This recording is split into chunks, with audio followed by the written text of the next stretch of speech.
I can do it, it depends on. We're ready to go, so. Welcome to the Tuesday, June 23rd, 2026 meeting. Please silence your cell phones, pagers, and other electronic communication devices. Agendas and speaker request forms are located at the back of the chambers. Today is more of a first view of what the department heads see as their budgets. So we'll have a roll call. We know that Commissioner Hadcock is out today. Other than that, everybody is here. We'll say a prayer, and I would just ask that everybody look at themselves and say, how could they be a better person every day? I think that's important if you pray about that for yourself. And then we will be followed with a moment of silence and a pledge of allegiance. So thank you.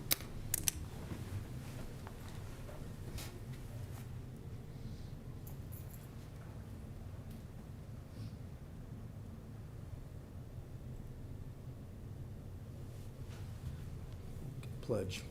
I pledge allegiance to the flag of the United States of America and to the republic for which it stands, one nation, under God, indivisible, with liberty and justice for all. It makes me feel good to be an American. Say the pledge. Thank you. Today, we're just going to look for a motion to approve the agenda. And I just ask that people be respectful of our time and everybody's presenter's time, so we'll go through everything and be as explicit as you can, get to your point, use your time wisely. So thank you. I'll move to approve the agenda. Second. We have a motion and a second. All in favor, say aye. Aye. Motion carries. We'll start with our commission director, Jordan. Go ahead and let's set the tone here, buddy. Absolutely. All right. So what I wanted to do really quickly is I usually like to kick this off with a little bit more information than we have today, but all of these numbers are still kind of a little bit in flux. But I wanted to point you to a couple of numbers that you want to keep in the back of your mind as we move forward listening to these hearings. Because again, the point of today is to make sure that we're listening to the different agencies, the different departments, the different offices who are making requests for the 2027 budget. And so no action is anticipated to be made today. We just want to take in all of the information and try to understand what we need to do. But overall, what we're looking at right now, I guess the one thing I will note first is that in personnel, we used 2026 numbers as a placeholder because we are still working on finalizing the 2027 anticipated personnel figures. And so basically everything was just kind of copied over. We know there are some big moves, you know, moving HR out of the sheriff's office, putting some payroll into the commission office. There are going to be budgetary changes, but overall, the numbers are pretty much going to be about the same because we didn't really reduce staff when we made those combinations. And so what we did is we used as a placeholder personnel figures from 2026 for everyone's budgets. And so really I want the focus to be on operations, capital outlay, that kind of stuff, and just try to focus on some of those aspects of it while we try to hone in on what the personnel numbers are going to be. And so right here at the bottom, let's see if I can zoom in here. You can kind of see the number that we're looking at right now with total expenditures with just some placeholders is $129 million. And so that's kind of $2.2 million more than the approved budget for 2026 already. And that's not without including anything like a cost of living adjustment for personnel or any of the insurance increases. And so we're already starting from a position of having some pretty high expenditures. And then if we look at revenues, our revenues, second page here, also went up just a little bit, $1 million, and some of this is because we're finally budgeting for things that we didn't typically budget for, where we would just supplement budgets as things came through, but the directive was we want to make sure that we have transparency in our budget, and so now we're putting everything in right off the bat. So that $1 million, that's not anything new, it's not anything unexpected, it's just finally accounting for in the budget at the start of the process what we anticipate these revenues to come in at. And so you're looking at $123 million, almost $124 for revenues, which is about $5 million short of what our expenditures are currently slated to be. So if you wanted a balanced budget, $5 million is going to have to come from somewhere. And so just keep that in mind. It's not that we have to cut, because we do have some cash position. I don't have the exact figures right now to be able to manage some of this stuff, because not everything's going to be a direct impact to the general fund. Some of it will come out of accumulated buildings. Some of it will come out of bond payments, big projects like that. Highways got their projects as well already slated from funding sources. And so it's not exactly doom and gloom that we'd have to cut $5 million to get to a balanced budget, but that's kind of the deficit that we're working with right now. I wanted to show you some graphs that we just put in and show the public as well. We added these yesterday just because it took a while to kind of get all the figures ready together. And so historically, you can look at the actual, which is the blue, and then I guess technically this dark blue is the approved budget, and then the approved budget in 2027. So as we're looking at overall budgets, yes, we're up, but in 2025, we did have a larger budget, an actual expenditure, I should say, than what we're currently budgeting right now. So again, not doom and gloom. We're looking at kind of maintaining around the same side of things, but if the board is looking to cut, then reductions can be made, because in 22 and 23, we definitely were, 8 million there and 13 million lower than we currently are. As we look at the individual categories, personnel services is, that's a trend that kind of speaks for itself. It's going up and going up and going up and going up. And the only way to stem that tide is to make some hard decisions on what to do with personnel. It's not that we shouldn't be continuing to compensate our personnel fairly. It's that, is this going to be an approved, recommended trend, or are we going to try to do something different as a county? Because personnel still makes up about 57% of our total budget. I'll show you that in a pie chart here in a second. Other expenditures, that'll spike depending on year to year. And so we're looking, again, just kind of about, it's an upward trend, but we're looking about on par. And then capital assets, that's always going to be project driven, equipment driven, that kind of stuff. And so luckily we're seeing things taper off after you had ARPA funds and stuff like that from COVID, which were huge expenditures, one-time expenditures. Now we're getting back into more reasonable capital expenditures. And then debt service is going to be this way for quite a while. We still have quite a bit to pay off the bond. And so you're going to see that remain pretty consistent, unless for some reason we need to bond more. And there is a whole bunch of other things that we don't need to get into right now. So then finally, I just wanted to show this is the percentages I was talking about. So for the $129 million 2027 budget requests, 57% of that is our personnel services. And so our main driving factor right now, it's not projects, it's not other expenditures, it is personnel. And then the rest of it kind of takes up the rest of the chunk of the pie. I will stay in for any questions on that before we maybe kick this off. And yes, sir. Jordan, you're going to email everybody that? It's publicly available, but yes, I can it's email on everybody Diligent. that. Yeah, what am I Yep, it's thinking? already on Diligent. Nope, However, don't waste your time. Okay, thank you. Okay. I think we look good here, so. I think Gary has a. Yes, sir. Question, Jordan. How much did we use from reserve this last year for the budget? For From 2026. reserve. The cash position, and that's an analysis I'll have for you guys in detail on July 7th. I don't have that exact number, but we did spend from our cash reserves. A lot of it, though, came from bond money, because we did have the concourse project. We did have all that stuff that was not put into the budget, and so it wasn't even anticipated to be expended. It's in the tunes of millions. It was quite a bit, but like I said, a lot of that was from bond money that we're already kind of paying debt service on.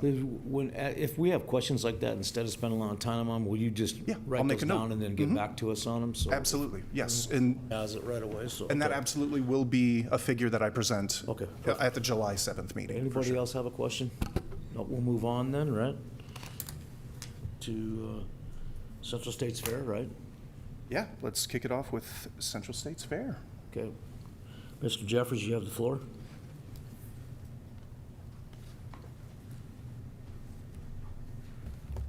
Good morning, Mr. Chair, members of the commission. I'm Ron Jeffries, General Manager of the Central States Fair. I also have with me Ashley Solano, the Assistant Manager for the Central States Fair. Appreciate your time this morning. I see the challenge in front of you. It's not an easy task, but Thanks. That's why we vote you in, is to take care of these tough matters, all right? We've got a few pages of handouts. I don't know how in-depth you want us to go with them, but I'm just going to start with the first page, which is our actual budget request. If you look down into the yellow highlight, we were at $544,648 per year for the 3 years of 23, 24, 25. So we operated without any increase. If you remember, one of those was a year when we were trying to get pay raises to the county employees to get it to a competitive wage for the employees. We stood down our request as well, recognizing that everybody was giving up a little bit. This year we have asked for a 2.5% increase to a total of $558,264. That's the budget request.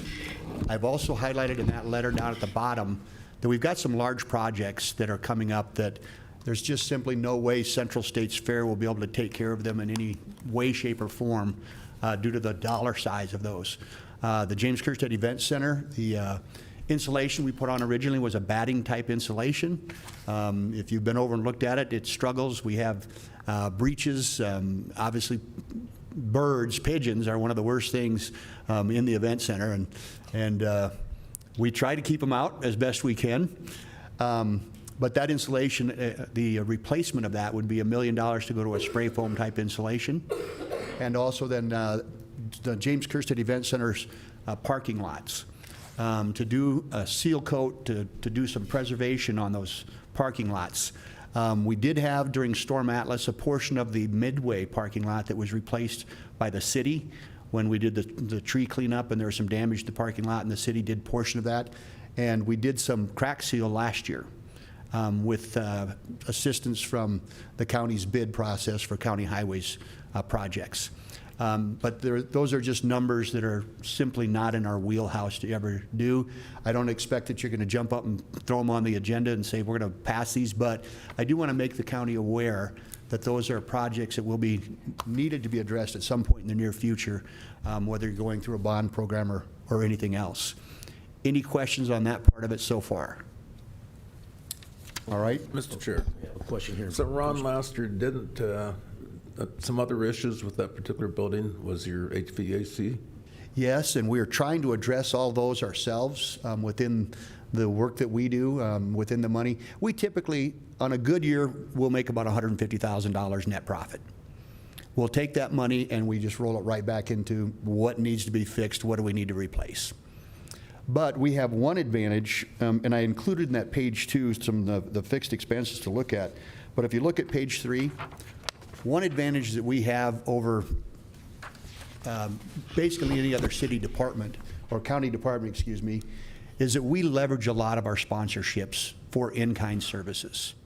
Last year, the page that I shared with you, it totaled $350,000 in repairs and maintenance to fairgrounds facilities and services that we traded advertising, tickets, promotional value to sponsors to get that work done. And so it's a significant number, but those are benefits that are turned back over to the county when I'll give you just a quick little, for instance, the Gen Pro building, we had an addition of a new garage door and a walk-through door. We traded the Black Hills exteriors in a sponsorship to help get that put in. So it was not hard dollars that were spent, but it was dollars that were added in value to the facilities. And that happens throughout the property, as you can see by the list of things on here. In terms of straight budget, on that page 2, we estimate, and several things we could talk about in here, and I won't take up your time talking about it, but we estimate that's about $2.2 million, $2.3 million that we spend to be in operation, what we call operation, at the fairgrounds. The county portion covers about hopefully $558,000 of that. The balance we will take from proceeds from the Central States Fair, the Black Hills Stock Show, and the general rental of the facilities. So, and I've got my whole maintenance, or my whole office payroll in here. You could make the argument that, well, the whole office payroll there, number 61802, 495,000, excuse me, 61801, 495,000.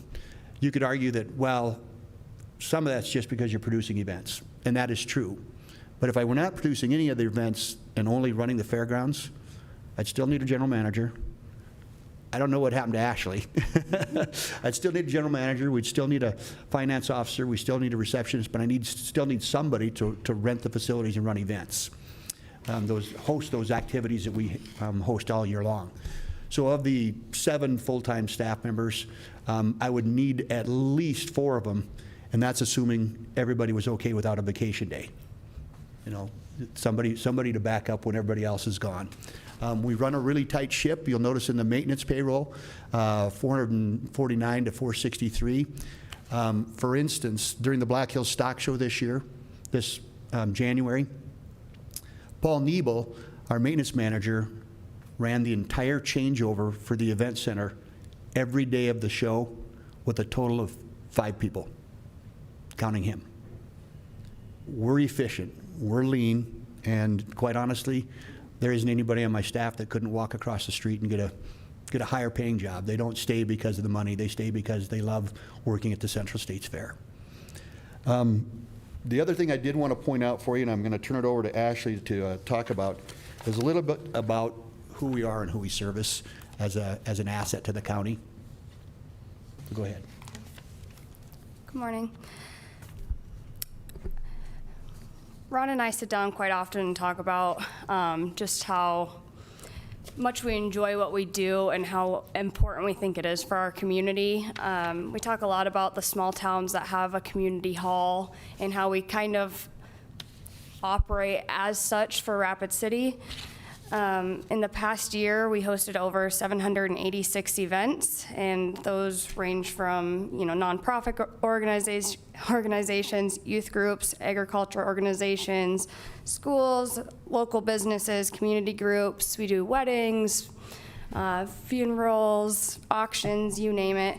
But we also host emergency response training, military exercises and groups, government meetings, public events.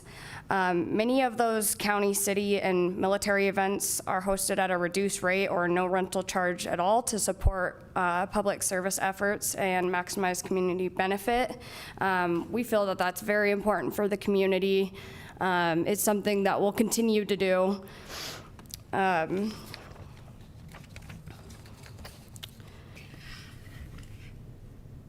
Like Ron was saying, we do try to maximize with our sponsors to do these upgrades on our buildings. They're used quite a bit. On a given weekend, sometimes we have 12 events going on throughout the grounds.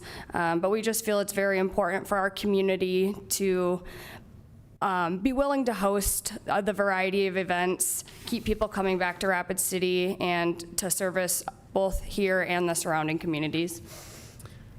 And then to the Central States Fair and Black Hills Stock Show, in addition to the daily activities that we do, we think they're 2 of the largest economic drivers for bringing people into the community. It doesn't impact just Rapid City. Obviously, the Black Hills Stock Show impacts a much greater area than that. Perhaps the trade area is going out to McLaughlin and Phillip and Hot Springs, who also see Rapid City as their main trade hub. So I think the benefit comes back to us in spades through those types of events. I do think your money's well invested at the fairgrounds because we do have an economic return on your investment. And if I could take one moment of privilege, Mr. Chair. Yes. I would like to publicly recognize Pennington County law enforcement. Sheriff Mueller and his team were outstanding. It's the cross-training that they've done with the Rapid City Police Department, Ellsworth Air Force Base, and the tribal law enforcement. They were able to help put our incident in the rearview mirror in a quick fashion. And they were outstanding at every level, from the sheriff to the victim's assistants to every detective and investigator we worked with. We are simply unbelievably fortunate to have the crew that we have standing behind this community. So, thank you. Thank you, Ron. We understand the importance. Stand by for questions. Anybody have any questions up here? Mr. Chair. Yes, Commissioner Drews. So, Ron and Ashley, one of the things that I really appreciate is the youth activities that you provide out there. And I know that there are a number of these that are provided essentially at no cost or reduced cost. But I think that's very important for our community as a whole, our county, and appreciate you continue doing that. Thank you. Thank you. And we will. Commissioner Durr? Yeah. Jordan, because to fund the fair, we do a specific levy, and so it sits in its own fund. And I believe the fund balance in there, and again, I believe we're making payments twice. So we changed that last year. Instead of you invoicing us and, basically, okay, we'll pay you for the bills, we're just taking that dollar amount and dispersing it based on our receipt of our spring and fall taxes. But I think when we make the second payout, I think the fund balance we started off at the beginning of the year was around 80,000, something like that. I believe that's about correct. Give me 1 second to see if I can pull that up quicker. So while he's looking at that, I don't know why, but in some of these restricted funds and we budget, we collect a levy, and then I don't know if it goes back to how the fair was invoicing us before and we were paying, every invoice and project. And I don't know, sometimes maybe that was an accumulation of maybe unspent money, but we changed that last year to where instead of them invoicing us and then us cutting them a check and this paper trail going back and forth, we just said, that doesn't make any sense. Let's just do 2 payments to them for that amount. Yep. But in addition to what they're asking for here, I would like to roll in that reserve, basically accumulation that we have that's just been sitting there, and clean that fund out so it's money in, money out. So it would be an additional about 80,000 on top of that is what I would like to see. Thank you. Commissioner Roskinek? I guess what I want to say, Ron, is I want to thank you and your staff for your outstanding service to the community, and just keep up the good work. Thank you.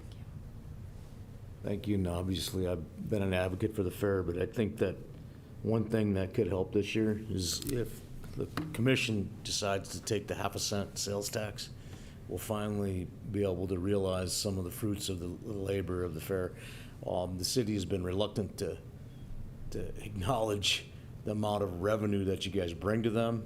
It's unfortunate that they don't understand that, but if this commission votes in the half-cent, that means that all those people that you're bringing here will finally pay back to the taxpayers, because that 0.5% will go to be a direct offset towards owner-occupied property taxes. So they'll start to see the fruits of your guys' labor. I mean, there's not a day that goes by when there's not people here from the ag community, which, the agriculture in our communities is the #1 business. Mm-hmm. I know you guys don't receive a lot, or if any, from Visit Rapid City either. I don't know if do you guys get anything from them? We do a sponsorship with us each year, yes. Sponsorship? Yep. The Civic Center gets, I think, close to $6 million a year from them, and they still lose money. So I just want to say that the fair, and if people don't realize it, that what you guys create in economic development is, with a $500,000 payroll, 2, maybe 3 of their employees get that down there, and you're running a whole staff with it. So I've been an advocate for that, and will continue to be an advocate for it. And now that they can, if we vote this in July, I think, Gary, we'll be able to benefit from the fruits of your guys' labor, actually, finally, for once. The taxpayers will actually see and get a benefit from what you guys are doing. So I don't think we have any more questions, Ron. Mr. Chair. Yep, we do. Yeah, I'm going to follow up on your other in here about projects and timelines and what you're looking at. So the county, we're trying to project, we've asked department heads, I think, Jordan, to go out 3 years. So we're trying to do forecasting, and because again, we changed our kind of budget process. Everybody was building up like a reserve accumulation and saying in 3 years, I'm going to do this, 5 years. We did away with the reserve accumulations and just said, let's plan for this and budget for it.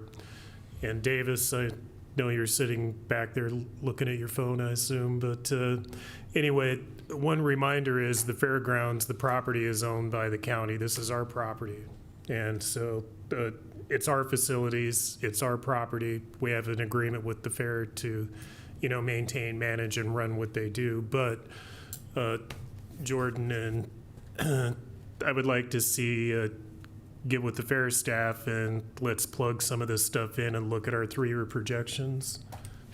And a lot of it would go back to Davis, facility projections and stuff that we have for these capital projects. But let's start planning for this and have the discussion. So let's get these projects at the fairgrounds in the queue. Appreciate that. Look forward to an invite. All right. We'll definitely get in the queue, and you got a good man back there that knows a lot about maintenance, willing to help you guys. So, thanks, guys. for Thank you. presentation. Appreciate Have your a great time. day, and we're Thank you. next up to bat is Rapid City Public Library. You have the floor. Terry? Terry and crew, I should say.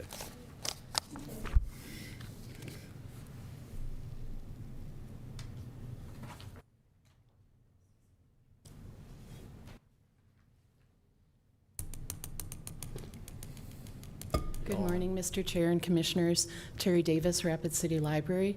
I'm here with Timmy Buback, who is the Vice Chair of our Library Board, and Beth Breckus, who is the Vice Chair of our Board Finance Committee. And I think, Beth, did you want to launch into a few things? Sure. Thanks for having us.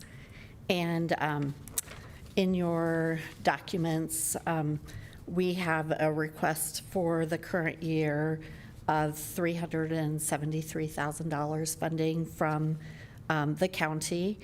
And that represents the current county residents represent about 20% of our total library usage.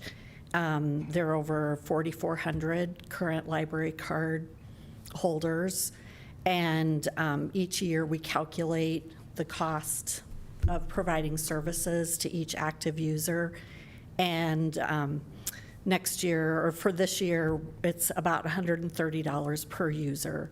And so the cost of providing services to those active users is $572,000. And so the budget request of $373,000 is about 35% less than the cost of providing the services, and represents a little less than 9% of our total proposed budget, which you also have in your documents, which is just under $4.3 million for 2027. You can see at the top of the page, yeah, in the green highlighted. And,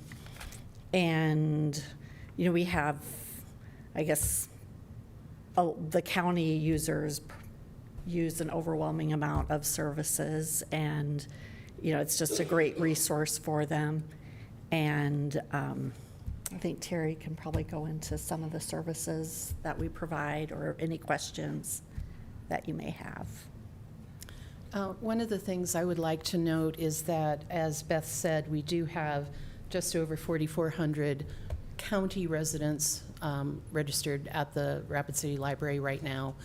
And we took a snapshot of their use, and within a 1-week period from June 11th to the 17th, 1,200 individual county residents used the library. And that's not, 10 people coming in 120 times. That's 1,236 separate individuals that live in the county who used the library during that week. So their use is significant, and it continues to be around 21 to 22% of our overall use. We continue to pull those quarterly reports. I know you don't ask for them now on a quarterly basis, you only want them annually. But that use by the county residents is consistent at that 20 to 23% range. One of the changes we made this year, based on a question that came from you during our conversations last year, was how many of the county residents are rural residents, and how many live in other communities like Box Elder, for example. And so one thing we did in May, and this is reflected on the table on the second page there, you see as of the April 21st, we just have one figure for Penco Adult and Penco Youth, and that's just how we counted them. If they didn't reside within the city limits of Rapid City, we consider them Penco. Now we have differentiated that, so as of June 17th, the figures that are reflected there, the 2,932 adults and 609 youth, those are actually rural residents of Pennington County. And then the other town figures listed are those people who live in New Underwood, Box Elder, Wall, Keystone, Hill City, et cetera. I know you have many, many documents you have to review in preparation for these budget meetings, so I don't imagine you've looked at all of our information. But I would like to point out that in our strategic plan, one of the things we are continuing to work on is developing partnerships with other organizations, other governmental agencies, and so forth. And one of the most gratifying partnerships we have had is with the Sheriff's Office Ignite program.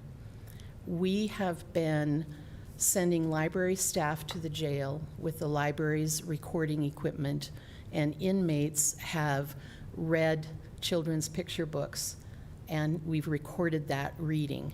And so what we do then is we provide a digital copy of the recording and a copy of the book. Those books are provided by our Friends of the Library group, and we give that to the inmate's child. And it's a way of maintaining that parental connection and also reinforcing the need for literacy, even though the family might be separated through incarceration. So that's been a very gratifying and very well-received program. Unfortunately, we weren't able to do it for Father's Day. We did it for Mother's Day, but the Ignite coordinator had some scheduling challenges, and we weren't able to do that. But we are planning on continuing with that later this year. Other than that, I would certainly be open to any questions if I can answer them. Thank you. Mr. Chair. Board, yeah, Commissioner Roskinek. So Terry, last year I did a visit of the library, and we went upstairs, downstairs, or we did a pretty thorough review on all your services, and as a result of the budget last year, we had, it sounds like you had to drop some services or just reduce some. Could you just give us an overview of some of those that were cut just due to the budget that was approved last year? Sure. We have reduced the number of print magazines, print newspapers, dropped copies of the Rapid City Journal that we purchased, the physical copies. We have changed databases, reduced some of the databases which people use for research and information gathering. We have also limited some of the events that we do with creation or hands-on, that kind of thing. Those are limited to some extent. And then we do have one staff position that we just have not filled. So there's still that network between the libraries, the one in Hill City, Keystone Wall, where I can't remember the name of the program, but if Hill City didn't have a book, there's possible that they could reach out to the Rapid City Librarian and is that service still provided? Absolutely. That's a separate nonprofit entity. Okay. It's called the Black Hills Library Consortium. And there are currently 12 member libraries. We are in the process of recruiting a 13th and possibly a 14th. So the idea is to find efficiencies in service for library patrons throughout Western South Dakota, primarily through the Black Hills, but also Western South Dakota. And so what it allows for is pretty seamless resource sharing. We all share a catalog, and so in the table that you just saw with the numbers of Rapid City Penco residents, I also reflected the numbers from the other communities. That I was able to get because of that shared system that we use. So if somebody in Hill City, for example, is looking for a book, Hill City doesn't have it, but they're searching the catalog in Hill City, they might see that Spearfish has it or Rapid City has it, and we can then send it over to Hill City for their person to use. Well, thank you, and thank you for your service, and thank you for your excellent staff that you have. Thank you so much. Commissioner Durr. Yeah, a couple of comments. I know last year we made, we reduced the amount that we were collecting on the library levy. And the library levy, is one of those that goes out and it goes to all the areas, unincorporated areas of Pennington County, wherein those areas are not providing a library service, then they're exempt or they're getting the levy.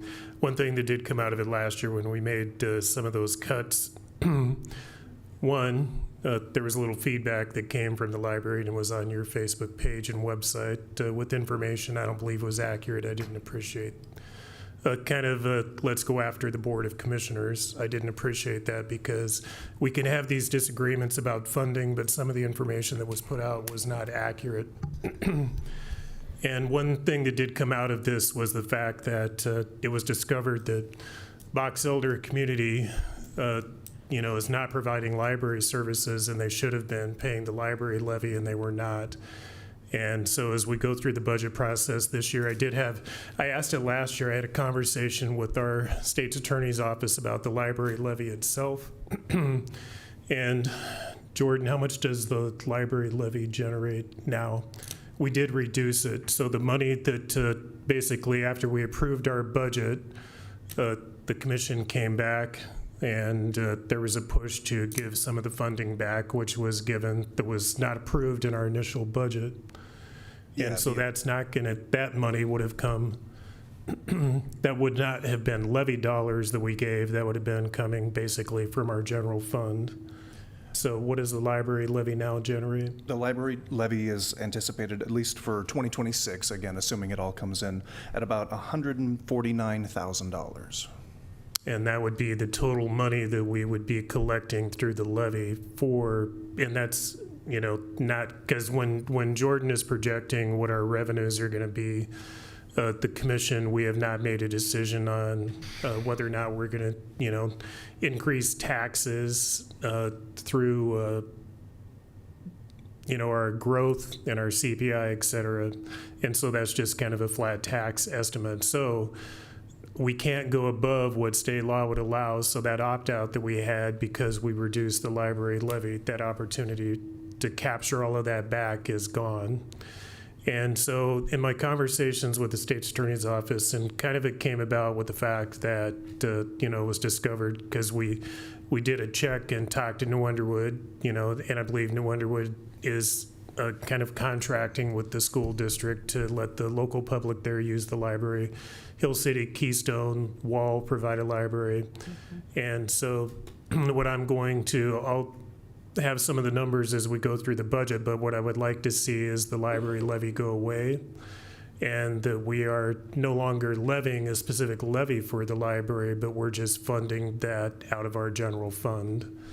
And that we do away with that library levy, because again, the library levy based on the, what everybody is going to be asking for is not going to cover, that. So we're going to be pulling out of the general fund anyway. So state attorney came back and said a couple weeks ago, I had a chat with Tyler about this, and he said, yes, you could, in research, then believes we could do away with the library levy.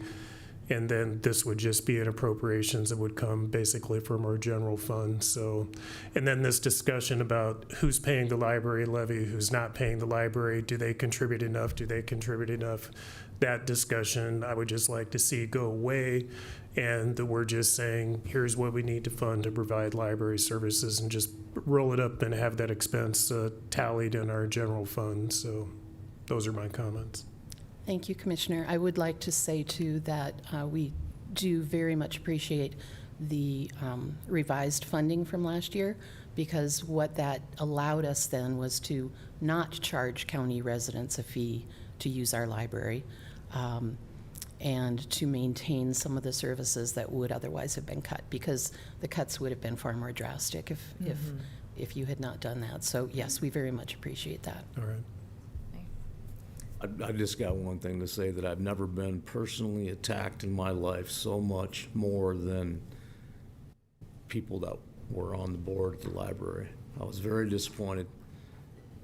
I had never had anybody attack me like that. I never have. And I've been in politics for 20 years, highly disappointed in that, how that transpired. And then to come to find out that you guys remodeled your bathroom for $900,000 after the fact. But an open, honest, sincere discussion. I was one of the only people that voted for the original funding anyway, but because I got attacked by your board specifically at the beginning, and then from everybody else with no knowledge of what they were even talking about, you know, it was very disappointing, and I mean, it didn't change my manner and how I make decisions. I just wanted to express the fact that that's never happened to me before, and I've been in politics since 2007, on and off, and I didn't expect a professional organization to come at me like that for, I mean, something and with information that was so wrong, that was just speared out as a political opportunity to put pressure on me to make a decision that I'm going to make anyway, either way, for the citizens of the community. So that being said, I'm done with the questions, but I appreciate your time, and hopefully we're going to be making decisions about this stuff. Jordan, when? Oh, yeah, so no action's going to be taken today, but for sure, by the July 21st meeting, you have to have your provisional budget approved. And so in July 7th and July 21st, that's when we're going to have the discussions where the board is going to make motions and say, we want to see this, we want to see that. And so if there's direction that you want to give today as to can we look at certain things again, lay those on me, and I'll make sure that we get all of what we can prepared for the next meeting. Yeah, it's just going back to the fact that, you know, last year, because what we're collecting this year, the budget that we set and the dollar amount that we're collecting is going to be well short of what the library funding is requested. And the fact that there was going to be a supplement from the general fund to make that difference from what we originally approved in our budget. So as I explained the library levy and where we're at, are you okay? Because again, I want to have the discussion because I want to do away with the library levy and just do it through general appropriations. And do you have any concerns about that? As far as we're concerned, you fund things as you need to. And the mechanics of that is how it best works for you. From our perspective, we want to know that we have funding to support the use by the county residents. And if we have a fairly good projection of that by the end of July, that would be very helpful to us, because then we have time to make plans for the coming fiscal Right. year. When does the city adopt their budget? Same as you, has to be legally done by the end of September. All right. Okay. So we'll have enough information by that time, and because we'll adopt our provisional budget by the end of July. And so, and then hopefully this time we won't have a lot of changes between July and the end of September. So anyway, but it's not that I want to go in and reduce the library, go away with the library levy to say, you know, I'm just looking to take away that funding. I'm looking at the library levy. I don't believe the way it's applied right now, or it has been applied the last several years, based on the fact that Box Elder is a large community that was never a part of this opportunity. So when you take the total dollars collected and say, I can spread that out across the county versus you know, hitting some of these areas, and you know, and again, it's not that the levy is a lot, but we're still going to go back because the library levy, based on what I'm hearing, you know, is not going to be enough to fund what is required. So that's the reason I would just say, let's share the cost throughout the county of the library services, and it's going to be very infinitesimal compared to those that are paying the library levy right now. So. If Mr. Chair. possible, can I, oh, sorry. Oh, go ahead. I just want to respond, if possible, just quickly to Commissioner Weifenbach and all of you about what the board and the Facebook and all of that happened. You know, I think as the vice chair of the board, one of the things that we're passionate about is the library and the services that are provided. And I think library patrons are also passionate about their library.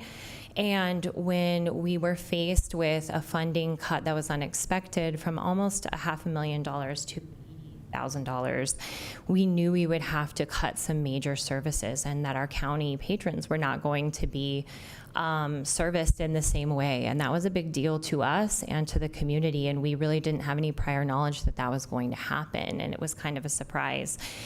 In addition to that, I think and I'll just speak personally, as the vice chair of the board, one of the things that's really important to me is protecting the staff of the library and making sure that they have a safe environment to work in. And when Commissioner Weifenbach posted the salaries, that was something that I considered to be highly inappropriate. And that we wanted to make sure that we could protect and support the staff in that moment. So I don't want to rehash anything, but I do just want to say. You are rehashing it because your salaries are public record. They're posted on your website. All of our salaries are posted on our website. I just when my wanted a chance to constituents are respond. asking me that, I'm going to post it. If you think it's appropriate, that's fine. That's a conversation we can have. But to attack me like you guys did, and coming from your board members, Facebook posts that were completely wrong. And to attack me about posting your salaries, if you have something to hide, that's a whole different ballgame. But it's all public record. Everything you do is public and transparent. So why would that be a problem? Explain. Why do you think publishing salaries, what you guys already do, and this county already does, is inappropriate? Why? Mr. Chair, let's try to get refocused on Well, budget then discussions. I'm sorry. I'm the chair. I'll run the meeting. You don't tell Sir? me what to do. I was asked, okay. Okay, you sit there. Yes, sir. Thank you for allowing me to respond. I don't need to say anything more about that, but just your understanding in that we understand. want to support the staff, we want to support the library, and be able to cut minimal services. And I do want to commend Terry for how, when we did still have to cut because of the cut from about the $500,000 down to what we did receive, which we appreciate any funding that we can receive to keep these enrichment services and these necessary services for our patrons. Terry found ways to stretch those funds and to make sure that the cuts were minimal, that Commissioner Rosknick talked about. And we just hope that we can continue that for the county patrons. We are asking for much less than what it costs us to support the patrons of the library at $572,000 for the 4,400 county patrons, active users. We're asking for $373,000. So we are already trying to stretch funds, trying to be good stewards of the money, of the tax dollars that we are getting from the county. The libraries are one of those few places where you can still go and see your tax dollars really at work, where you can see the way the community is being enriched with literacy, education, necessary services for those who may not be able to afford internet, printers, all of those computers, those different types of things. We can see tangibly our tax dollars at work. And so we just want to make sure that we can advocate as much as we can for those library services. So we really appreciate your time and your consideration. Mr. Chair.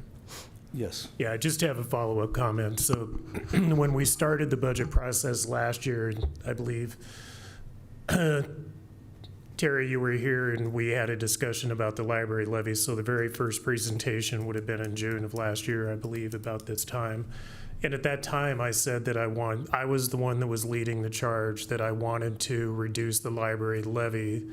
And so I didn't, in those discussions, we didn't adopt any, numbers for the library, but I just said that I wanted the library levy to substantially reduce and or go away. And so in the initial discussions we had, and again, it wasn't, the rest of the board, this was me at that point in time being very clear during the budget process that I wanted to reduce that library levy and look at the library levy going away. And then through those discussions, like I said, it came up to, when we dug into it further to find out that, the rest of the county, in essence, was carrying, box elder through the library levy, and you guys were providing services, but the revenue wasn't coming in. And so, anyway, but it should not have been a surprise, when we had, at least anyway, I was quite clear about looking to reduce those. And as you look at our budget, and Jordan's projecting $5 million in a deficit, and then we have to weigh what the priorities are. And another big thing that is hitting us is a notice that we got from, and it ties into our budget discussion, so I'm asking Mr. Chair for a couple minutes here. Go ahead. So in January, about that time, we got a letter from, the chief of the fire department stating that beginning June, in 27, we're no longer going to be providing emergency ambulance services to the rural parts of Pennington County. And that is huge. And so, we've had several discussions about that. And we had a meeting in New Underwood about a week ago. And the number that would be required, excluding Box Elder, for just the unincorporated areas is about 705,000 for Pennington. I had a meeting in my community, New Underwood. It would be about 70,000 for New Underwood. And Box Elder is looking, to try to stand up their own ambulance service. But anyways, we look at all of these and you look at what, the priorities are and what we have to fund.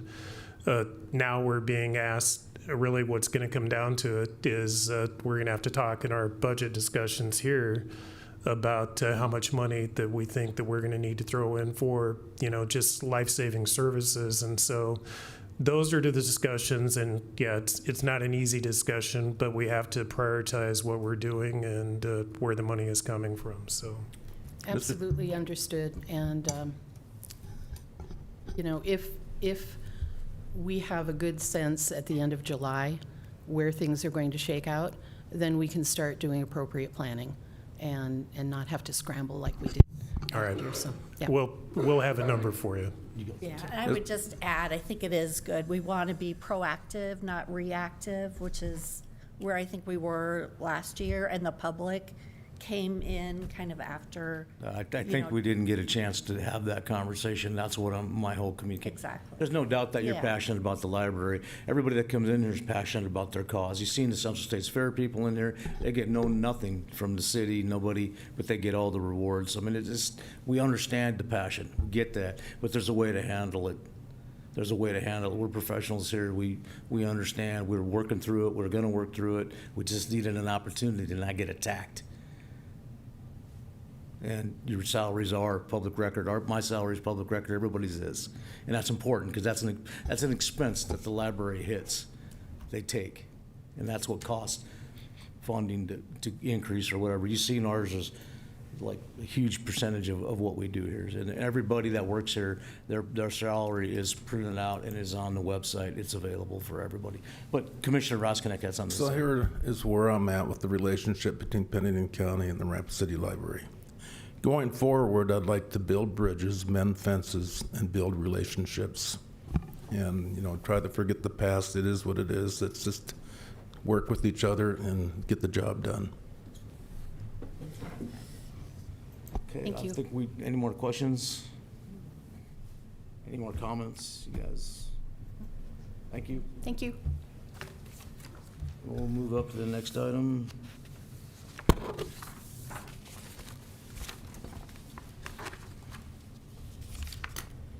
It's the Wall Library. Are they here? Wall Library?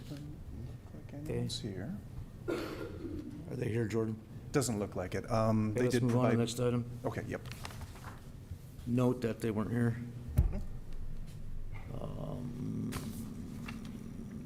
Pennington County Council on Aging, are they here? Yes. They are here. Okay.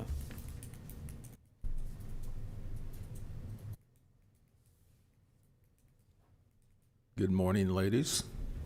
Good morning. Commissioners, good to be here. Bright, sunny day. Thank you very much. I'm Dorsey Whirlinger, President of the Pennington County Council of Aging, and we are here to ask for money for our Department of Human Services and Long-Term Services, and they would like to have the sum of $7,114. And then also Prairie Hills, and Barb Klein, she'll do that. I'm here for the Department of Human Services and Long-Term Services, as no one could attend for today. And as you can see, we had some items that they were asking for, and they had 3 different bids that they looked at, and it looks like Presidential was the cheapest. So, and those items were to be used for people that are trying to stay in their homes as independent living. And that's a big help for them. And also for bus passes and dial-a-ride, so they can get to their doctor's appointments, including going to get groceries and services that they may need.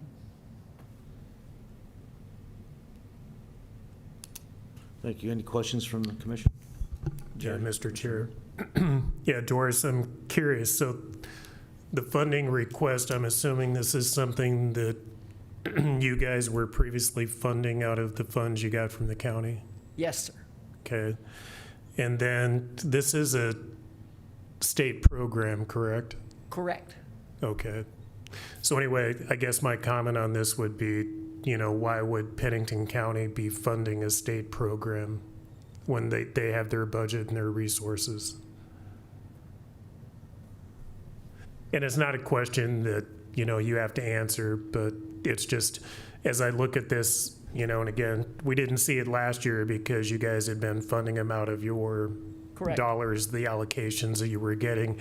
And Jordan, would you explain how the process has changed from last year? And that's why Doris is here advocating for these individuals. That's right, absolutely. And so with last year's budget, previously, historically, the Pennington County Council on Aging had been receiving funding directly from the county, and they were allowed to be the stewards of those funds and to give them to the organizations that they vetted through their processes, through their bylaws and everything like that, and they were able to provide those funding outside of the county budget process.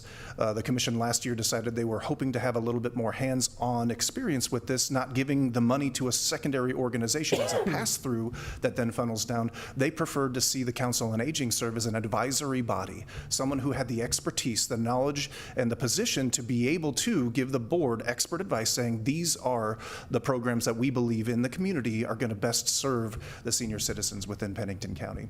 And so with that change, now they are presenting these requests on behalf of the organizations who typically went to the council directly, and now the board is able to evaluate those individually as opposed to just giving a lump sum and allowing the council to be the fiduciary agent there.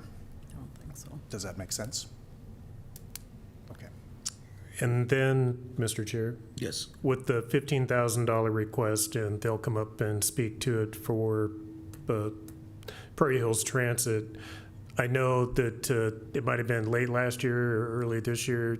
I don't recall. There was a request to us for the $15,000, but I believe you paid the $15,000 in funding out of the money that you guys had in your organization. Is that correct? I don't think so. No.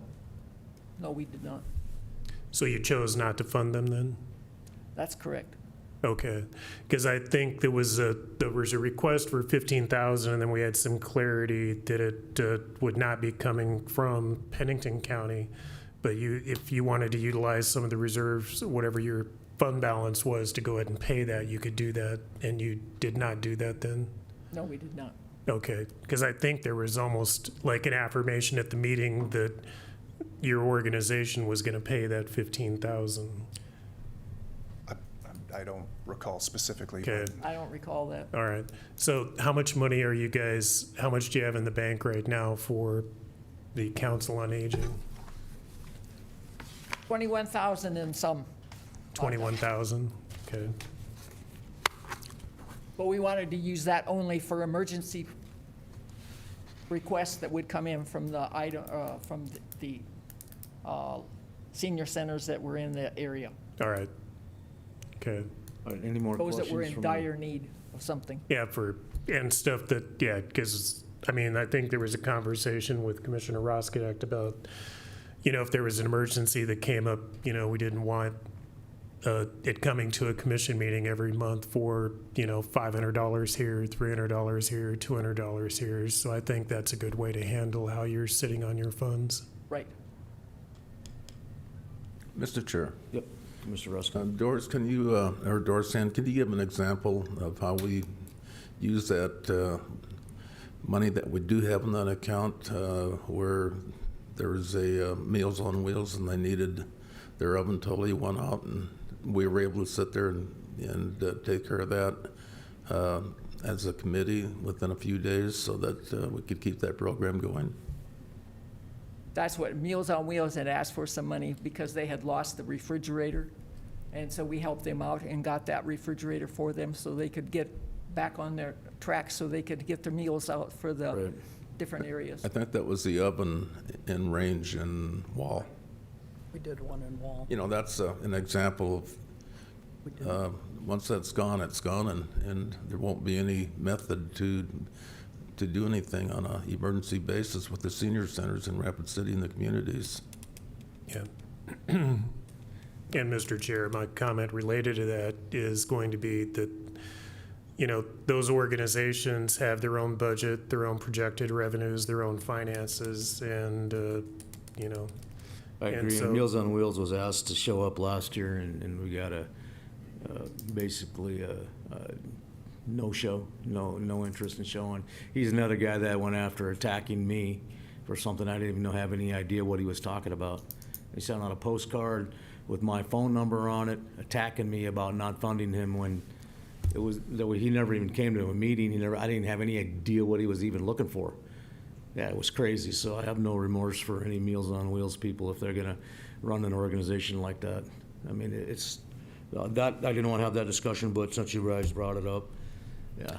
I mean, he sent a postcard out with my name on it and phone number, saying I didn't fund him or something, and I'm just like, I don't know what he's talking about, so. So my comment related to the funding request from the county outside of the dollars that you have for Department of Human Services is I would be a no in basically writing a check to the state of South Dakota to fund their program, so. I can't imagine doing it myself, but is there any other questions? Relative to the funding that we're talking about, I think that's something that the state wouldn't participate in, and that's why they come to us. Right. There were items that they wouldn't provide the funds for. I guess in short, I've been part of this committee for 6-7 years. I'm kind of invested a little bit, and I think, you know, seniors pay taxes too, and if there's a way that we can help them, that's what we're really trying to do through this program. We're not trying to rip off the taxpayers. We're trying to look at the seniors in the community and just make sure that their voices are heard too. I did not create Pennington County Conservation. I was just asked to be on the committee, and I've been on it for 7 years, and I'm very proud of being Yeah, part of Mr. that. Chair. Commissioner Durr, go ahead. Yeah, I thought that the Council on Aging was established like in 1935 and that you were a founding member. Well, pretty close. I was. I don't think so, but maybe. But, all right, so There is a second request here that we can have Barb speak to on the Prairie Hills Transit side of things. okay, Prairie Hills Transit is not a state funded. No, they're a nonprofit organization. And that's you? Oh, okay. Okay, so you're just coming with her, okay. Barb Klein, she's going to take over and do that You part of bet. the presentation. Go right ahead. So Prairie Hills Transit has been in business for 37 years, and we do receive some state money, we do receive some federal money, but as part of the requirements, we go to cities and counties and ask for match for those dollars. For the funding that we're asking for this year, in the last 3 years, we took on Hill City without additional funding, and it has really turned around. Ridership has grown, and with that, if you looked at the statistical data, we had 4 trips from Box Elder, 165 from Hill City, but within Rapid City itself, 2,406. Now, the rides in Rapid City are primarily Medicaid transportation for individuals in wheelchairs. And with Medicaid, individuals receiving medical care are not charged anything. That has been a big need in Rapid City for many years. It's something that we decided to step in and try to help out with. All of these trips are for seniors. And the breakdown gives you medical, employment, not too many people employed, but nutrition, personal shopping, recreational and social. But really the key thing here is they're primarily medical appointments. About 2/3 of the individuals using our transportation service are also in wheelchairs.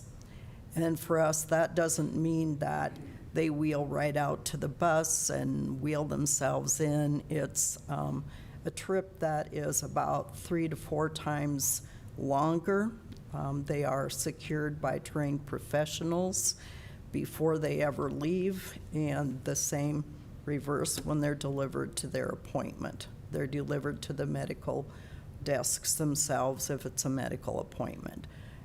When they're done, we go pick them up. It's really a very individualized service. It's very expensive. The dollars that we have, I think, are around $18 a trip, but that service continues to grow.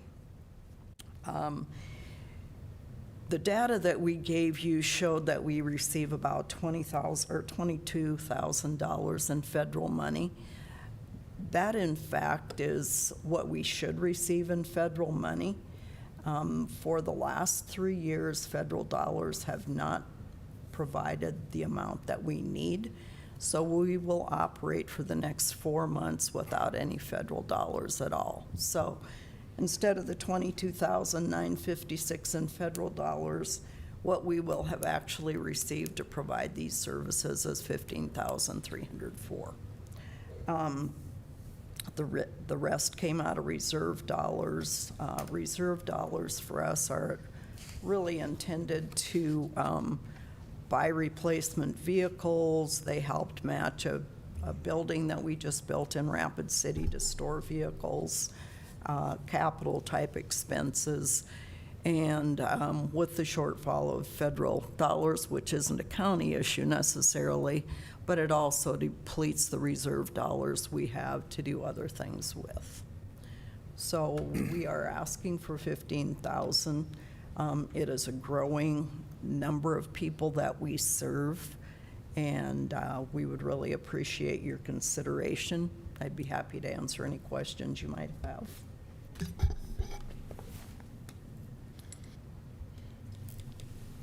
You guys have a grant writer or anything like that available? Yeah, you are the grant writer. Are you proficient at it, or? I'm fairly good at it after 37 years. I was but just gonna say, we have grant writers here that can help you too, so. Sure. But one of the questions I was gonna, if you could submit that information, Jordan, do you have that information available, so that the requests and the funding and all that stuff, and then? Yeah, yes. And then, Yep. now, I'm sorry, ma'am, I forgot your name again. Doris. Sam? Okay. You know, you mentioned something about, I'm just going to diverge for a minute, that there's things that they didn't cover. Is there a way you can send those things to Jordan so he can share them with the committee? Sure. On the transportation stuff too? Okay. So, any other questions up here? Mr. Chair.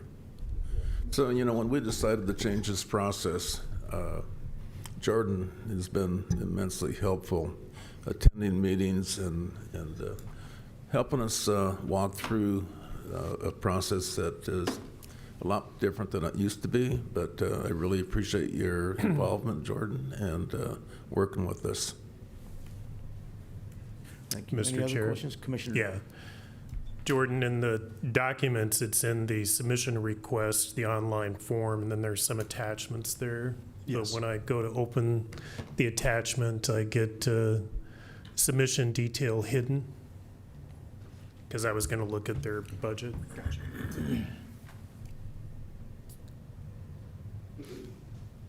Did you guys have any more questions for him? Or- Yeah, I do, because I was going to look at their budget. My question is, what funding are you getting from the city of Rapid City? None. The city of Rapid City doesn't fund you at all? No, you have rapid transit. You have your fixed route and your paratransit service, and we do not receive any money from the city of Rapid. We applied for some 5309 through the MPO, but were denied. All right, because would you go back, Jordan, to the number of transports on their slide? So yeah, 2,400 out of 2,600 transports are right in Rapid City. And so the city itself is funding zero. Correct. Do you have what are the surrounding Black Hills counties? So what area do you cover? We cover 16,500 square miles on the western third of South Dakota. All right, and what funding are you getting from the Black Hills area counties? Everybody funds us except Meade County and the city of Belfouche. Even Edgemont gives us $1,500. Every city and every county is requested funding each year. All right, and so I know Meade County doesn't because I used to be there, so.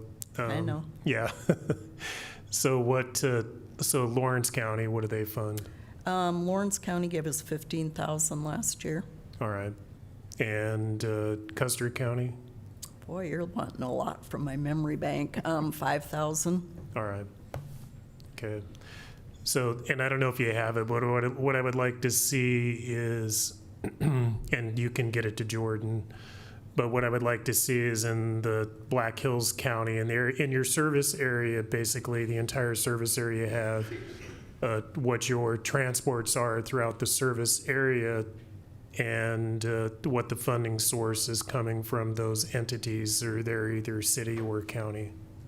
Okay, so you want ridership and dollars per community? Yeah, just like you and have here, you have Box Elder, 4 trips, Hill City, 165. I would just like to see the heavy spot, see the number of transportations throughout your service area and what those local entities are funding. And the fact that you have 165 coming out of Hill City, I think, is a talking point, so. We have had significant requests from Box Elder as well. And normal rule of thumb is that we make the request to the State Department of Transportation, ask them if they have additional dollars to help support adding those communities.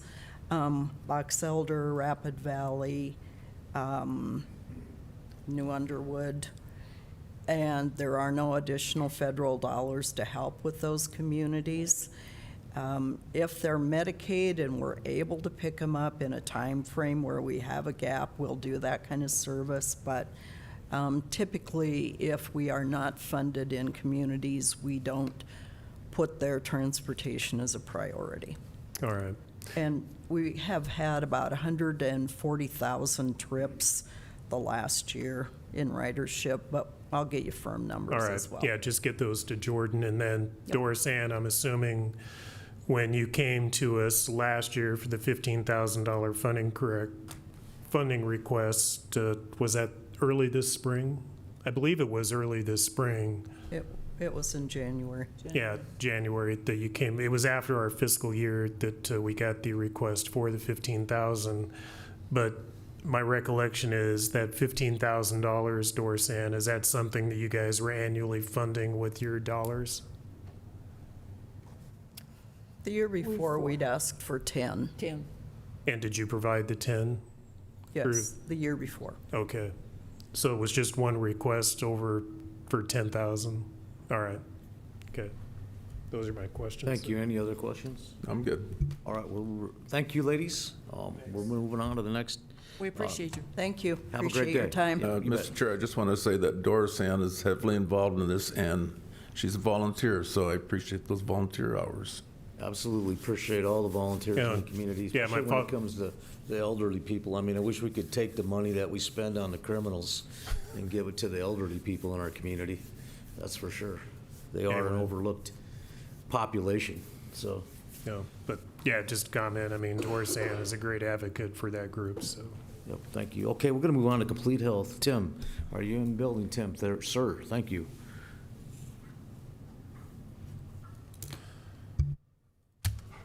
Thank you, Mr. Chair, Commissioners. Again, I'm Tim Trethart, CEO for Complete Health. Thank you again for your time and your partnership. Just as a reminder, Complete Health, we provide affordable primary, medical, dental, mental health, and pharmaceutical care for the residents of Pennington County. And generally, what I always like to impress is the fact that primary care like us is the most affordable option, mostly for healthcare. And that is the reason why we are around. So we are again seeking your support. And the reason for our request, again, is fairly simple. And that's that access for that affordable healthcare has reduced in Pennington County. So as you know, and I think I talked to you last year, over the last 2 years, we've taken some significant steps basically to improve our efficiencies and remain sustainable. We've reduced our staffing by 12%. We've cut a number of support services that our patients had come to rely on that we've eliminated. And these difficult decisions were made to remain financially responsible. But we're also incredibly aware that they've reduced the access for affordable health care for the residents of Pennington County. As many of you may know, last legislative session, the session that just ended in Pierre, the state did agree to increase the reimbursement rates for federally qualified health centers for Medicaid. And so we're very grateful for that. That'll go into place for us in a couple of weeks. And that'll be helpful, and it'll help stabilize some of our operations for our Medicaid patients. But we still know that we are financially, hand to mouth within our place. Our federal funding, which we rely on, has been essentially flat for the last 16 years. And I don't anticipate that will shift in any time soon, which puts obviously a greater burden on the local community. So some facts for you. 2 years ago, Complete Health cared for about 8,700 Pennington County residents. And back then, about 19% of those patients were uninsured. Looking over the last 12 months, that number has dropped to just 7,300 Pennington County residents, but 29% of them now are uninsured. So we're seeing we have less access for patients to be able to get through our doors, but a higher percentage of them don't have any sort of insurance when they walk through our doors. Just 1,500 Pennington County residents came to us in the last 12 months for dental care alone, and 52% of those individuals who came through our doors are uninsured and relying on us basically to help subsidize their care. So the reason I'm here in front of you, obviously, and I know that you guys, our budget total is roughly about $11.5 million a year that we have. And so obviously the amount that we are asking for you is obviously to a small portion of that. But local support like yours is incredibly important for us because it's flexible. It allows us obviously to kind of generate more dollars for how we use our Pennington County funds. We use that for our copay assistance program within our pharmacy. And so we're basically able to leverage the dollars you guys give to us for every dollar you guys give to us, we estimate that we can turn that into about $3 or $4 worth of revenue, which allows us to stretch the dollars that you were able to give us. And so obviously when we reduce that, it decreases the amount of revenue by a significant amount that we are able to use. So I know that you guys are facing some difficult decisions. I've heard some of that this morning in terms of that you have to eliminate $5 million. And I think Commissioner Dare, you were saying in terms of some of the life-saving sort of services that you guys have to provide. I'd be bereft if I didn't say clearly one of the ways that you can reduce some of those expenses is by investing in primary care. It's a lot cheaper for somebody to come through my doors and see a primary care provider and get a medication that they need to deal with their heart issue than it is for them to have an ambulance service come to them. We're going to be a lot cheaper than that. And so that's my concern, is in terms of obviously the reduction that we've had, that when I see that reduction in access, I don't think the need has gone away. I just think we have a lot fewer access that I've got fewer providers, fewer sites, and so that just means I have fewer slots to be able to see patients. And so, I come to you again today, this year, again, seeking your support. I appreciate your partnership in the past, and I'm here to answer any questions you may have. Questions from the council? Mr. Chair. Yes, Commissioner Drews. So, Tim, by having attended your meetings over the course of the past year or so. Always enjoy having you. Thank you. I've learned a lot with your operations, and I think that as part of that learning process, I've also learned that the services you provide probably save Pennington County, the county itself, considerable dollars. I've met with Monument Health in addition, and visited with them about what buildings come to the Pennington County because of patients that come through primarily the emergency room. And I think those emergency room visits have been cut severely because of the services that you provide there. And so it's very much appreciated. I like the fact that you're able to take the dollars that we provide you and maximize those, turning them into what you say is $3 or $4 instead of $1. So I think you've done a good job for us, in addition to the general public, and especially for those that financially don't have the means in which to,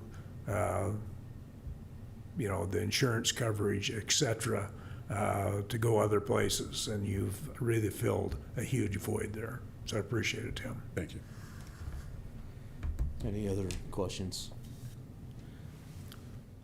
I'm just going to echo Gary's comments.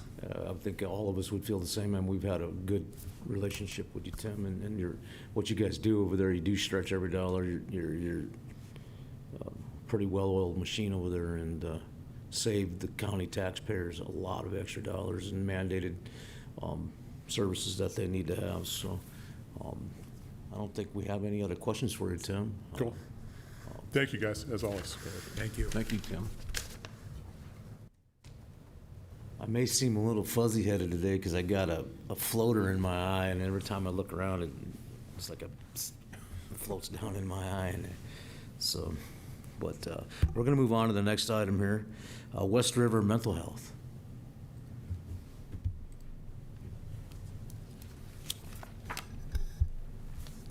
Good morning, Commissioners. Amy Iverson, CEO of West River Mental Health.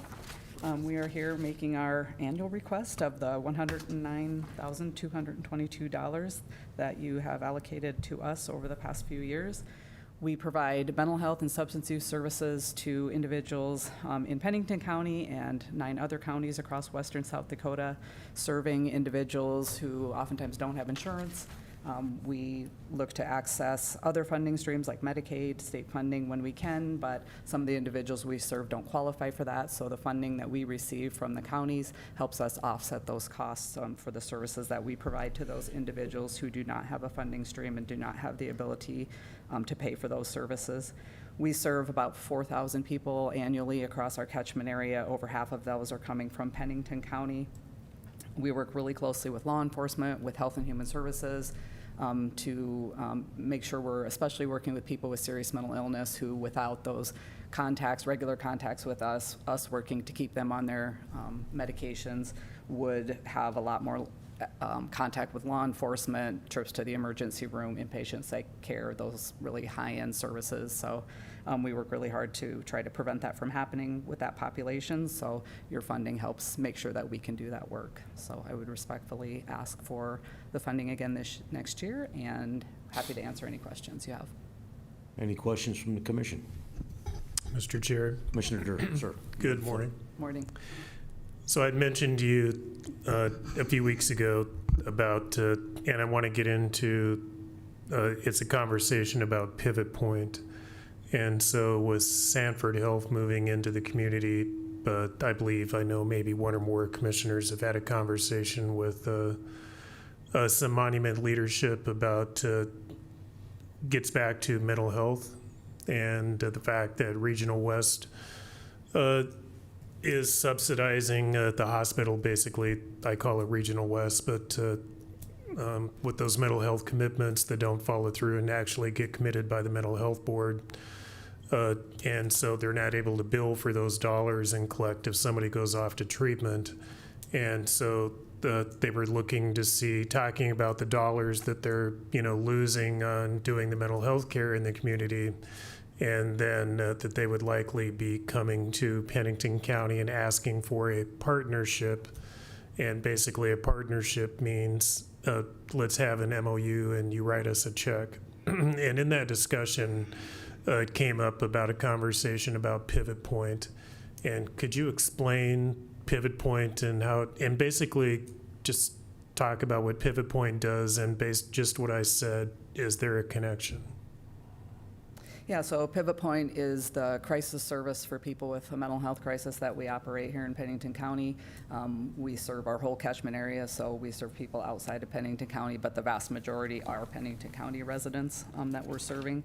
We serve people on a voluntary and an involuntary basis, so people can come in, bring family members. Someone might have a suicidal crisis, they might bring in a family member, we can serve them, or they might come in on a hold, a mental health hold, so then law enforcement is bringing them in for us to do that assessment and for the county QMHP to come in and assess them.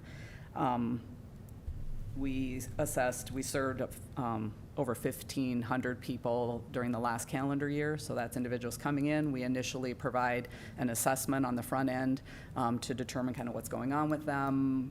Do they need to talk to a med provider? Do they need to talk to a counselor? And then we'll make a decision on whether we can just do some work with them on a few hours basis, or if they need to transition over to the stabilization unit and actually stay in a bed. Of the people that go to the stabilization unit, we assessed over 1,500 individuals. Just under 800 of those went into a bed. The rest we worked with and then discharged them, so they stayed with us less than 24 hours. And then we get people connected in the community to ongoing services too, so that's a piece of what we do, and hope they don't come back continually having those crises. Individuals that are admitted to a bed, our average length of stay was just under 5 days during the last calendar year. So Pivot Point is currently funded through some state funding that we're able to access, and then some grant funding that we have access to. And so we don't ask for county funding for Pivot Point because we're fully funded with those two mechanisms. Monument has also given us some one-time funding that we are using. I can't say that's going to continue forever. We're working with the state on kind of how these types of services will be funded into the future. So right now, they have a pot of money that we're able to allocate up to a certain dollar amount, and then we backfill any expenses that the state doesn't cover with those grant funds, Helmsley funds and some monument funds. And we've been able to up to this point, and through the next year, we'll be fine. We're working with the state on the ongoing funding. They will likely do it different into the future, so that's a piece that we're working on with them. I'm hopeful that the state will fund Pivot Point fully, but I don't know if that will be the case or not. Yes. Yeah, just to follow up, but Pivot Point is operating out of a county building. Yes, So I believe anyway, the county does have skin in the game, so. absolutely. All right. And then could you, how, when you talk about the people you service to come to Pivot Point, so how does somebody differentiate between like law enforcement or somebody in our community saying, this person, I have concerns, I'm going to fill out the paperwork for a mental health hold, or, law enforcement, et cetera. So how do they make the decision to go to Pivot Point versus the Monument Health Path? That'd probably be a better question for law enforcement. I think they use both, and it probably depends on who the officer is. And sometimes we are full at Pivot Point, so it could depend on that. Not very often are we full. We're usually able to accept holds. Sometimes in the overnight hours, they'll go to the emergency room because we don't have a QMHP on staff, but we will still take people if they come to us, and then we'll just wait till the morning to get them assessed. So I think law enforcement was just under 200 people came in via law enforcement to Pivot Point during the last calendar year of that 1,500 plus that I mentioned. All right. And Most of those were Pennington, not all, but most. All right. And just one follow-up comment. Did your organization just get an award? We did. What was that? Yeah, we were the nonprofit of the year through Elevate. Good work. Thank you. Good work. So, thank you. We see no more questions. We appreciate the hard work you guys put in. I know year after year you guys stretched $1 or $2, and we appreciate that. It saves the taxpayers a lot of funding moving forward. So thank you. Thank you. Thank you. We appreciate the partnership with the county, the funding we get, Congratulations and the on work the with reward. Pivot Point. I think it's a distinctly earned reward. So Thank you. okay, we'll move on to the next item here. Pennington County Conservation District. Conservation District. Here we are. Yep. How's it going? Morning. Good Good morning. morning. Sean Freeland with the Pennington County Conservation District, and appreciate what you guys do. And I think we are in a difficult time right now. We're missing an employee, and our only employee's been gone since April. So the board members are taking care of everything on what the Conservation District does. You guys are familiar with what we do. We sell trees and do no-till plantings, and also manage the employees through the lakes and the Black Hills for watching for zebra mussels. So we're doing the boat checks there. We do some thinning grants partner with DNR on thinning grants in the Black Hills and around on smaller properties. But one of our struggles has been paying an employee enough to do all the work that the Conservation District asks them to do. And another thing that we see on the horizon is our tree program is old. It's very old, so we need to reduce some infrastructure there, the tree cooler, and just transportation with the pickup and that sort of thing. But the district itself could use an update, I guess is what we're seeing. But so that would just be on the heads up for the coming year, I think, and appreciate you guys knowing what we do. So, any questions for me? Mr. Chair. Yes, Commissioner. Yeah, so the cooler, where are you storing your trees at now? We store them in a semi-trailer on donated property at Mark Keefer's ranch. All right. Yeah, so, yeah, my daughter-in-law went over there to get some trees and was like, is this for real? Is this kind of sketchy or what? Yeah. So, yeah. Yeah, it's back in the weeds, and Yeah, it's it's like, where are you taking me?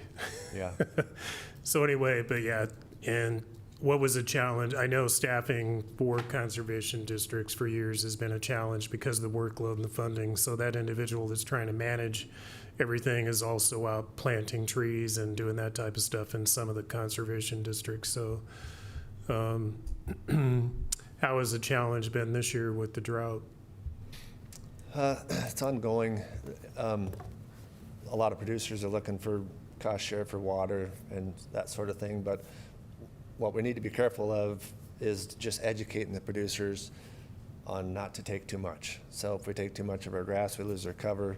We lose our cover, then we start to get blowing soil, and the water won't infiltrate. So when we do get a good rain, those producers won't be able to infiltrate that water, and then they won't grow grass. And so it's an ongoing cycle. So that's part of what we like to do. We have a conference in the fall and try to educate producers and just good soil management practices and try to keep that soil in place. All right. So yeah, the drought it's a big one. Yeah, and I was just gonna say, I know that conservation districts do a lot with not a lot of money. Yeah. They need any advice on managing dirt with no rain? Commissioner Durr. It never rains on his property. I don't care. It doesn't rain. He's in the computer triangle. It Yeah, doesn't rain correct. there. He's in Yeah, it just split like the No last matter few what days. happens. Yeah, I'm not That's- far from there. It's the number one thing you can do for soil is keep it covered up. If you can keep it covered up, you when the rain falls, it doesn't splatter. It'll soak in Keep the it ground. in one spot. And then the temperature of that soil will be 15 to 20 degrees cooler if it's covered up. So, What's interesting is all the people that enjoy the conversation, they enjoy it, but they don't want to participate in help making it happen. It just, it's a thing for sure. We're soil health school at my place tomorrow and Thursday, and just bring producers out and show them what they can do to try to improve their soil and their health. And it really is it's a pretty amazing thing, the soil. If you can keep it alive and living and healthy, it will pay you back dividends. you ever heard biochar by chance? Done a little research on biochar, but not a lot. Okay. It's Didn't know. I know that's something they're working on to help the soils versus fertilizer and stuff like that. So Yep. we're getting Yep. some big it's- production happening in. Biochar is carbon, and Yeah. you can store carbon in your soil just by having living roots, having plants. And so the sunlight is there, and those plants will put that in the soil, and through the biology, you'll start to build carbon. So it's similar. All right, I see no other questions here, so we appreciate your time. And we know you're a busy man, and we'll let you go, so. Yeah, well, thanks. Thank Thanks, you. you guys, for Thank your you. service. Oh, wait, I'm sorry, you got one more question here. No, I just wanted to say yeah. thank you, yeah. Okay, all right. Good. Awesome. I didn't Thanks, want to you cut guys. anybody off. Thank you. Thanks. Have a great day. Yep, you too. Mr. Chair. Yes. Yeah, I just have a comment for Jordan. So some of these presentations that are up here, last year we had their budget information. We don't have it this year. For some of them, yeah, it all depends on what they provided. So, Okay. So I just know last year I remember looking at some of their budget information, and this year the submissions do not include their budget. And I would just like to, every outside entity that's applying for county funds, I believe before they can be considered, they should support, Just make that an ask in the future. they then. should submit their budget. All right. We'll just make that an ask. East Pennington County Conservation District, is that the same deal? it's a different It's different. conservation district. So this is then there's the East Pennington County Conservation District. So, Eastern Pennington County? nobody? Okay. Okay. Working Against Violence, Wavy. Hello. Hi. It's the Wavy people. Good morning, Chairman and Commissioners. Thank you for the opportunity to speak with you today. My name is Carrie Berard. I'm the Chief Financial Officer for Working Against Violence. And joining me is our Chief Executive Officer, Linda Schroll. Wavy has been serving survivors of domestic violence and sexual assault in Pennington County since 1978. We operate the region's only domestic violence and sexual assault center and provide emergency shelter, victim advocacy, crisis response, legal advocacy, and prevention services 24 hours a day, 365 days a year. Today, we are respectfully requesting $47,000 in county support, along with the continuation of marriage and divorce fee funding, to help ensure these critical services remain available to Pennington County residents.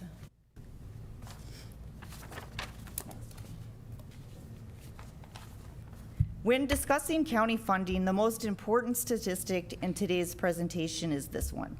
As of 2026, approximately 80% of the individuals served by Wavy are residents of Pennington County. While we never turn away someone seeking safety, 4 out of 5, every 5 people receiving services from Wavy live right here in Pennington County. This demonstrates that county funding is directly supporting local residents, helping families in our own community access shelter, advocacy, and safety services when they need them most. At this point, I'd like to turn it over to Linda Schroll to talk about the impact these services have in our community. Thank you, Carrie. Thank you, Commissioners. The numbers before you, there you go. The numbers before you represent real families, real people, and real crisis. In 2025, Wavy served 1,590 unduplicated survivors and provided more than 45,000 free of charge services. Our shelter provided safety to 1,073 adults and children, resulting in nearly 14,000 nights of safe shelter. Many of the survivors we work with arrive having exhausted every option. To put it bluntly, they don't have a safe home to return to. They arrive fleeing domestic and sexual violence, family violence, intimate partner stalking, and human trafficking. They need a safe place to stay. They request someone to help them navigate the legal system, assistance finding sustainable housing, counseling, education, and support so they can begin healing and rebuilding their lives. Each and every one of those numbers before you represents a person who found safety, support, and hope through Wavy. Thank you, Linda. Based on our request and the number of Pennington County residents served, the funding request equates to approximately $36 per county resident served. For that investment, survivors gain access to emergency shelter, victim advocacy, court support, crisis intervention, safety planning, and connections to community resources. As federal victim service funding continues to decline, local partnerships become increasingly important in helping us maintain these services for county residents. As you can see, Wavy's work far extends providing just shelter. Every day, our advocates, our staff, work alongside law enforcement, prosecutors, healthcare providers, schools, and community partners to support victims and strengthen outcomes.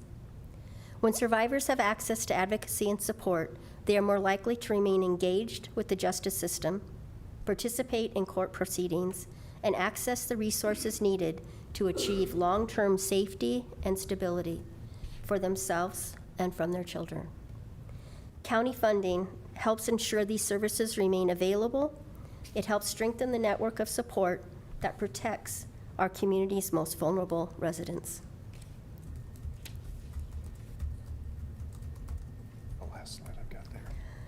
So we just want to thank you in closing for allowing us the opportunity to share Wavy's work and the impact it has throughout Pennington County. We are so proud to serve this community and grateful for the partnerships that help make this work possible. We again are respectfully requesting $47,000 in funding and the continuation of marriage and divorce fee support so that survivors and their children continue to have access to safety, advocacy, and critical services when they need them the most. Thank you for your consideration, and we'd be happy to answer any questions. Thank you, and I'm going to call for questions or comments. Mr. Chair. Commissioner Durr. Jordan, would you go back to the slide that speaks to Pennington County served? This one? No, the other slide, 12. So this will work. So 1,272 Pennington County. So of the 1,272, are you tracking if they're Rapid City residents, Box Elder, et cetera? If they provide that information, but not tracking it specifically. But now we just went to an electronic database, so we should be able to start tracking that better. So when you say 1272, just kind of like Prairie Hills Transit, you know, saying that we did X amount of transports last year, you know, 6, excluding Hill City, you know, 4 in Box Elder, et cetera, but 2,500 in Rapid City. And so it's, that would be something I would want to see. But the other one, going back to when you're saying, and we don't have the dollar amount in here, but I think it's in the 40s, but out of, because we have a mandated fee that we collect, which you mentioned, the marriage and licensing. That was $40,078 last year. Okay, and so I do believe, and so we're projecting probably again about the same amount, 40,000. Anticipated between 40 and 44,000 is what we typically budget for. That is mandated by law that we collect those dollars, and providing that service is Wavy, and so those dollars go to Wavy, and we collect that through marriage and registration fees, et cetera. It's in statute. So, and what we did last year was, I believe the sheriff's office was funding part of Wavy out of his budget. State's attorney's office was funding part out of their budget. And that is one thing we kind of looked at last year, was the fact that the county is funding out of our general fund, or coming out of this fund, which is, it's not a restricted fund, it's going into our general fund. The domestic abuse is a restricted fund. Okay.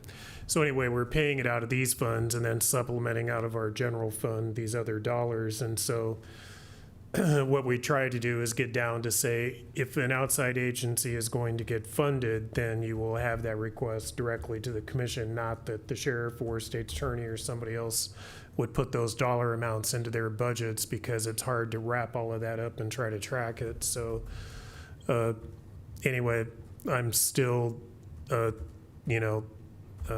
favor of leaving our funding request to that is just coming out of, you know, what we're mandated to fund by law at that $40,000. So that's the dollar we funded. How much for 26? For 26, it was just the amount that was coming out of the domestic abuse fund. Which is what? We budgeted 44,000, but it's probably going to be around 40,000. It's in the 40s area. All right. So those are my comments. You do great work. So thank you. Thank you. You guys have the facility on 5th Street too, right? Yeah. Quincy. Quincy. Oh, Quincy, okay. And 6th Street, I guess. Sixth, Yeah, yeah. as our admin building. Okay, perfect, okay, Yeah. thanks. I mean, you've been around for a long time and do it. Since 1978. Yeah, it's a fantastic job for the city and the community around here, because some of these people would have nowhere to go, like you said, in the middle of the night or whatever. These domestic violence situations unfortunately happen, and there's hope that they can, get through another day so they can find some help, or whatever. We appreciate all your efforts. Thank you. Thank you. Yeah, We have no thank you. further questions. Thank you. Let's move on to Dakota Plains Legal Service. Mr. Chair, could we take like a 5-minute break before we Yeah, fire this up? we're going to take a 5-minute break if you don't mind, and then when I come back, we need to figure out how we're going to put Jerry in jail.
Here.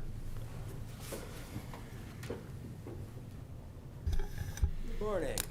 Good morning. I'm Paul Branken. You probably remember me. We sure do. Yeah. If we continue, it'll be my 25th year. 25? 25. Yeah, I started in 2002. Okay. This, this project here. But as you know, we do conflicts for the Public Defender's Office and other criminal legal representation as appointed by the court. And we're here to continue that. Last year, as the letter points out, we served 518 clients. And I always got to point out, and I always bring my prop here. I've got 2 files that I have currently going, and these are 2 individuals, but there's 20 files between them because the people have multiple cases going. So when you see a number like 518, it's in the thousands, actually, of actual cases. Because it's going to be multiplied. Yes, I mean, like, they have multiple files, they pick up new ones, you know, so, but we count that as, for our statistics, as one, because it's one individual. Right. Because otherwise, he becomes quite laborious. And as I state, you know, we do the criminal representation, but we also do abuse and neglect cases, juvenile. In a rare occasion, a child support representation, we get appointed to those by the court. That's not very often, though, but it's mainly criminal and abuse and neglect cases. And we're asking for just a moderate 2% increase this year, just because some expenses are up. But I try to hold everything down if I can. You know, we had the same amount for 2 years, I believe. So we're just asking for a 2% offset to help with some increases we're facing. We have 3 full-time attorneys and 2 full-time paralegals on that, coming out of that salary, or that amount that we are requesting. I'll leave it open to the commission for questions. Commissioner Durr? I don't have any. Oh, so I do. You brought up, getting back to, we had our new presiding judge, Lindgren, and Laura Retzel, our state's attorney, come in about a month ago or so, talking about some of the changes that they were trying to institute, and the judges with the court system and the calendar to try to get some of the cases adjudicated quicker and less status hearings, that type of stuff.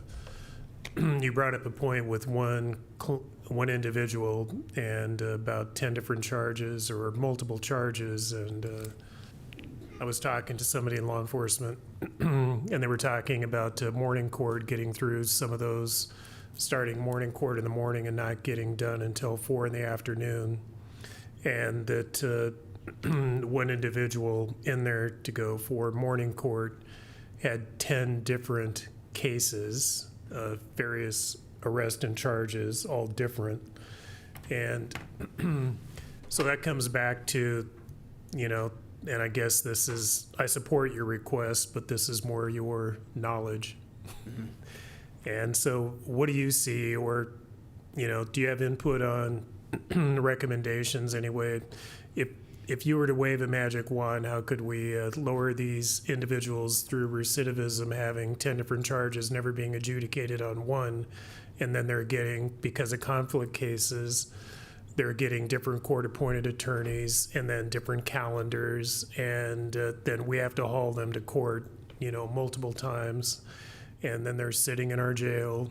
They might get out, and then they reoffend before. That's how this stuff is happening, because they're getting out of our system and they're not showing up to court, and then they're reoffending, and so they're getting picked up on another bench warrant or something on a crime they've committed, and then a hold on the previous charges, and it's just a cyclical event.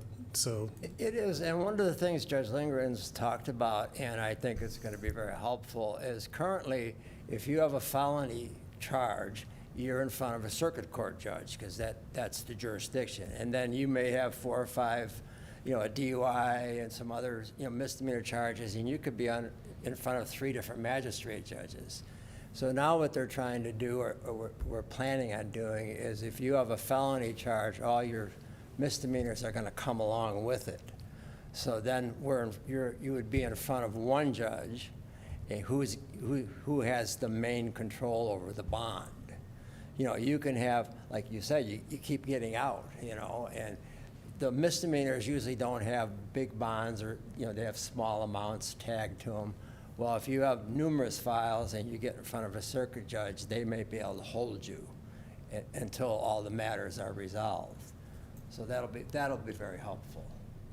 And that'll cut down on hearings and different judges in different courtrooms. And, because some days you can have the same individual who's got 3 different hearings going on in the courthouse at the same time in different courtrooms. Because they have an abuse and neglect case, they have a magistrate hearing, they have something in circuit court. So this will hopefully eliminate a lot of that. Any other questions from the commission? No, we appreciate your time. Okay, thank you. Have a great day, Thank sir. you. Thanks. I'll send that. Thank you for your service. Okay, we'll move on to, And, yeah, just to follow up comment I have is I do support their 2% request for increase. As a note, CPI for 2027 is anticipated to be 2.5%. So just keep that in the back of your mind as well. thank you. Tammy Barrows, you're next, Humane Society.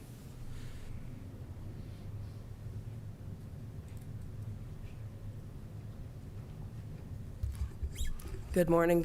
Excuse my voice, I'm getting over the plague. I'm Tammy Barrows. I'm the Executive Director of the Humane Society. I'm Jim Rowenhorst. I'm the President of the Board of Directors for the Humane Society. So we provide animal services for Pennington County and Rapid City and Box Elder. Those are the only outside contracts that we have as part of our budget. The rest of our budget, the majority of our budget is done by fundraising, and about 17–18% of it is based on shelter revenue for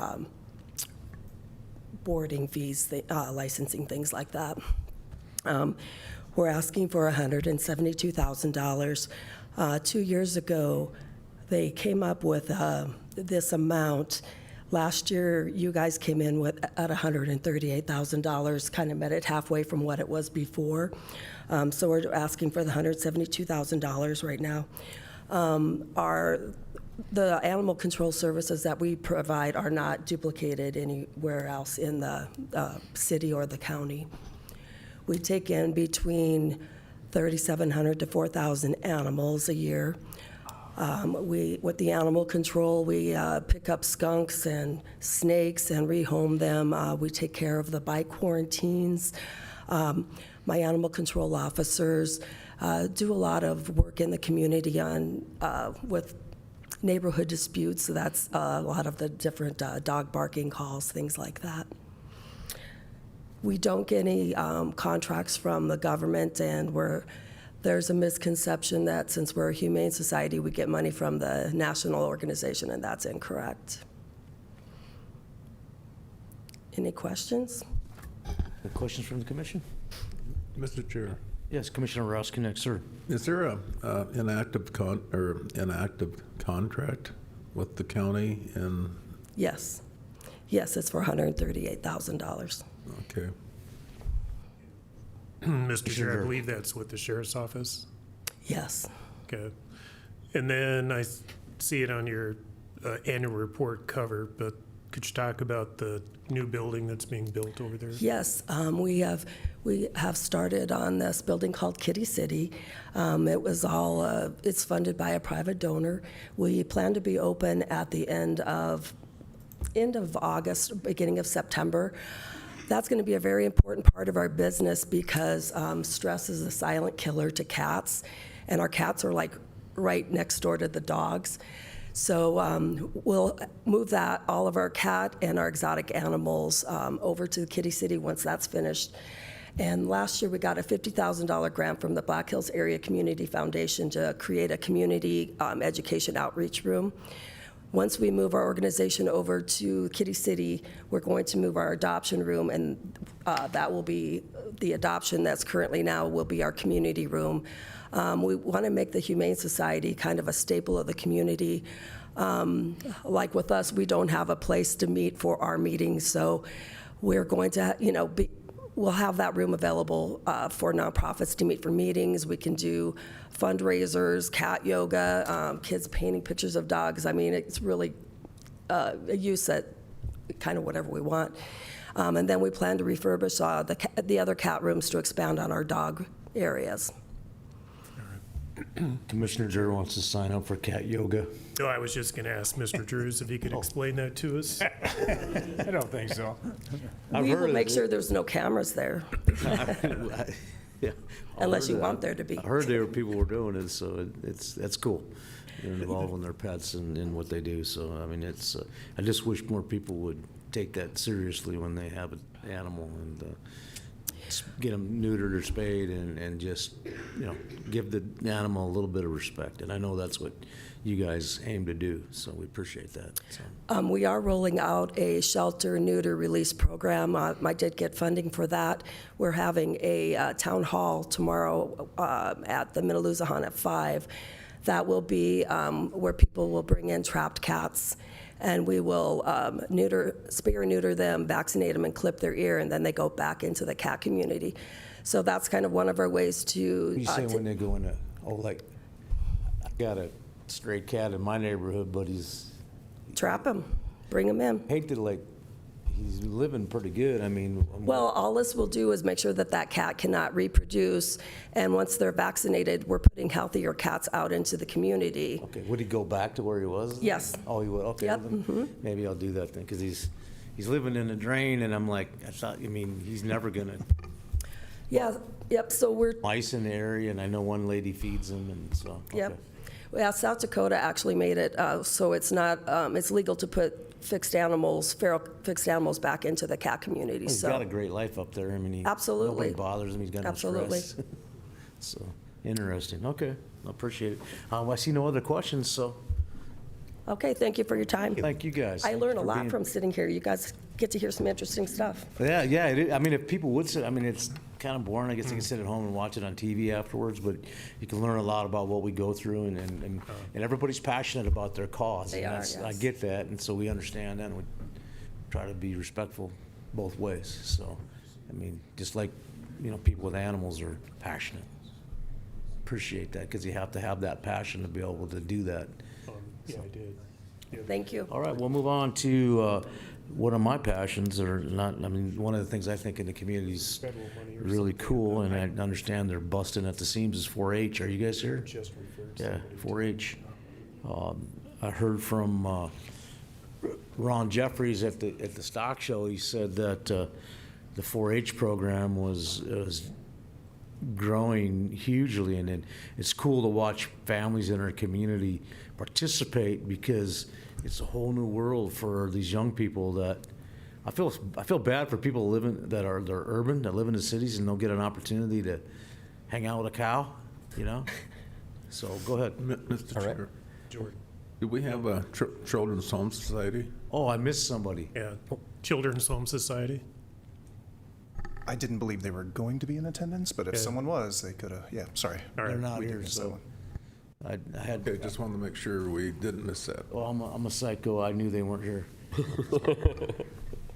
All right. Psycho. Well, good morning, commissioners. I'm Matt Odden. I'm the current chair of the Extension Board here in Pennington County. I appreciate the opportunity to come and chat with you this morning. This morning we've got one of our members, Savannah Suko. She's got a little presentation for you, and then I'll give you some numbers. We'll give her the floor. Hi, I'm Savannah Suko. I have been a part of the Rushmore Riders and Explorers 4-H Club, Black Hills Shooters 4-H Club, and Black Hills Archery 4-H Club for 11 years. I recently graduated from Central High School, and I am finishing out my last summer in 4-H.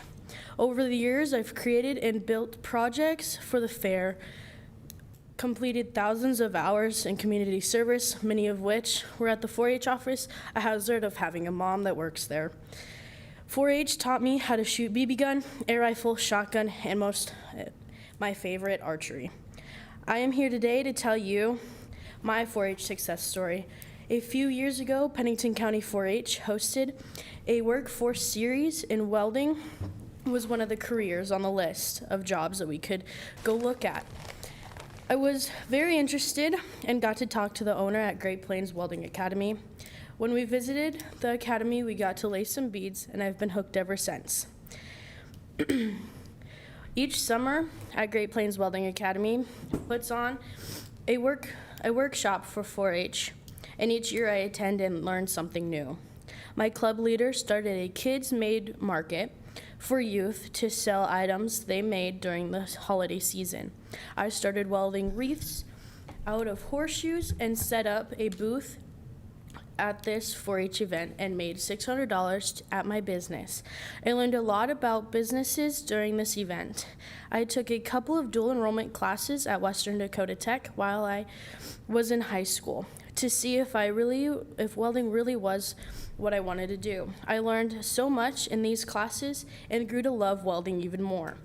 This past year, I visited nearly every technical school in the state, applied for the Built Dakota Scholarship, and I am excited to share that I will be attending Mitchell Technical College this fall for welding with a Built Dakota Scholarship sponsored by Vern's Manufacturing. I truly believe I wouldn't have received this opportunity without 4-H on my resume. I know that none of this would have been on my radar without 4-H introducing me to welding in the first place. I want to thank all the Pennington County Commissioners for their support of the great 4-H program we have here, and I hope that you will continue this support for the future youth. Thank you. Thank you. And Mr. Chair. Yes, Commissioner Dare. So Savannah, you may be aging out as far as being a Yes, 4-H member, but you've proved over the last 11 years that this is something that's really passionate for you, and I know that you'll continue on with a 4-H program somehow or another through many years of your life. So we really appreciate your efforts in all this. Thank you. Thank you. All right. Thanks, Savannah. So yeah, I think that really tells the story of what we are, and that's really the goal. Whether a kid is in 4-H for a year or for 11 years, I think it makes a lasting impact on their lives. I myself was an 11-year 4-H member, and my kids are in 4-H, and it's something I'm very passionate about because it's made such an impact on my life as well. In Pennington County, we have nearly 500 members in 4-H. I think our current enrollment is sitting at 496, but it will continue to go up as there's some kids that don't register until there's the project area or the thing that they want to participate in. For 4-H members, dues are only $5, so we don't want that to be a barrier, and there's opportunities for scholarships for kids that can't afford that. So I think it's a really great opportunity. We've got 17 clubs throughout the county, and 52 certified SDSU volunteers, myself included in that. As well as a number of folks that volunteer their time but haven't went through that process as well. And 4-H is for youth ages 5 to 18, and I think it's just a wonderful program. Our current budget request is very close to, we're essentially at what we were for 2025. Basically, the increases in the budget are all salary-related increases that are dictated to us, and so otherwise we have done a pretty good job of always being pretty conscientious of and mindful of our budget, and we do try to make sure that we did move some things around within the budget this year just to match what expenditures have been, just so that it more accurately reflects what we do. But other than that, yeah, the salary increases are really the only changes in there. So I appreciate your time and your consideration of our budget request. Are there any Thank you. questions for me? Yeah, Mr. Chair. Commissioner Dirk. Yeah, I'm just curious, are you tracking what is a trend in 4-H as far as youth participation? Is it stabilizing? It has increased, decreased? Pardon me, I've got cold. So our 4-H numbers have stayed pretty constant since I've been involved. I think they were when I've been on the board for around like 12 years, and I think they were 400 something, and now we've been up around 500 more recent years, and that's been pretty stable. We'd love to get more kids involved, but that's the challenge with everything is that there's just so many opportunities.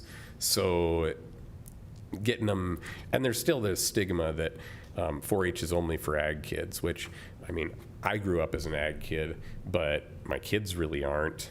And there's opportunities for everyone.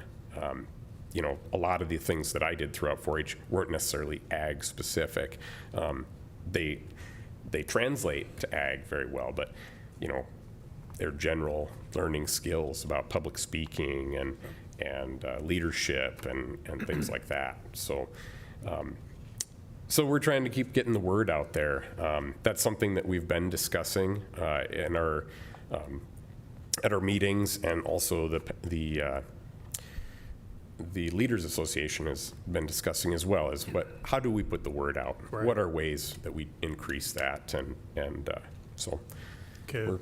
we're open. All We're right. open if you have thoughts. So Yeah, just one thought related to that would be that we have in our commission office, we have a communications position, and he does a great job at telling the story and doing that information. And so he does videos, he does interviews, he does different things. And we have we started this a few months ago, but we have a spot on KOTA twice a month called County Focus. And so I think it would be a good thing, Jordan, if Cody could work with your 4-H team and go in and have a segment on KOTA and just talk about the program and the benefit. And again, I know it's been mentioned many times, but investing in our youth is better than investing those dollars in incarceration and different programs that we have to fund. So absolutely. And my follow-up to that would, and again, because I know you have a Facebook page for 4-H, but work with Cody and probably do a focus on the 4-H program, get on KOTA, and he does a great job of putting that information out there. So yeah. And then secondarily, my question relates to, it kind of ties into our getting a look at 3 to 5 years down the road as to, and again, personnel is one thing, but our capital projects, that type of thing. So my comment, I guess, is how is the 4-H building holding up? Well, there have been quite a few improvements or maintenance issues that have been resolved in recent years. So we work with buildings and grounds on all of that. I think currently things are in pretty good shape. There were some issues, like several years ago, it was found that the back wall was essentially going to fall away. Well, they resolved that, did some foundation work and resolved that. The roof got repaired a few years ago. I think the building at this point is in as good a shape as it's been in years. The only thing I can think of, I'm Kimberly Succo, the 4-H educator at Pennington County, would be that our stage is not handicapped accessible, and we do have a club leader who's in a wheelchair, so she can't hand out awards up on the stage, things like that. So that's something that we've looked into. We've worked with the Sheriff's Department, has a grant writer. We've worked with her to help write some grants to try to get some funding to replace that stage or modify it even. We haven't had any luck so far, but we're kind of working on that in the background. So that might be something that in the next few years we could think about. But And I guess, Jordan, would you make a note of that? And I think it's worthy to bring up to our Buildings and Grounds Director and have that conversation with Davis Purcell. He's very helpful. I mean, you'll find that he'll bend over backwards that he could probably even handle the project, so. Sure. Okay. Yeah, that'd be great. We don't want him not having access. That's a bummer. He just walked in. Oh, he just walked in. Davis, we're talking about you, brother. So. He's a psycho too. All right. Yep. Okay. No other questions. I guess we'll move on. Thank you. Okay. And appreciate it. Yep, thank you for your time. work with Cody in promoting your program. So he loves that too. You'll find that he'll be very helpful to you, and maybe get you some more website presence. And he knows how to do all that stuff and get some good shots of what you guys are doing and promote it on our big beautiful website. So thank you.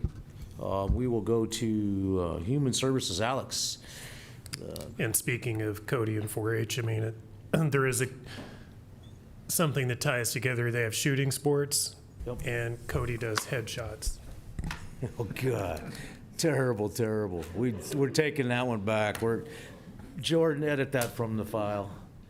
Well, archery, I know they noticed archery. Down in Oklahoma, they have archery in the school. Both my granddaughters do it, and it's crazy how many kids get involved in it, and they love it, and it's just, it's awesome. But Alex just got promoted, so this will be your first, like, you're responsible type thing. Yeah, So, that's all right. Well, you got the floor, sir. Yeah, and we were saving up some issues we had for him, right? Yes. Okay, go. Yeah. that sounds good. Mr. Tice, he wanted to let him slide until you took over, so we're gonna Yeah, come after you. I appreciate that. Okay. It's Perfect. okay. Alex Purcell, Director of Human Services in the Veteran Service Office. Thank you all for having me this morning. Just here to present on our budget for 2027. Pennington County Human Services, we serve as the umbrella for 4 major programs that directly support the health, stability, welfare, well-being of Pennington County residents. That falls into economic assistance, medical assistance, the Veteran Service Office, and diversion or reentry programming. Start with economic assistance.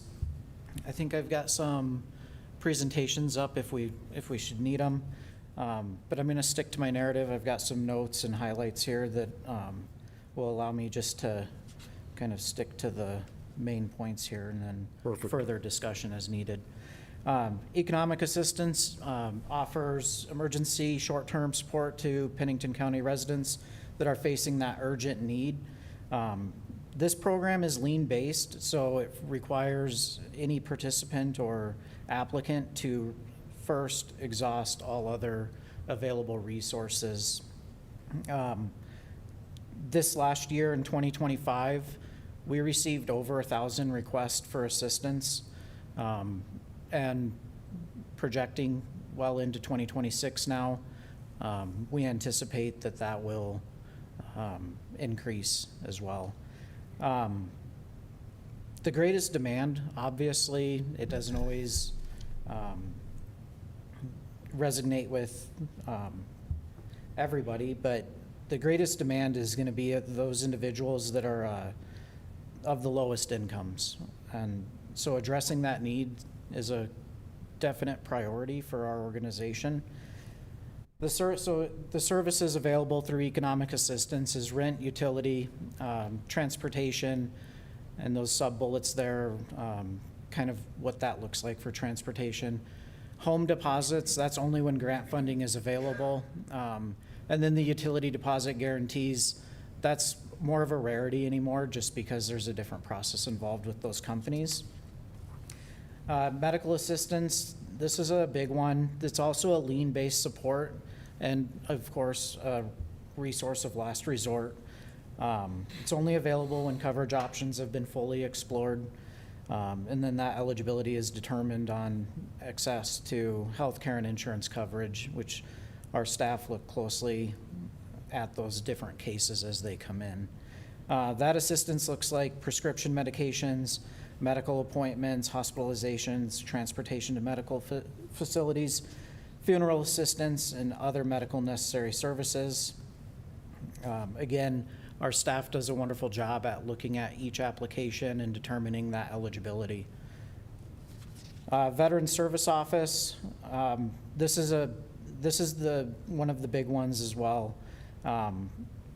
We estimate that there's 14,000 veterans living in Pennington County. We're home to multiple VA facilities. We know about the new VA clinic up on Mount Rushmore Road or Highway 16, and then our proximity to Hot Springs and the VA healthcare facility in Sturgis, Fort Meade. Also, our proximity to Ellsworth Air Force Base, which is growing, and a large National Guard population within our state. So Veteran Service Office, Pennington County's Veteran Service Office plays a vital role in helping veterans achieve the benefits that they've earned through their service to our country. We've continued to see a steady increase in veterans coming into our county. Military retirees, they love the area, they don't leave. In a lot of cases, not all, but you know, a lot of veterans end up calling Pennington County home. The Pennington County Veteran Service Office is the busiest VSO office in the state. We anticipate greater volume in 2027. In the attachments, you can see the different types of forms and everything that's been submitted to the VA, the Federal Veterans Administration. Again, it's over 6,000 forms in 2025. 2026, that data is approximately halfway through, and we're already at 2,100 forms submitted. So with that, and kind of the way it works with submissions to the VA is, and I've said this for the better part of a decade now, is today's Veteran Service Office appointment is tomorrow's work. There's obviously the VA is not, it's gotten way better, but it's not prompt in completing the claim process. It takes months. And so this data will continue to increase all the way back to the beginning of the year, sometimes the year prior. It just depends if that veteran gets put on an appeal. That can take upwards of a year. So again, the numbers are always increasing in that regard. Well, you know, we track a lot of different data throughout our office, not just in the VSO realm of things. As you can see, in 2025, monetary awards generated nearly $2.5 million in ongoing benefits for Pennington County veterans, along with roughly $6 million in retroactive payments. Those payments have to go back to date of submission. So that puts us, you know, just over $8 million in claim in monetary benefited claims. So with that, it becomes difficult to track because that veteran, you know, that's what we see as the core number, but those veterans are receiving that compensation monthly. And so we don't stack totals. That number is considerably low, but we like to be on the conservative end of things when we consider the monetary amounts coming in. Just for transparency, we don't want to see a huge number that's hard to detail out. So that's the very core basic number. 2026, again, like I kind of alluded to earlier, those numbers are going to continue to increase. You know, we're just now seeing the beginning of the year stuff kind of become finalized just through the VA's process. It's a lengthy process. And so we'll continue to monitor those trends and update our data monthly as we do. Again, VSO, they're experts. They're hands down experts in all areas of the VA. They attend advanced training to be able to deliver these benefits to our veterans of Pennington County. But those areas, healthcare enrollments, that's a huge piece. Disability compensation, non-service connected pension, widows pensions, education, voc rehab, appeals, death and burial assistance. One thing that I always like to point out with the VSO office is they they don't just have the veteran come in and, oh, what are you here for? It's a solicitation of all benefits that that veteran has earned. And so that appointment usually takes upwards of an hour. There's a considerable amount of work on the tail end of that. But they are looking at all benefits that the veteran would be eligible for based on their military service. Reentry programming, 2006, Pennington County Human Services led the state in an innovative way of launching the Rebound program. It's the first reentry program in the state of South Dakota. There's a critical need for post-incarceration management, case management. So our Rebound team really works hard with individuals reentering the community. That core mission, obviously, is to support individuals who are at high risk of the revolving door or reoffending. Through our work, we can make sure that with individuals that are willing participants of this programming, that there's not such a cliff effect as they get out of the Pennington County Jail, where they would normally just, you exit, there's nothing in place, there's no support, there's no referrals, education on how to successfully reenter the community. That's one gap that we fill. It's a phased approach, so we start with relationship building, visiting with individuals who are incarcerated while they're in the Pennington County Jail. The goal is to visit each individual who we're potentially going to be working with 3 to 4 times before they exit the facility. We've worked over the years, we have a messaging system, so we're able to use the kiosk on each cell block to create dialogue with individuals who are incarcerated prior to them getting out.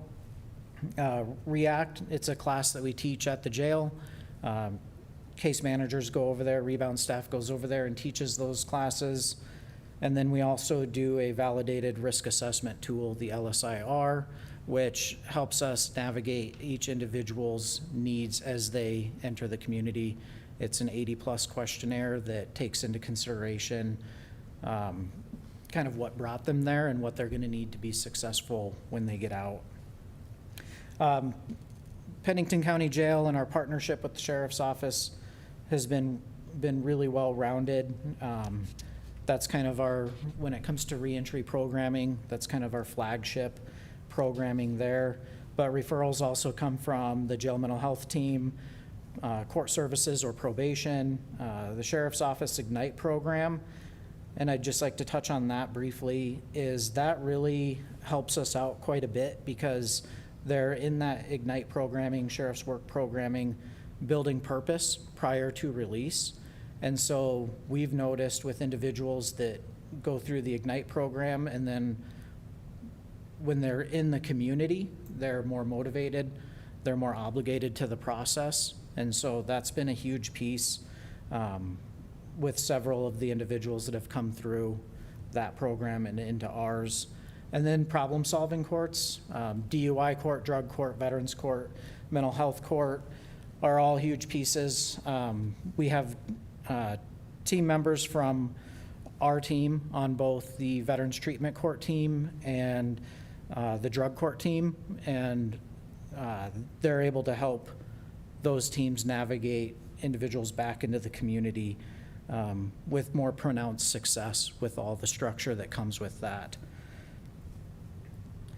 So with reentry programming, it's not anything that is just, we're just giving stuff away. I know that this says food, clothing, shelter, but those are the basics, and that sometimes helps motivate people to change. I don't want you to think that that's just an immediate thing that's just given. We're talking, if somebody has a interview for employment and their barrier is non-slip footwear to work in a restaurant, well, we can accomplish that through grant funding, really looking at employment resources and tools continued treatment, substance use treatment, medication, and just connection to things that would make individuals more successful as they re-enter the community from incarceration. Transportation, home visits, follow-ups. We try to keep everybody connected and accountable to the programming.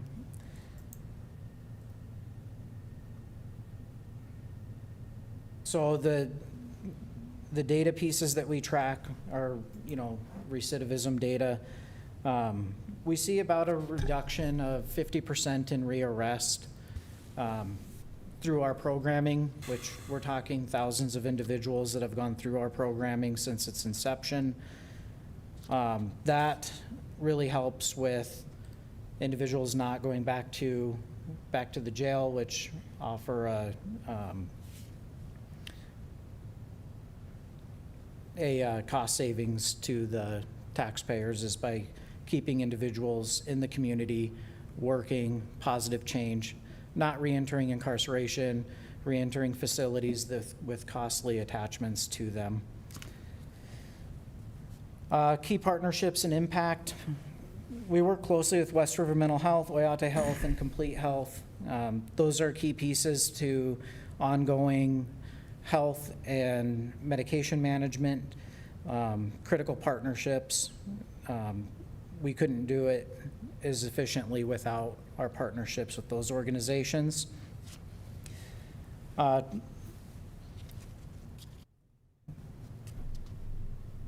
Again, I don't really have too much else on, it's all here in the narrative.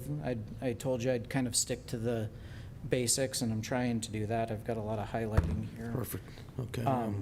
So since our last numbers? presentation. Do you have like numbers that you're looking for your budget? Yes, in particular, so we've narrowed our budget very closely down. We went through each line item with good discretion. Again, it's a fairly lean budget. We did absolutely everything we could in each line item. And so initially, what you see here on the screen is what we would be looking at as a department. Okay.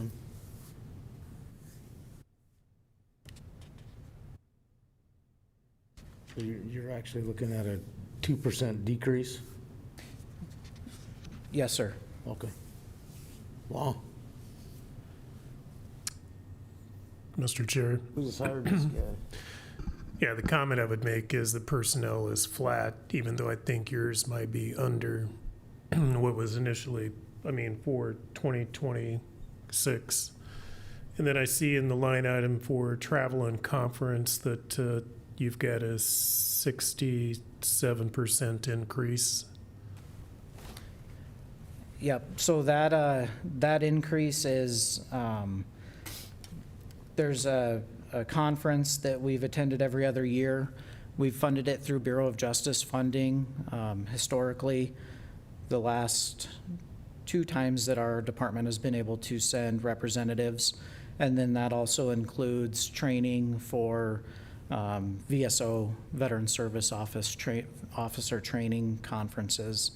And so we did increase that area just to make sure that our staff is staying on the front lines as far as the most up-to-date training, best practices, things of that nature.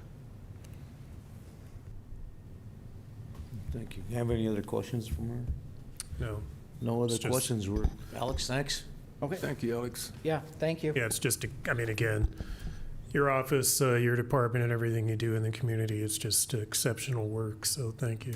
Yeah, I appreciate it. I wish that, I could sit here and talk for quite some time. I didn't quite get through the whole narrative, but, there's a lot of stuff that we do, and we always look at that positive impact. We look at our partnerships, and we just want to make sure that that's sustained to the best effect possible for the community, for the taxpayer, and for everybody involved. 100%, Alex. And I think that we'll have, I think in January, probably have 2 more commissioners coming on board, different ones. So we'll have them spend some time with you guys because it's just very, very broad what you guys do, but it's very important to the community, so.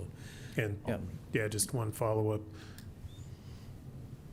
You have somebody you know now at the Vicarovich Foundation, so do you have an in there to get more money out of them? There's a plan in place. All right. Mr. Chair. Alex, I just want to say thanks for stepping up to the plate, being a commissioner for Pennington County Housing Redevelopment. I think you'll really be a good fit for that program. Yeah, thank you. I look forward to that opportunity as well. Well, Thanks, once sir. again, thank you. Have a good day. And now we're going to go to the treasurer, Miss Annette. You have the floor.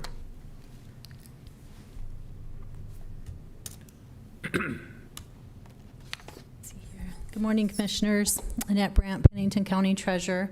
I've submitted the budget information for the public to read as well, and I just added a narrative here that I'd like to support the information that's already been provided online for them.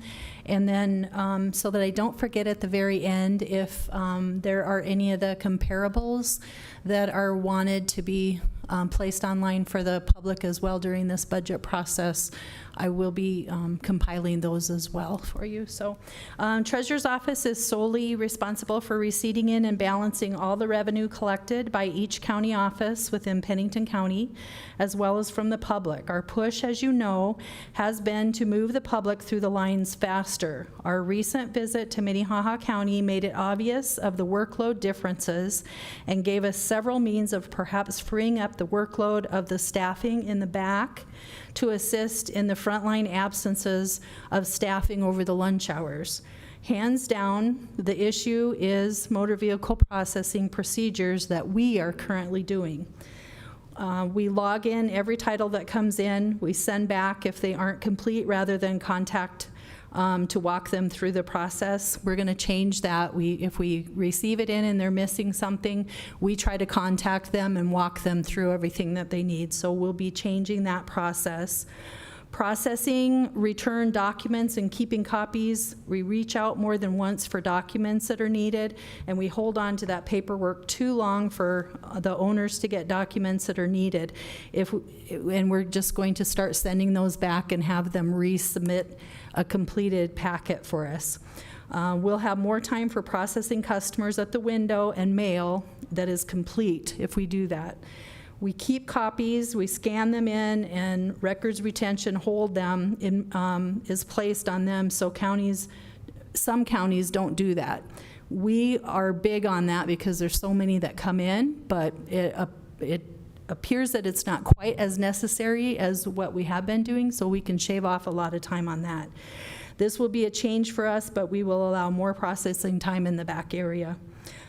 Looking into no voicemail option, we have a seven-person queue with 3 full-time people answering the phones, and often our 25 capacity voicemail fills up during the day as well. If voicemails aren't needing to be returned and logged, that will free up 3 more hours of processing time at the front windows. So we can, when somebody goes to lunch at the front window, we'll have somebody now to move them up front. I'm not saying that we're going to do away with voicemails immediately. I'm going to be visiting with IT in regards to the reporting that they have on that before that decision is made.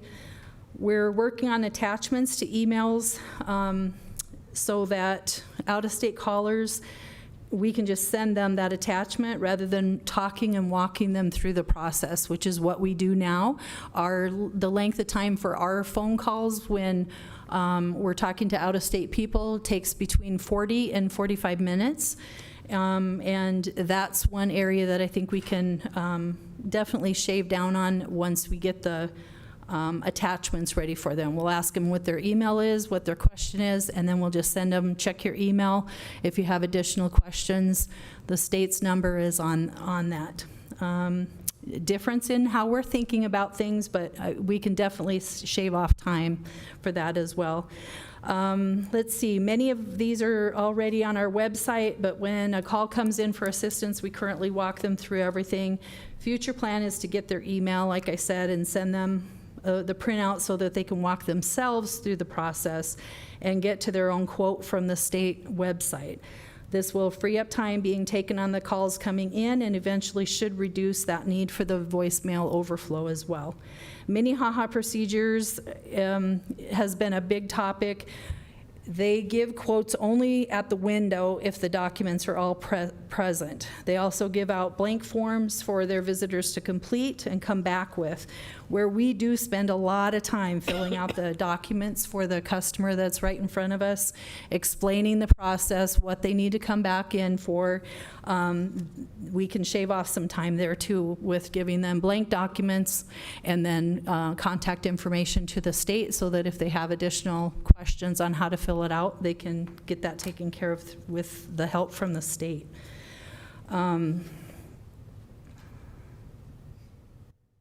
Any issues that the 605 drive has with the individual customer, right now what we're doing is the customer is in front of us, we stop and we contact the state. We do the information back and forth to them. We either call them or we're on their chat and we're waiting for that response back from the state while that customer is waiting for us so that we can get it taken care of. That's not done in some of the other counties. It's, this is what you're missing, contact the state, find out who you talk to, and then come back to us. And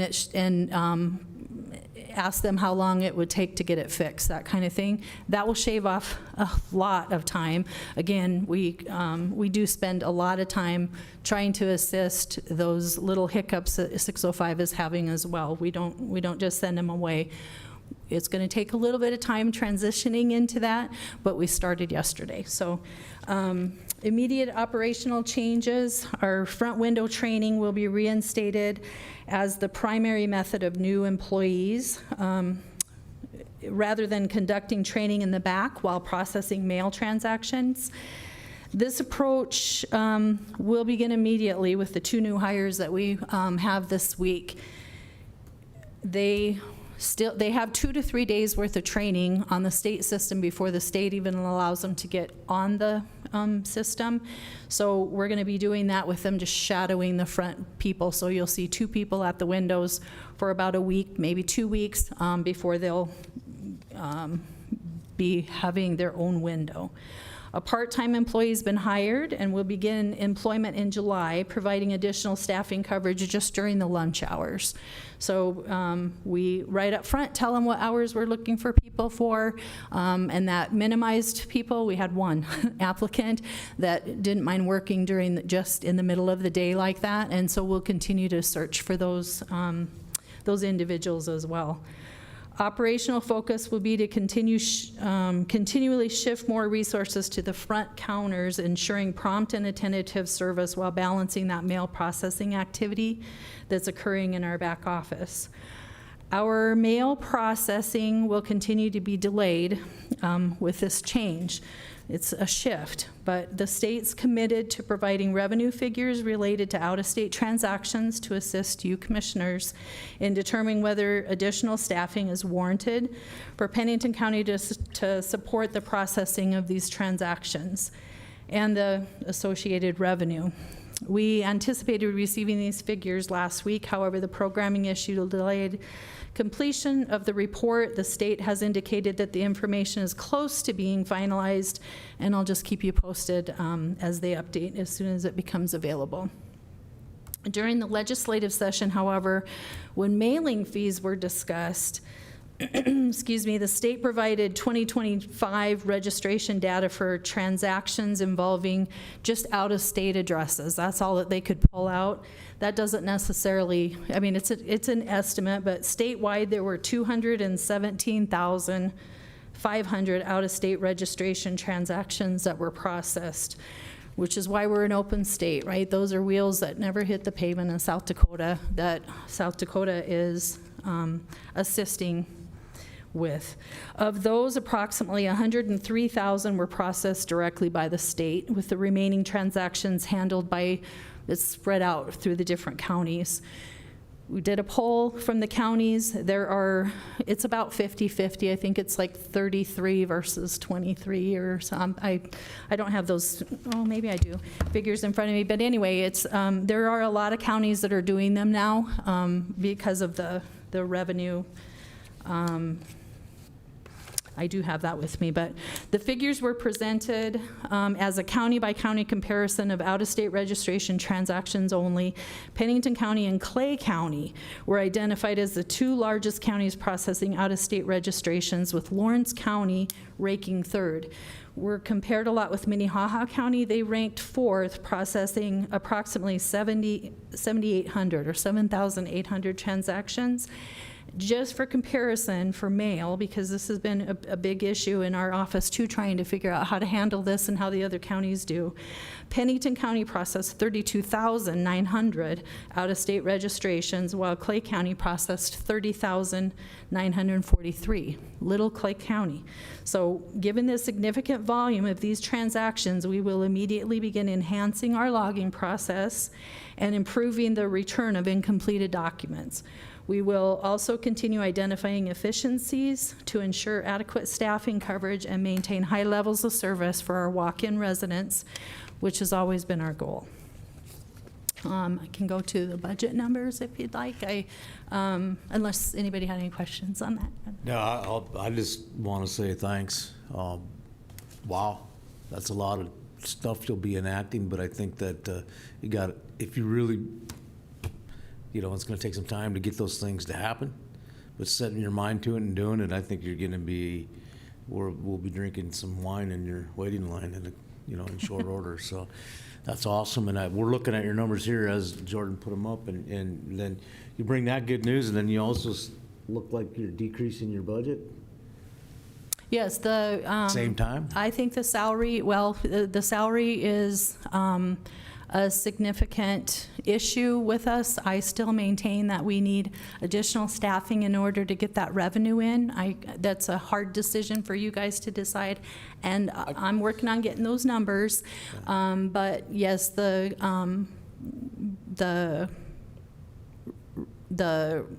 budget request, I went over every single line item in there, and I'm just hoping that you're not saying that it doesn't end up saying everybody cut 5%, because I screwed it tight as I could as I went. So well, you're the only second person that had a decrease so far. So, but I'm just excited about all the changes you're going to make too, because I think that that's going to reflect in the end result. So Jordan had it. I don't want to rain on anyone's parade, but to explain the reduction in the Treasurer's Office budget, it's because the Tyler Technologies software had been being pulled out of the Treasurer's budget and the Auditor's budget. Okay. We've moved that over to the IT budget now. So it's still a reduction, but not as big of one as you see there, because that was tens of thousands of dollars that is now in the IT's budget. Okay, well, perfect. And still, we're heading in the right direction. Still being spent. That's all the commission can ask, is that, you seem excited about the changes that are gonna happen. It's gonna be your own deal, so I think that you're gonna, just having you being excited about those changes and opportunities is awesome for me. But commission, do you guys got any questions? Mr. Chair? Yes. I just have a statement. I appreciate what you've done in that, and I know that it's going to take a period of time for measurement to see exactly how it all impacts it, but it all looks positive. Appreciate your efforts and your cooperation and really looking into this, so thank you. You're welcome, for sure. All of us up here understand that it's going to take some time too, so, that's something we're aware of, so as long as we're heading in that direction, you seem very excited about it. Commissioner Durr, did you have something to say? Yeah. So what I would like to see, assuming your team had a good visit in Minnehaha County. Yes. Okay. And I'm just going to, make a note, because we need to work together to get to this. But yesterday morning, we had a commission meeting and we had 5 windows open. And Minnehaha County at the same time had 12 windows open. And so that's what I would like to see. And then getting back to the discussion, because this is a financial one, you're going to work on, the revenue and the weighting of the personnel required to get this, revenue and the wheel tax and all the other fees without a state. But it goes back to a discussion that I mentioned last year, that if you're going to put, because I heard it, you're going to take your new hires and put them to the front window and go back to that type of training versus working your way up through a cycle out of the back room and then eventually, because I think I've heard the timeline mentioned that would take up to 8 months possibly to get somebody trained to process at the front window. That was your previous model? Fully. Full, yeah, Yeah. yeah. The ones that are up there 8 Yeah. months can do all of the All processing. right. And in Minnehaha County, that is about 2 months because they're doing the front counter, training up there. And then it goes back to, I know it's going to cost us a little bit more money, but I think it's a benefit to your office and to the county. And that is to do away with some of the lower entry-level positions that you have to go through the training process. And if you make it to this point, then you'll get this position. If you make it to this point, you'll get this position. I would rather up that base wage when you're out recruiting and hiring. I would rather up that base wage to, the position of a tax and title specialist or whatever it is.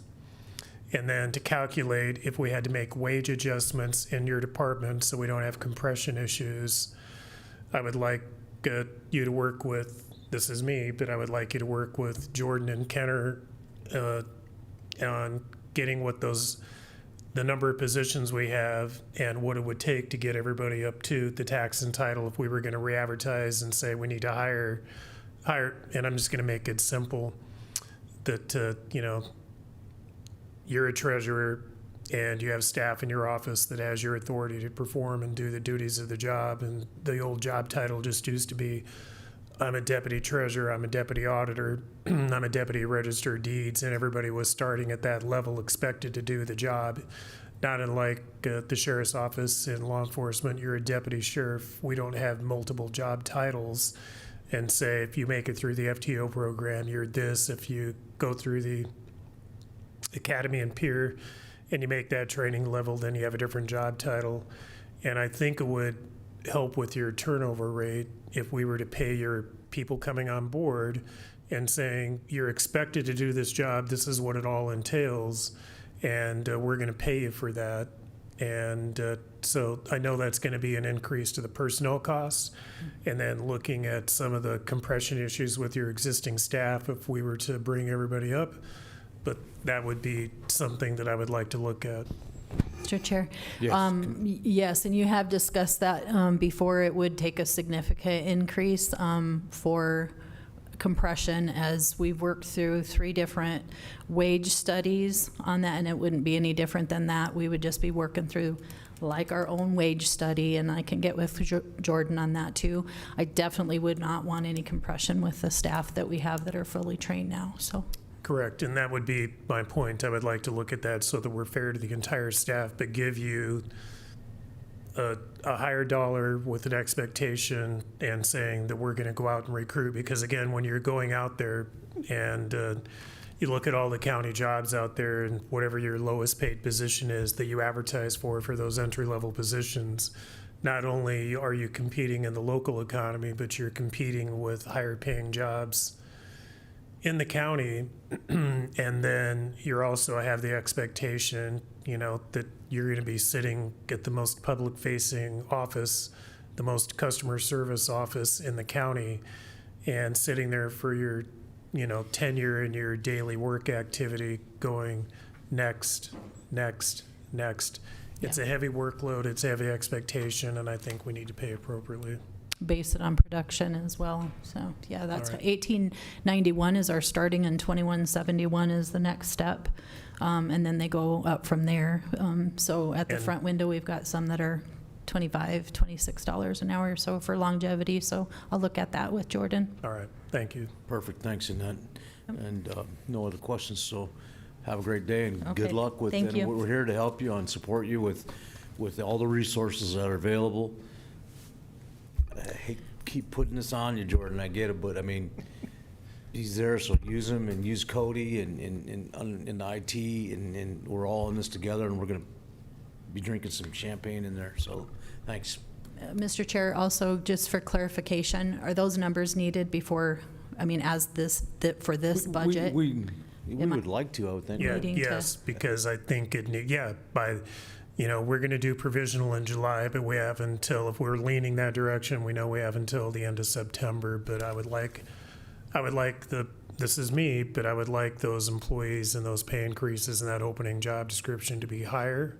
Yep. And I think that will help because, again, it's no fun when you train somebody and they leave. No, definitely. Okay, I And so, appreciate but no, that. I'm Thank looking you. at having this as part of your 2027 budget. Okay, Yeah, to I add think to one of the the- one of numbers the- I requested. Yeah, Thank one you. of the things moving into what you're trying to do too is trying to stabilize your environment in there to make, so you have a lot less turnover, and that's one way to approach it. So I think Gary would probably concur, and I know Ron would concur if he was here, so. And I have one follow-up to that. Sure. And so, we're, 6 months into our budget, coming up on 7 months, but as we look at this, and if it's a change that we need to make in this fiscal year to help with your office and to better serve the public and take care of the employees, it would be something that I would even like to have as a discussion if we get the numbers together, what it would cost us in this fiscal year to make that change. That clarifies it. Thank you very much. Yep. Okay, perfect. Thanks. Thanks. Thanks on that. Dustin, what does the commission want to do here? Dustin is here, so we can move on with him, and then, because I know Gary's gonna have to exit at 2, so let's get in as many people as we can before he leaves. It's up to you guys, so. Yep. So we reached out to the department heads, and it looks like we can definitely take Mr. Willett's here, and then also equalization will probably be able to perform, but then we do have a hard break because there are a couple people who can't make it until after 1. That would be the sheriff, that would be state's attorney and stuff like that, and also one more outside agency who couldn't make it for the morning session. But we can at least hit 2 more before we take a quick break. Okay. Okay, perfect. Dustin, you're in, you're up.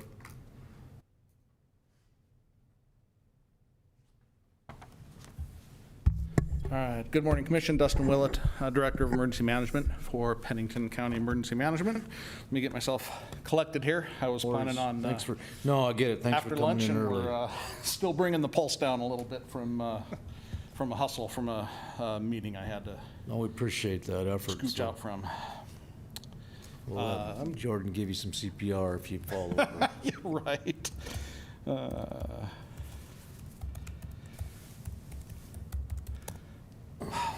All right.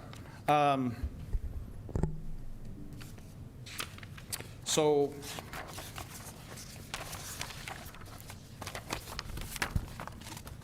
there are increases in my budget for 27 compared to 26. The 2 biggest drivers of that are the adding back in that 4th FTE position that we did earlier this year that is grant funded.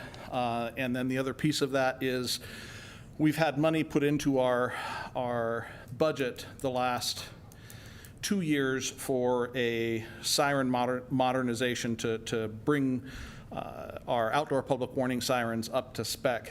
And that money's been put into the budget, but a significant portion of it has not been expended, so that transfers over into restricted fund balance at the end of the year. It stays in 226, and the hope is to spend that money on the project that it was budgeted for over the last couple years. So those are the 2 big drivers, 2 big increases that you'll see from 26 to 27.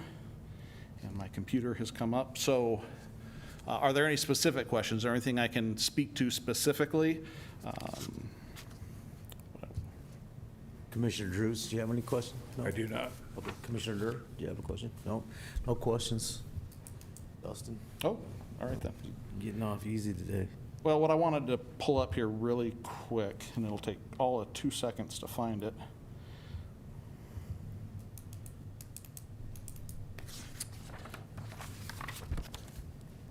Is the amount of money that I am requesting to, from the general fund, basically, from tax revenue, the amount of money that I'm requesting to support my budget ask for the current year budget for 2026 from Pennington County. That amount was $253,797, so just under $254,000. What I'm requesting in '27 is $256,000, so about a $2,000 overall increase from what I'm requesting from general fund or tax revenue from the county. So the overall budget numbers reflect a larger increase in relation to the actual increase that I'm asking for from the city and the county. Thank you, sir. Yeah, I do have a question. he's It got goes a- back to our funding from the trickle down from the state. So how do you see that going in the future? I wish I felt better about it. So we saw all of the 2025 grant money that we had anticipated in '25 and saw zero of.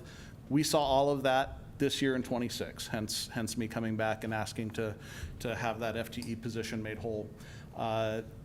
The notice came out last week that FEMA has funded this year's EMPG grant, which is again that grant that goes through the state. So currently, we're on track to receive this year's money, although there are no hard timeframes, but it's been approved. The NOFO's been released by FEMA, so this year is looking good. I don't have a crystal ball for next year, but our working assumption is that the Emergency Management Performance Grant will continue to be funded. Congress historically sees the value in that. The White House recently has pushed back on that, and currently that program remains funded. But do I have warm fuzzies about it's rock solid and we don't have any concerns whatsoever? Absolutely not. And what is that dollar amount, Dustin? So we are seeing about $65,000 a year right now from that, $62,000 to $65,000 a year right now. Not huge. No, it's been lower and lower and lower. It's less than half of what we used to see out of that grant fund. But again, I've been looking for other sources. The CRI grant funding has been a boon, trying to not expand, just replace some of the grant funding that's been decreasing. We pursue other grants to make up for that. All right. Thank you, Dustin. Have a great day. Trevor,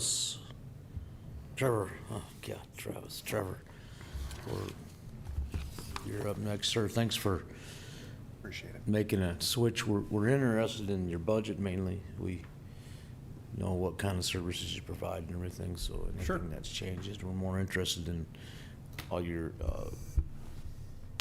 budget's gonna be looking. So, Okay. but you have the floor, sir. All right, sounds good. Trevor Abernathy, Department of Equalization. And I'll just kind of skip some of the stuff that we provide. You're well aware of our office's duties. One of the challenges that we've had in the past is just continuing to be staffing and maintaining a full staff. We've had a lot of turnover in the recent years, but we are fully staffed right now, which is a great spot to be in, so I'm thankful for that, especially stepping into this role. The most changes that we had on our budget were really due to changes in software and then some adjustments to some other line items. So the biggest thing on the software was the Tyler software for the planning and zoning building permit software that they're implementing this September. So we were working with them to have the initial software purchase and a lot of the training involved with that. We will all be users in my office, so it is still something we're going to be paying for, but that initial cost was for this year, and next year it's going to be going down. So we're going down to just a subscription and maintenance costs associated with that. Overall, the salaries are going to be going down by about $38,000 just due to staffing changes, retirement, and the like. The biggest increase we're requesting is with the consulting line item. This is the line item that's fairly new. to our office where we were anticipating some more complex appraisal issues and appeals, and have hired outside appraisers to assist with some of those more complex appeals. So that we do have an increase in that one there. The vehicles was another one. We purchase a vehicle every year. Every appraiser has their own vehicle, so they can go out at any time. Throughout the year, they're always doing reappraisal projects. They're looking at building permits. They're constantly going into the field. We also use them for travel to and from our conferences and schools that are required. With that, we try to buy new. And currently we have 16 vehicles, and we're going to be looking at buying another one next year to replace one of the older ones, as they are an aging fleet. And we discovered this year that the $40,000 that we had in there was not enough to purchase a brand new one that we were looking at getting. So we did end up buying a used vehicle to stay under that 40. And this coming year, we're looking at replacing our only pickup that we have in our fleet. And that's going to be generally more expensive than the other vehicles we buy, so that's the reason for the request of an increase on that one. The other line items are pretty insignificant changes, adjusting for increases in costs and things of that nature.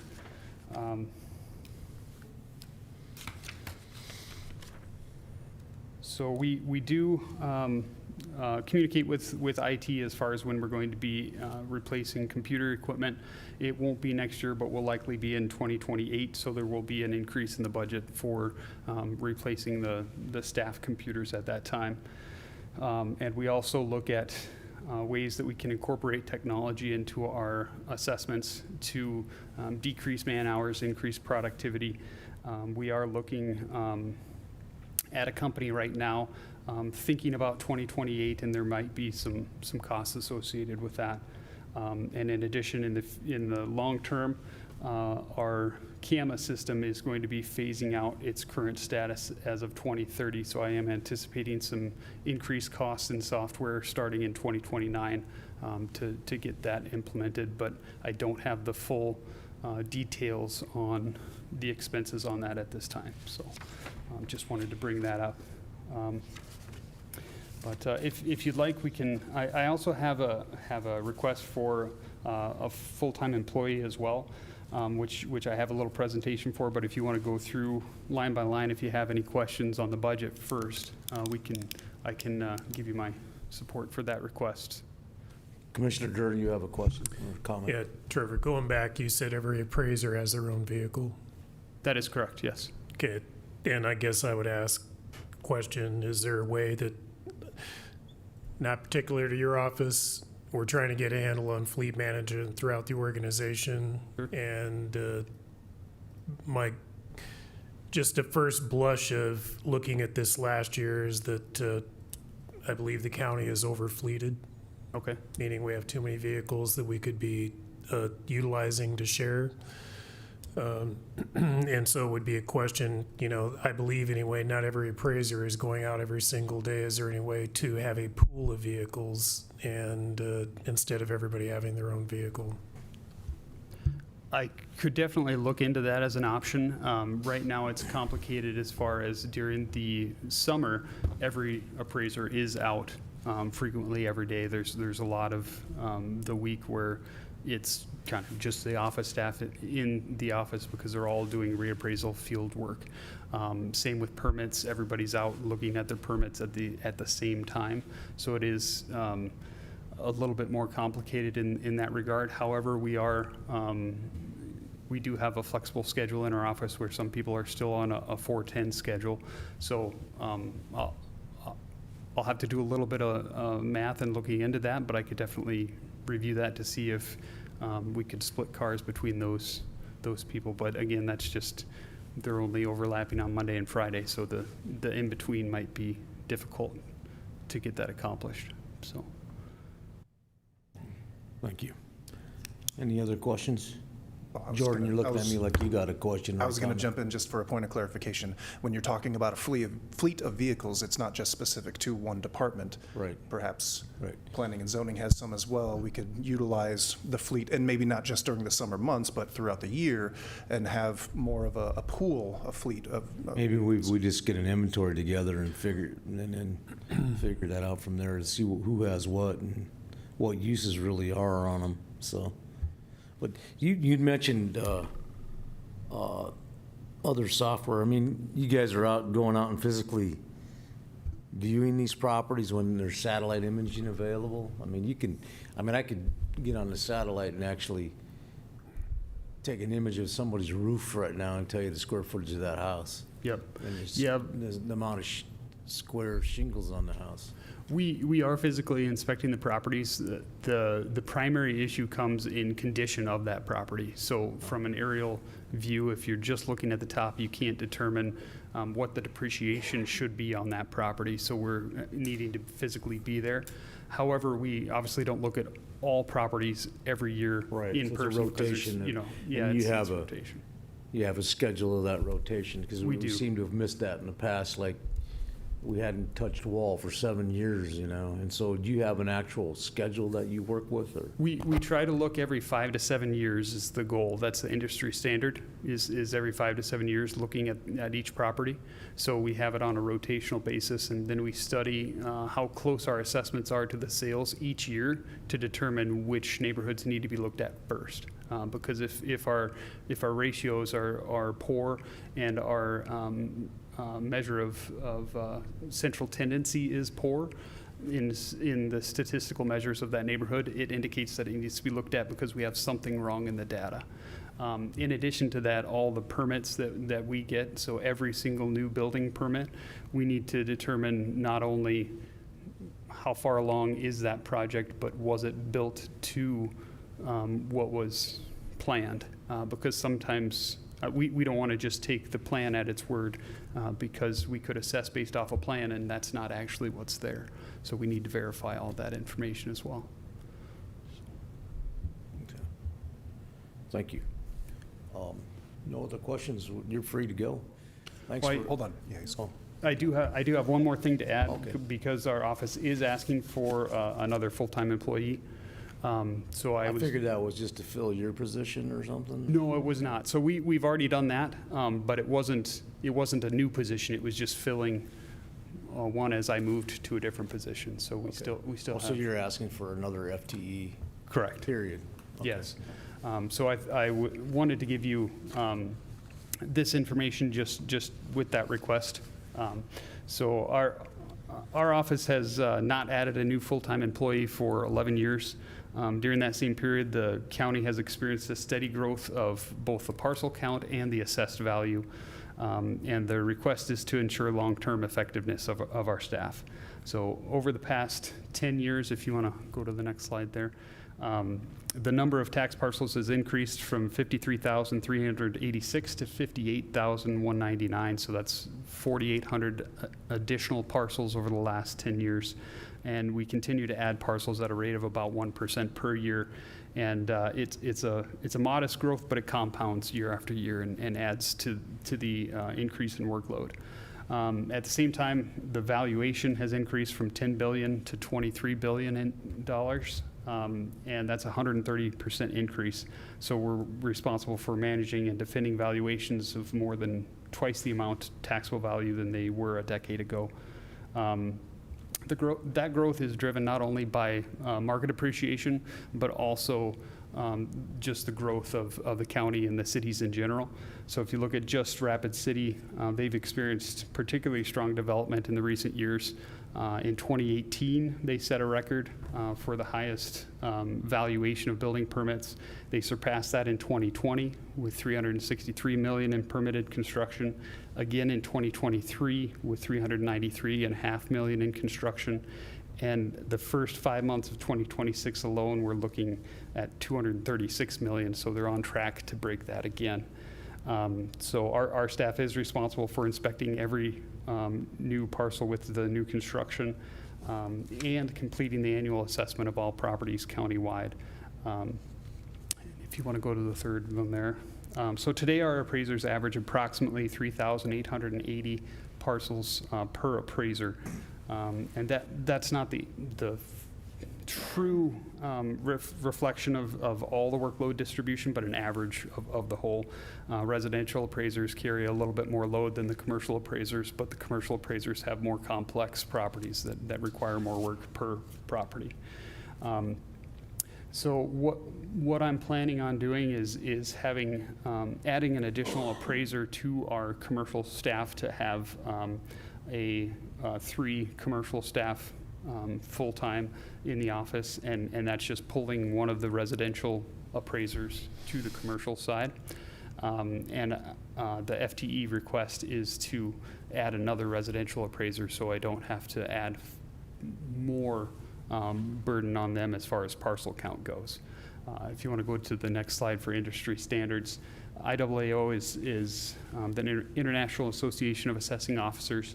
They've done a number of studies on this, and they, with our jurisdiction size, they're around 2,973 to 3,000 parcels per employee is what the recommendation is. Right now we're at about 29% more than that per appraiser, and indicates that we've not kept pace with our staffing as high as the growth has gone. You can look at technology as well if you want to go to the next there. Our office is actively reviewing additional technology tools that may increase efficiency and assist staff with these growing levels. But even with technological improvements, that 30% gap is going to be pretty hard to hit with just adding some technology. So that's the reason for requesting that additional staff member. I just wanted to give you a background of why we were requesting that, just looking at industry standards and the workload that's involved in the growth. That's fair enough, Trevor. I know that we've used, for one of our industry standards, we've kind of used Minnehaha County. Is there a way that you can get their org chart and their parcels, and we can go? I know Mr. Ross, I'm not going to speak for him, but he's going to ask this question, and he's going to want to know that same number, sure. How, per appraiser that you had on there. How does that reflect in regards to what Minnehaha County's doing too? I can definitely get that for you. I don't know that off the top of my head, but I'll get that for you. I wouldn't expect you to. So. But it's I think we're. Yeah, you did a good job, though. I mean, it's seriously done a good job, and for your first presentation, I'm impressed. So, I don't think we have any other questions. Yeah, Mr. Chair. You do? Okay, yeah, of course. Commissioner Durr. So. I should have known, right? Getting back to I'm a it, psycho, I can read no, your mind. good presentation on, the request for the employee, and that it would have been an echo to kind of compare to Minnehaha County and look at some of that. The other counties, I know that have had substantial growth, neighboring us many, but Meade is one, and I kind of know what their staffing is. But the comment I'm going to make about, and you have your numbers in here to show the growth in parcels. And what I keep hearing is, Pennington County has grown so much. Pennington County is growing. We have to grow. And Pennington County, employee-wise and budget-wise, has far outpaced the growth of Pennington County. And so when I was in Minnehaha County last week, and I mentioned it the other day at the commission meeting, but Ken went down to Minnehaha County to look at the treasurer's office last Monday, a week ago Monday, and I had a meeting with their commission office director, Jordan's counterpart. Sure. And outside of the public safety sector, Minnehaha County has only grown 15 employees in 20 years. Okay.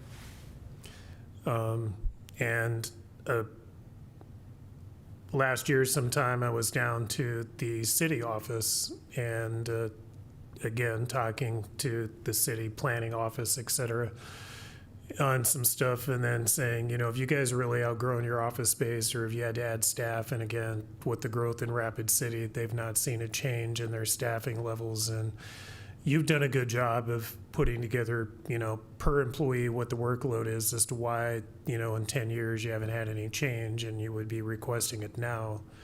But it's all too often that we just hear Pennington is growing and we need to grow. And if you go look at our budget, we have far surpassed, the growth populace in Pennington. We've put our budget on steroids. So, and my other comment to that was I would lean towards supporting your additional FTE if you could figure out a way to do some fleet management. Okay. All right.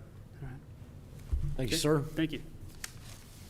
I like your enthusiasm, so. Jordan? All right. Dude, you've been doing some heavy-duty research, man. I appreciate it. I really do. It makes our job, I love the way everybody's coming forward. We're working out the bugs. I like the fact that Jerry's done a lot of research. You've done a lot of research, Jordan, so. We've got one person in the audience. Is that the Hill City Library? No. They're not going to be here until 1 o'clock, and so we could take a lunch break, a recess until 1 p.m. for our afternoon sessions. And there's going to be state's attorney, public defender, sheriff's office for all of their law enforcement, and then, yes, the Hill City Public Library, and that should be it for today's agenda. Lunch. All right. Lunch. We'll be back at 1. Gary's got to leave at 2.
So we're ready to roll, and Soul cream and all that stuff, but, we'll you know, come back for our lunch break, and we're ready for Hill City Library. Holstein cows, and Basically, we're just interested in I might have been like kind 15 or of your numbers, and maybe we'll ask you a few questions as, and because we'll again, just, you're married to it. So anyway, Yeah. they were like, would you come down and help out a couple of days or whatever? And so anyway, yeah, well, how long are you guys gonna be gone? We're just gonna go for Lock the wheels. Yeah. 2 weeks later, they came home. And my family is like, we told you not to go down there. Oh, But man, them things could kick.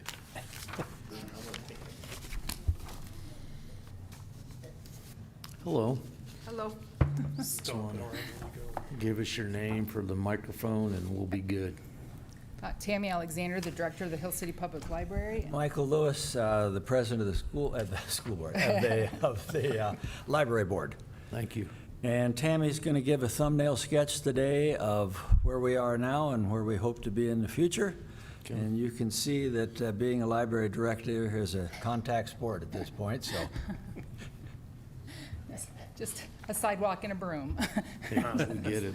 Not a good combination, and graceful me, so. Go right ahead. Right, all right, so you have the paperwork that I sent. You know, right now, we're just focusing on programming. I'd like to expand more of our adult programming. I'd like to get some gentlemen in our programs, do some leather works, or do something that, more than yarn work and things like that. It's kind of a goal I've got. And I'm really going to focus this school year on our teen and young adult and teen programs. I like to get those older kids in the library to do some of these programs. I have a great imagination club, which is middle school. But the high school kids, they get so busy with jobs and sports and things like that, so I like to do some things with them. I like to kind of look into a young adult teen advisory committee and have them kind of be a board member. Step in and kind of help us with what they want. What do they need? School prep, things like that. Job, how do you fill out an application, things like that. Checkbooks, it's funny. Address and envelope.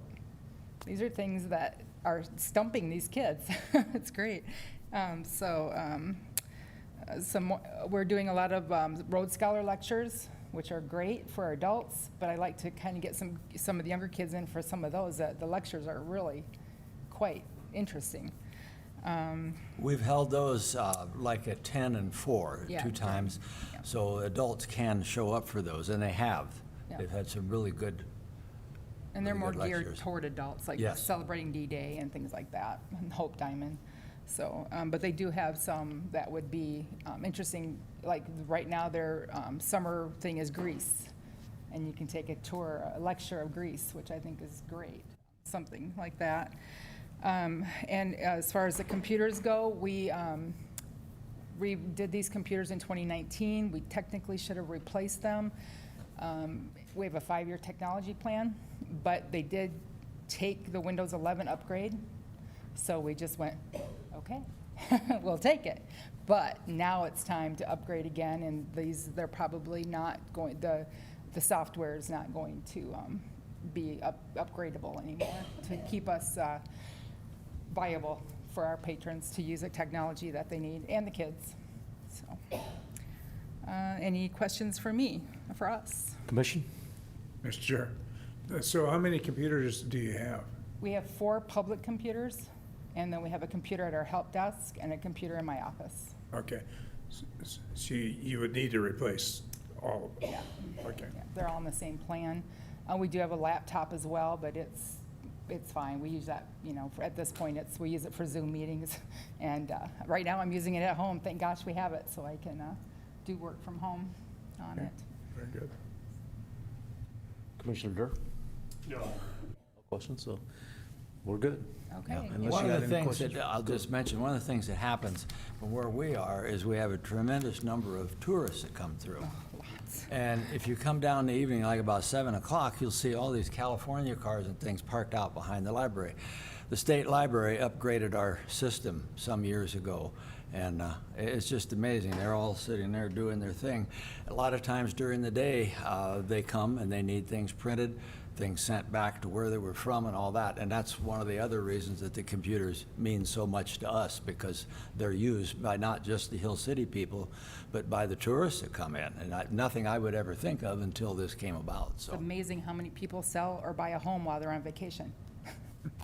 Closing, we do a lot of closing statements to the computers. That's funny. Yeah, Yeah. Yeah. Well, thank you, folks.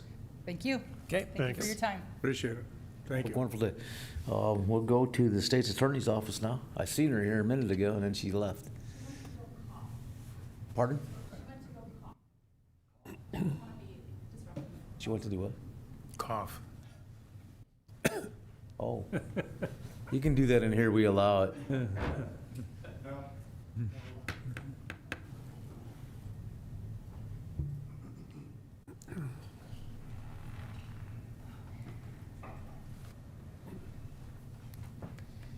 Are you from the public defender then, or?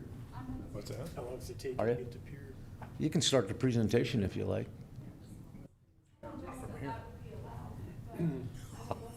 Shaved off 15 minutes. That's all we're ready for.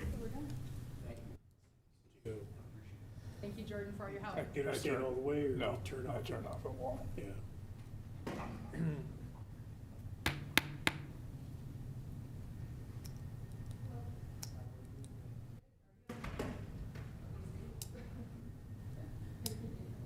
It's a sheriff. If she needs to take a break, we'll, oh, here she is, okay. Good. And you? Miss Laura, we're ready for you. Ready for me? Yep. I did.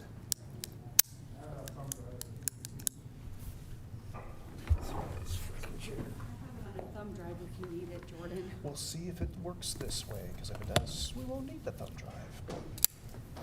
I printed it too, since I know that you didn't get it in advance. Thank you. I really like paper. Thank you. Everybody does. I gotta wind up my chair. Where's Deb today? Deb and Ron are both out. Ron had one of them doctor's visits that you have to schedule 6 months in advance. Should be able to use the arrow keys to move the slides. Awesome, thank you.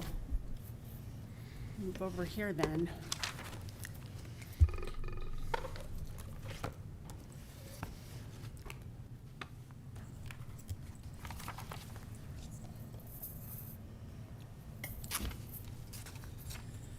All right. Well, good afternoon. Thank you for your long day of budget hearings and yet another one to come. I am Laura Retzel, as always, very honored to be the Pennington County State's Attorney and privileged to be able to present to you the fiscal year 2027 proposed budget for the State's Attorney's Office. You know, today I'm going to talk a lot about numbers, but really, it's not about the numbers, right? It's about the people behind those numbers. It's about the victims. It's about law enforcement officers. It's about children who need protection. It's about families facing mental health crisis. It's about children in need of protection. It's about every citizen who expects justice when they come to the state's attorney's office. And this budget is simply the tool that allows us to fulfill that promise of justice. So throughout today's presentation, you'll hear one consistent message. Our challenge is no longer quantity. Quantity has long been the challenge. The challenge now is quantity plus complexity. And so that's the theme that you'll hear in my message to you today. A lot of this you have seen before. You're well aware, good afternoon, Commissioner. You're well aware of what the Pennington County State's Attorney's Office does. You're well aware of our service to the community.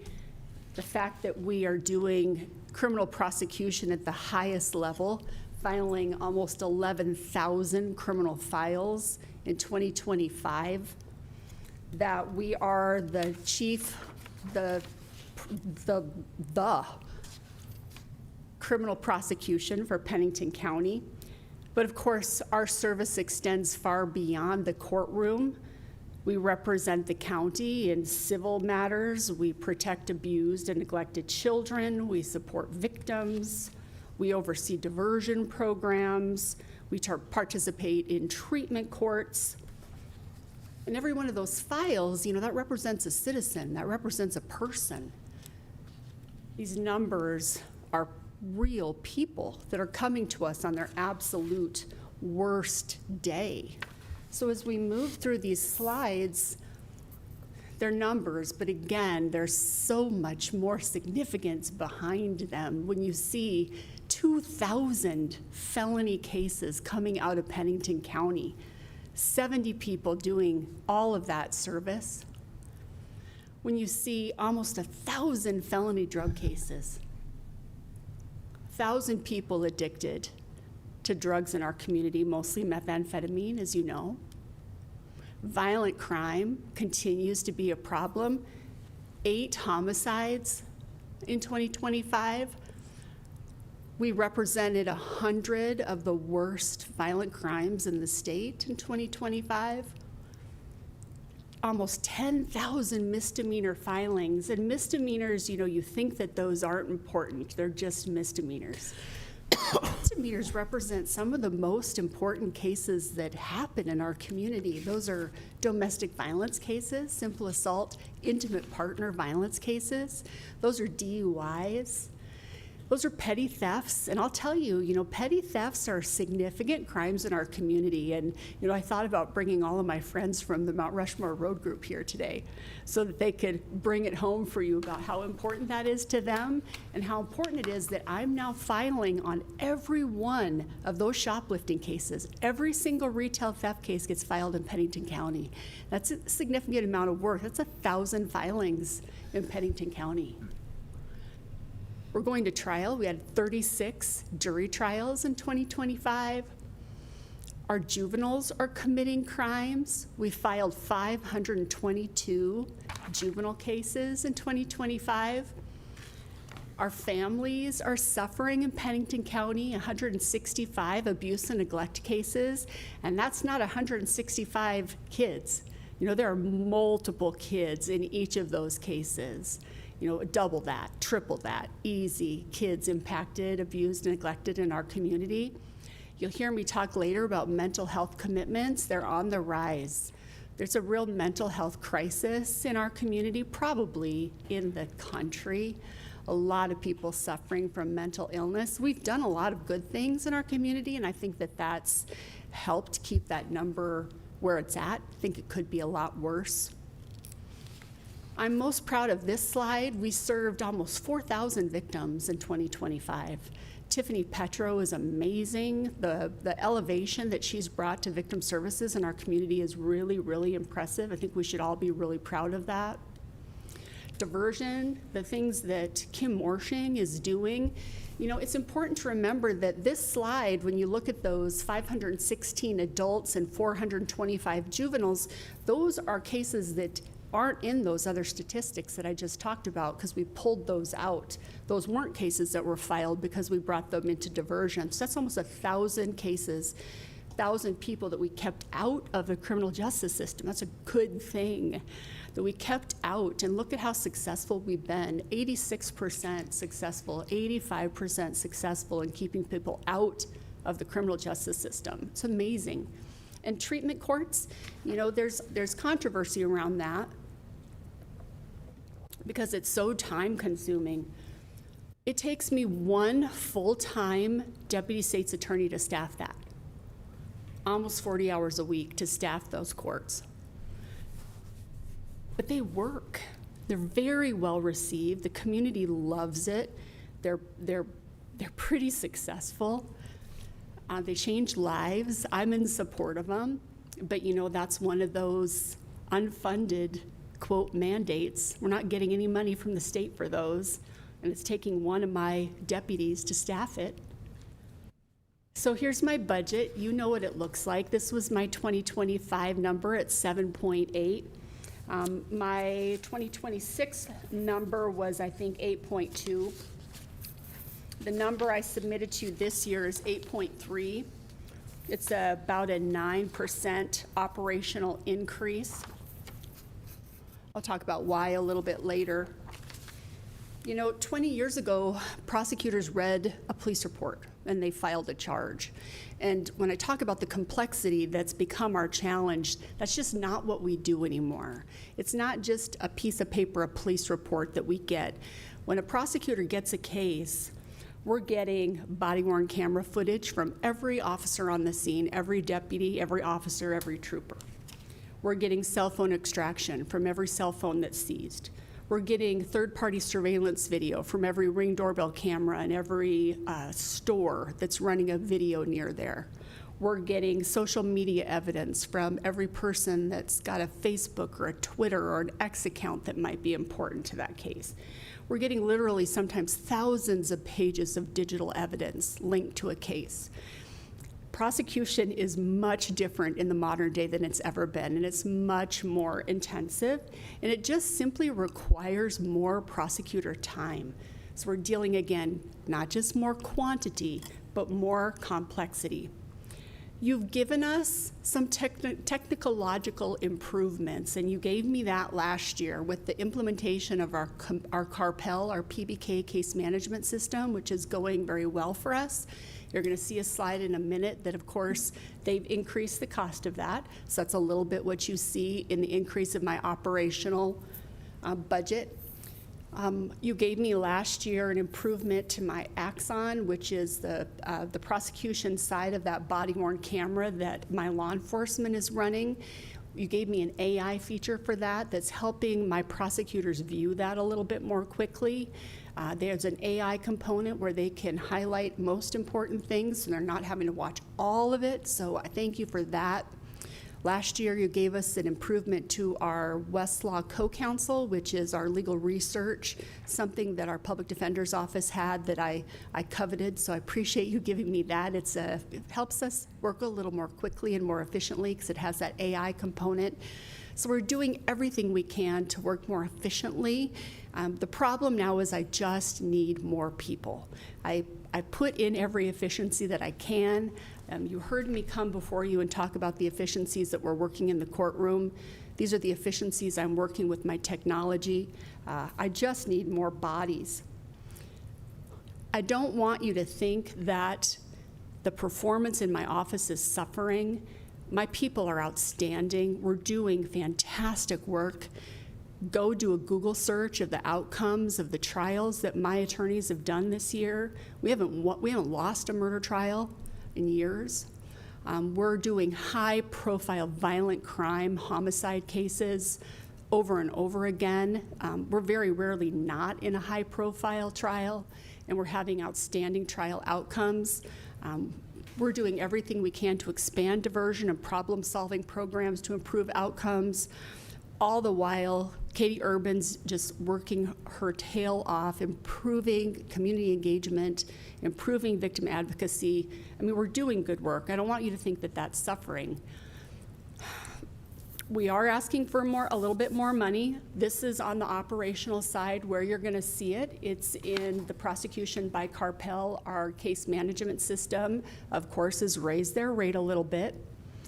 You're going to see an operational increase in that mental health commitment category. And I gauged that by looking at where I saw increases over the last couple of years. We're just seeing more volume in involuntary commitment proceedings and a growing demand for that expense. And the other place I saw a rise was in that grand jury operations. I am running a third panel, so I do 2 panels, and I've done historically 2 grand jury panels. I have added a third. I use it mostly for major crimes. I'm not running it right now because, quite frankly, I don't have the space with the construction that I'm under literally outside my door. I don't have a place to do it, so I'm not running it right now, but I'm really need to. So as soon as I have the construction done, I'm going to add back in that third panel. I think that's where we're seeing that increased cost from convening that third grand jury. There's just more expense in the coordination and operation of that. So that's where you're seeing my operational increase.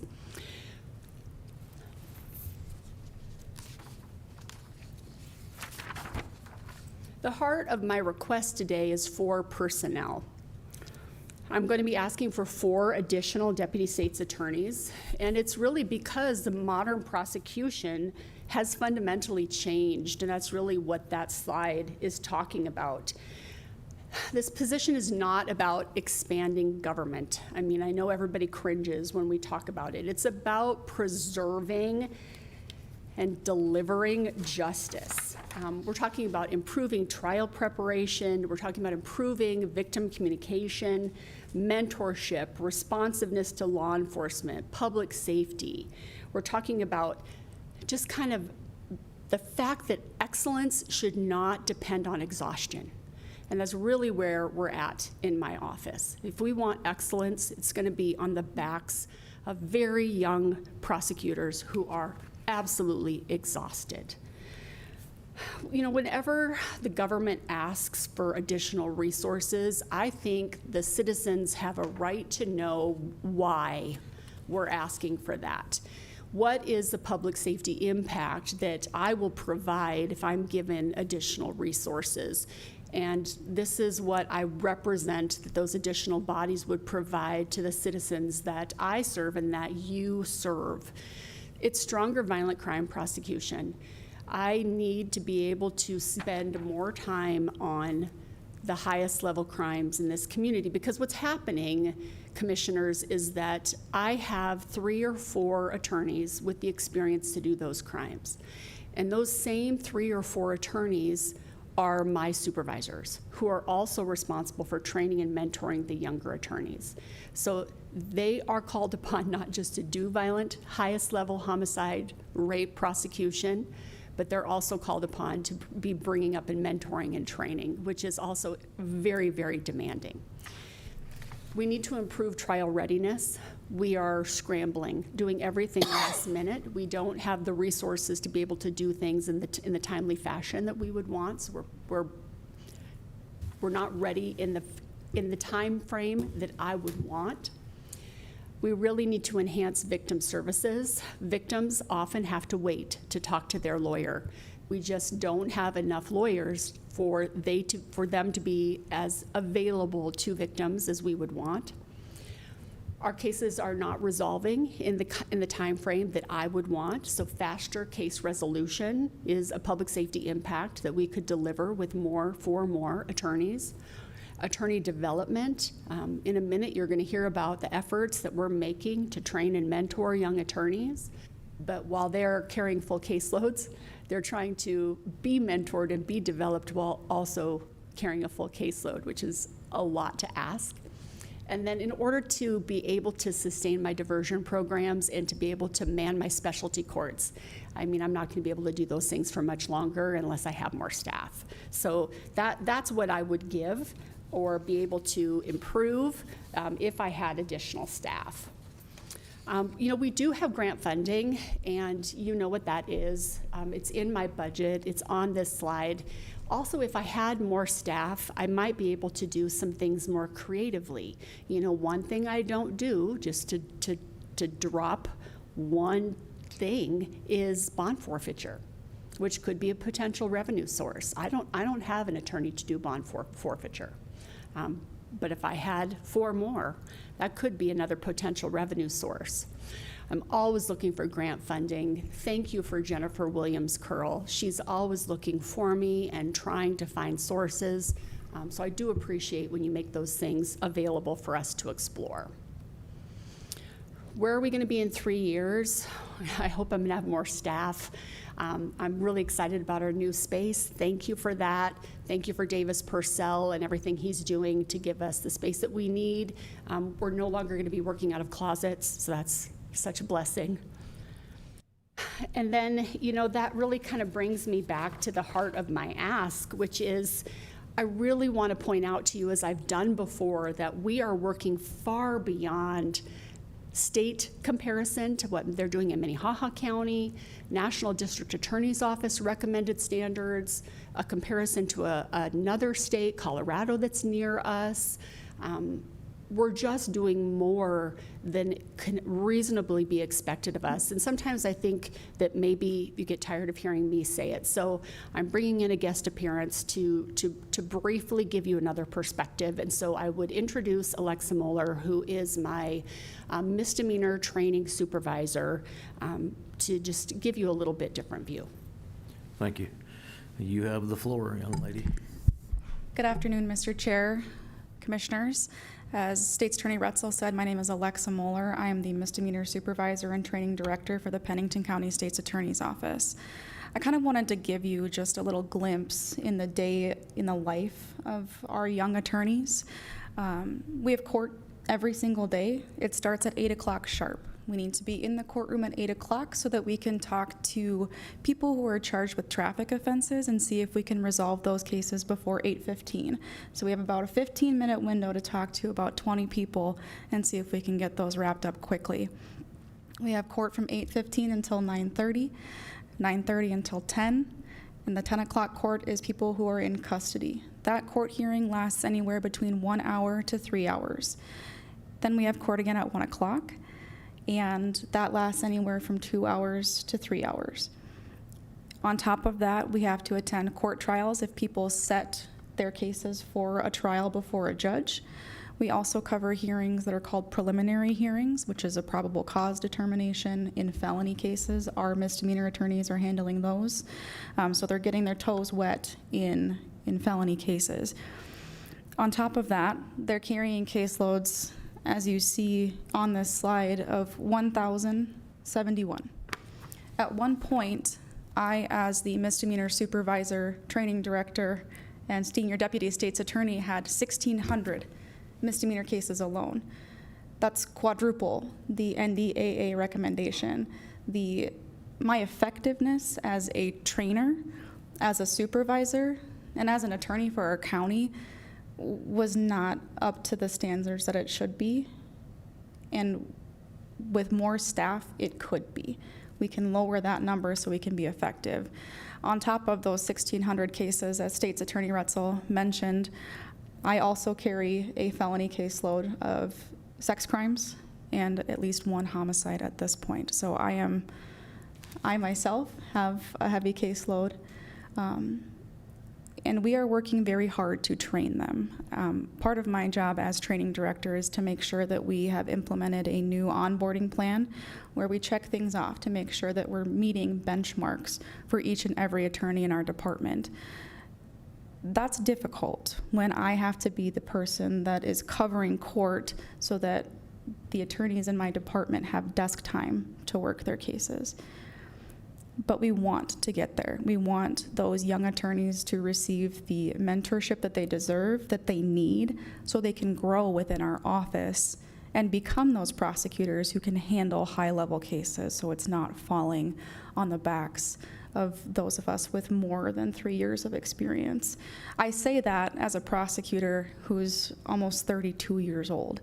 I am young as well, but I'm handling those cases because that's what we're called upon to do. I would stand by for any questions, and I'll let Ms. Retzel wrap it up. Commission? I'll finish it, and then we'll stand for questions. You know, hearing that day, they work so hard. And, you know, the one thing she forgot to say is we come in to start charging cases at 6 a.m., and we're expected to have all of our paperwork over to the clerk of courts by 8:15 so that it can be ready for 10 o'clock court. So these young lawyers are also in the dead of winter coming in at 6 a.m. To make incredibly hard charging decisions. That's one part of it that I would add to that incredibly difficult workday that she had. You know, people are coming to us on their worst day, and we really want to be able to give them our very best. And we're working so hard to be able to do that. And I really hope that you'll consider our FTE request. I know it's so hard when you have so many budget demands, but this really is a long time coming, and the positions would be well utilized within the state's attorney's office. So thank you for hearing us out. I'll stand for questions. Mr. Chair. Thank you. Yes. So Laura, going back to the performance metrics, which is on the screen right now. I understand the NDAA recommendation of the 150 and the 400. I understand the Pennington County is probably actual, the 183 and the 1,071. Tell me what the Colorado average, how does that work? So Colorado started a dashboard of every single one of their counties, and I'm actually striving to have a public-facing dashboard as well. It's one of the things that Katie Urban is working on, where we could have performance metrics that people could see on our website. So every single county, you can go to Colorado's website and you can see this is kind of an average of all of the Colorado counties and how many cases that their prosecutors have on average. Okay, so we don't have that average though for South Dakota? We don't. Okay. I do know that Minnehaha has significantly less than we do. And I can get that number for you if you'd like. Okay, I'd appreciate that. Thank Yes. Yeah, we've been kind of asking everybody to do that. We seem like they're our benchmark for, we appreciate that. Just get it to Jordan for us. And, Sure. Commissioner Durr's pulling up his mic. Yeah. So who put the presentation together? Katie Urban. Excellent. Thank you. Very good. So getting back to the caseload per attorney, and so we're saying that on average, then your staff, your misdemeanor attorneys have 1,000 misdemeanor caseload. And I guess my question to you is, I mean, how is that even manageable? Yeah. And so let's just say, one individual has 1,000 cases. How do you even get through 1,000 cases and get that through the court system? Or, how many of those are actually into the court system? Or, they go away, or we plead them out, or whatever the case may be, because, just managing 1,000 cases, even with, some staff assistance, logically, it just doesn't compute as to how it could even be managed. Yes, and Commissioner Katie Urban wanted to make sure that you understood, and she talked to you about this when we presented our annual report, that number is based on being full staffed in the magistrate division. So if we had all of our 5 magistrate attorneys, which is what we are budgeted for, that's what the number would be. So as Deputy State's Attorney Mueller pointed out, at one point she was at 1,700. So that's the number on a good day. It's sometimes much, much higher than that, as high as, like she pointed out, 1,700. It's completely unmanageable. What is happening is there's delay. We're contributing to the myriad of status hearings that you've heard about, and the complaints you've heard of 15, 16 status hearings. Some of that is 100% the fault of the Pennington County State's Attorney's Office, because we can't get through the files to make offers, to provide discovery. There's delay that comes when you're handling that many cases. I mean, the blessing is that our staff is able to, for the most part, keep up with the discovery. The delay is on the attorney's side in making offers. It's an unmanageable number. We cannot handle that number, which is why I'm really trying to communicate to you as effectively as I can that I have to have 2 more people in that department. And I'd really like to have another person in the civil department.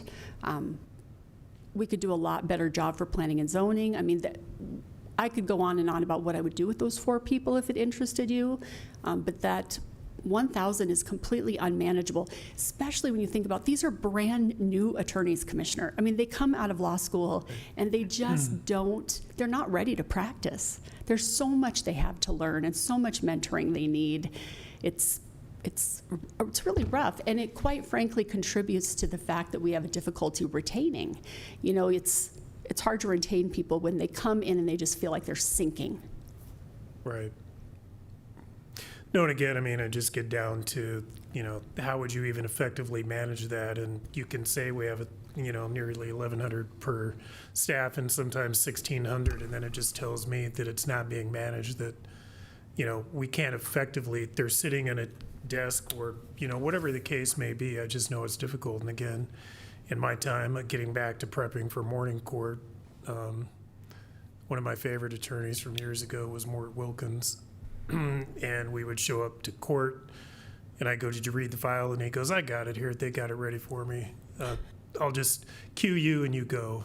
And so anyway, but I mean, no, I get that. And I guess it comes down to, it's a bigger discussion that we're having about the court system and the backlog and, what efforts Judge Lindgren's trying to do to, kind of streamline this and get through it. Because again, it seems like it's just an insurmountable thing that there is no amount of money that the county and the taxpayers can fund toward this that is going to find a resolution to what appears to be, just a, I don't know, a better way to put it, just a virus that keeps spreading and we don't have a cure for it. And it would go back to, and again, I mean, anybody that's been in our community a long time, you just go back daily and see the newspaper, listen to the 24-hour news cycle we have now, shooting after shooting after shooting in Rapid City, and the violent crime and that type of stuff. And, what amount of money can we throw at this to make it a safe community? And I know these are larger discussions, but I'm open to the discussion of your additional staff. I mentioned it to you last year. Because again, going back to it, and I think it's relevant, Laura, to come back with that conversation about the utilization and the cause and effect of what could be done with those, because again, it goes down to if we could adjudicate these cases and get them through the system, it was going to help us on all, I would hope anyway, on court-appointed attorneys and the conflict cases and the different things going through the system. And it was brought up this morning, what's the gentleman with Dakota Plains? Mr. Brankin. Yeah. So I asked him that question. We talked a little bit about it this morning, and he brought up an example of they had 500 and some, cases, or individuals, but each individually pulled up a file could have 10 different charges. And, it was brought, I had a discussion with somebody about morning court and in front of Judge Bogue, and morning court going until 4 p.m. And one individual in there for morning court had 10 separate charges, not adjudicated, all separate incidences, not adjudicated, none of them, and then just this recycling, court appointed. So anyway, it's just, and we appreciate, I do anyway, and I know the board does. We've talked about this and the effort to, that Judge Lindgren and trying to work with your office on how to streamline these and kind of funnel some of those cases so they're not divided between multiple judges. But again, there is, if you throw money into something, let's just say 4 staff attorneys, and then how can we theoretically think that that's going to resolve some of the other issues that we have within the county? But I'm open to it. Thank you. I appreciate that. And I think the efficiencies are key, and I think that's why it's important that we presented on that point to you. And I hope you heard and understood what I was talking about with our new probable cause unit, and the fact that I was able to pull in and recruit an experienced attorney back from the Attorney General's office to have that thought moment back, to do that screening back in that probable cause unit. And I won't repeat it all again, but I think that's going to make a huge difference in our office as well.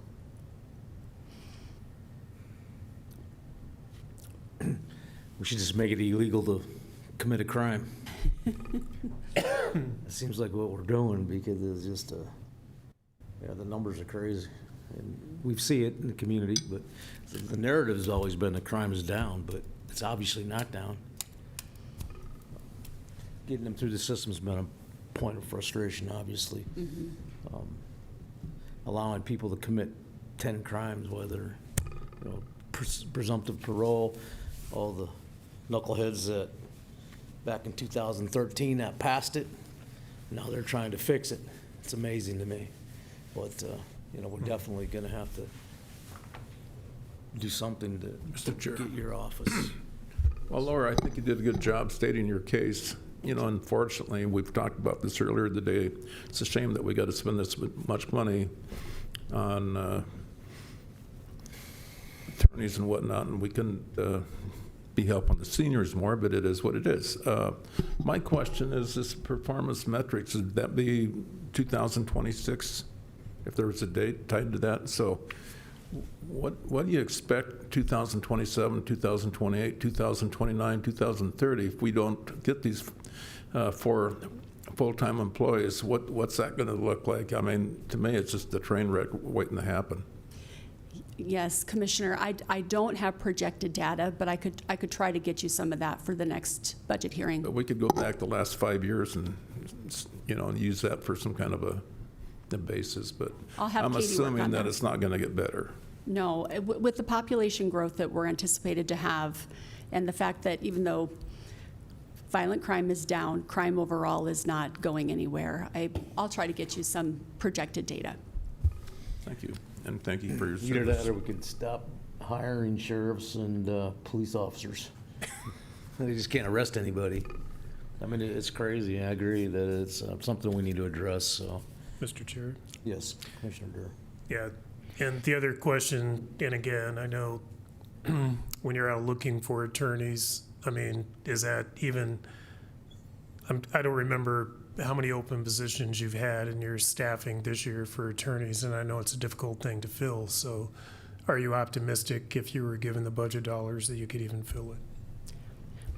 Commissioner, yes, I have been really successful lately, and I am one person short of full right now, and I would really like to be able to start recruiting that new class right now, so that I could hire some. This is the time in the fall is when we start hiring for next May, which is when I get my new pool of people, and we've been really successful in recruiting fantastic people this year. I feel really good about it. You're so positive. Yeah, when you do the job that we do, it's imperative that you stay positive, isn't it? Going forward, how do we handle that? We're really not securing our budget until like September, but does that put you behind that curve? I think what I might do is ask for a couple more unfunded, depending on how late we get in the fall with our budget presentation. Right now, I have 2 unfunded positions that I can fill. I may come to a point where I ask for a couple more unfundeds, depending on how things look. You guys want to make a move on that, or do you want to, No, I want to see it with the rest of our budget, but, I mean, it's a talking point to look at. It's just one of our common things that we have to do here, so we appreciate it, Laura. I don't think we have any more questions, do we? No, just tell Katie, great presentation. Oh, thank you, Commissioner. Thank you. Yeah, thank you all. Or next up to bat is, let me see, State's Attorney, Public Defender. Is it Joanna? Is that correct? Okay, Joanna Lawler. Or do you want me to control it from over? I can control it. So you're filling in for, That's correct. Good afternoon, Mr. Chairman and Commissioners. My name is Joanna Lawler, and I am presenting for the Public Defender's Office today. I am the Assistant Director at our office, although for about the past week and a half, I've also been serving as the Interim Public Defender. Mr. Witcher has left us. And I have given him a hard time about the timing of that departure of his, but he did help prepare the materials that the commission has, and so I will be doing my we're best. flexible, too, we understand, so. Thank you.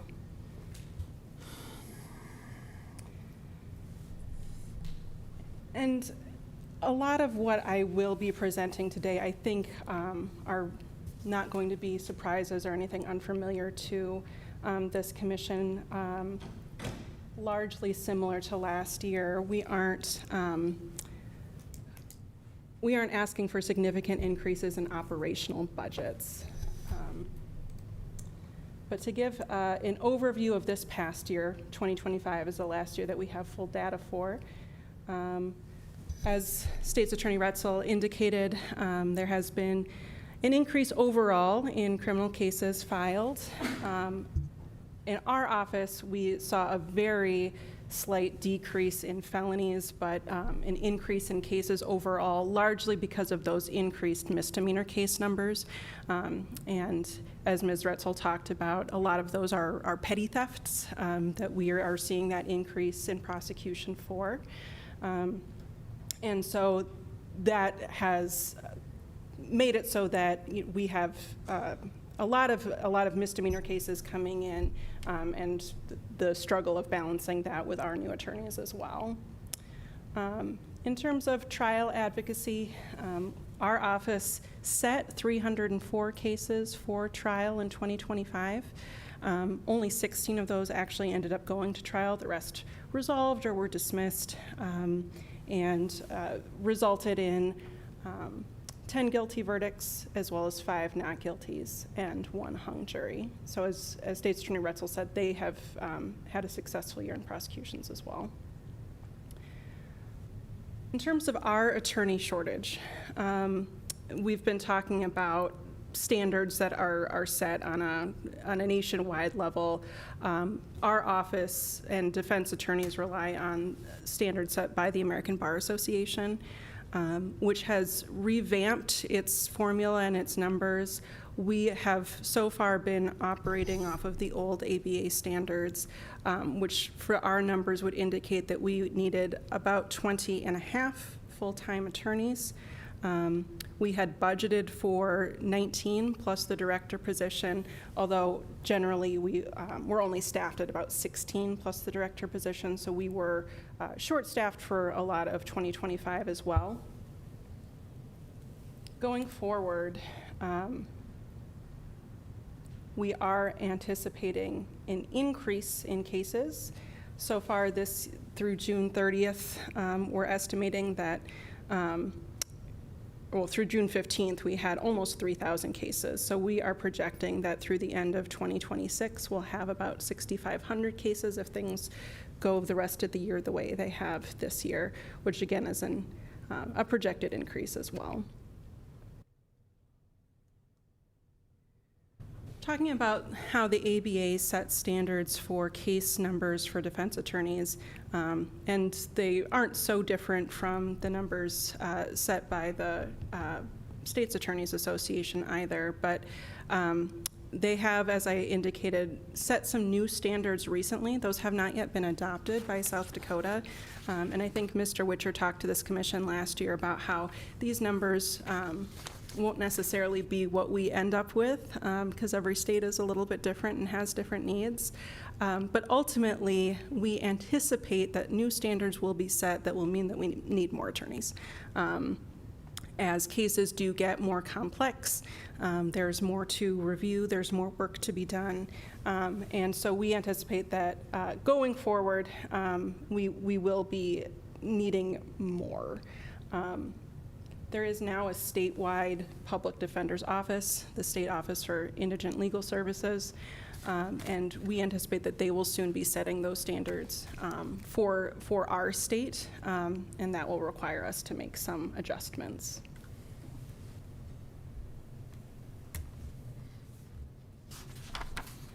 This again is based on those old standards to determine the number of attorneys our office would need under those old ABA standards.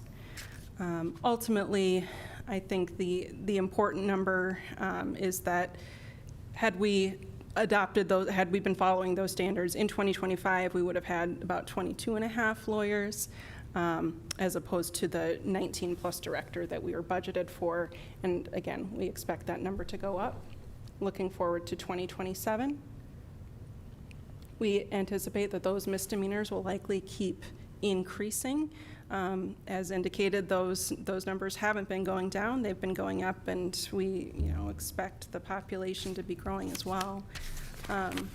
There is still a tight labor market for lawyers. I think recruitment does continue to be a challenge, although, as State's Attorney Retzel said, we've also had some success as well. We have 3 brand new attorneys starting in our office in August after they take the bar.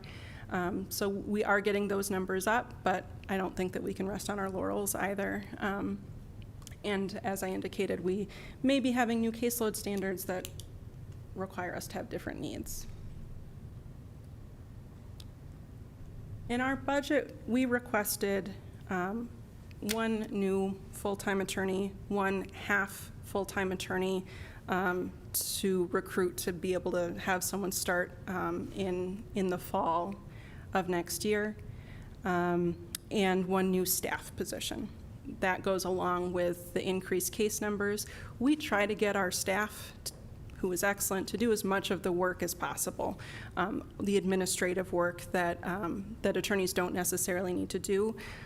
It's easier for us to staff our staff members, and they do excellent work. And so as we have more cases, it becomes more important for us to have increased staff members as well to help us through all of that. So that's our total request is basically for 2.5 new employees, 1.5 lawyers, and 1 staff member. Can I interject 1 second? Yes. What does the half attorney look like? So.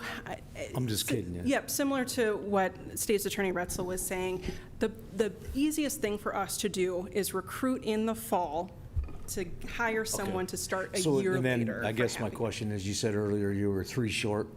Are you, you're going to hire 3 starting in August. Does that bring you to full capacity, or are you still going to be short? I think depending on how things go for the rest of the summer, we will be almost at full capacity by then. We're in a little bit of flux because Mr. Witcher has just left. We don't know exactly who will be replacing him, so we might still have some needs after that, depending on how that goes. And that replacement's put in by a board? Right. A specific board of judges or whatever?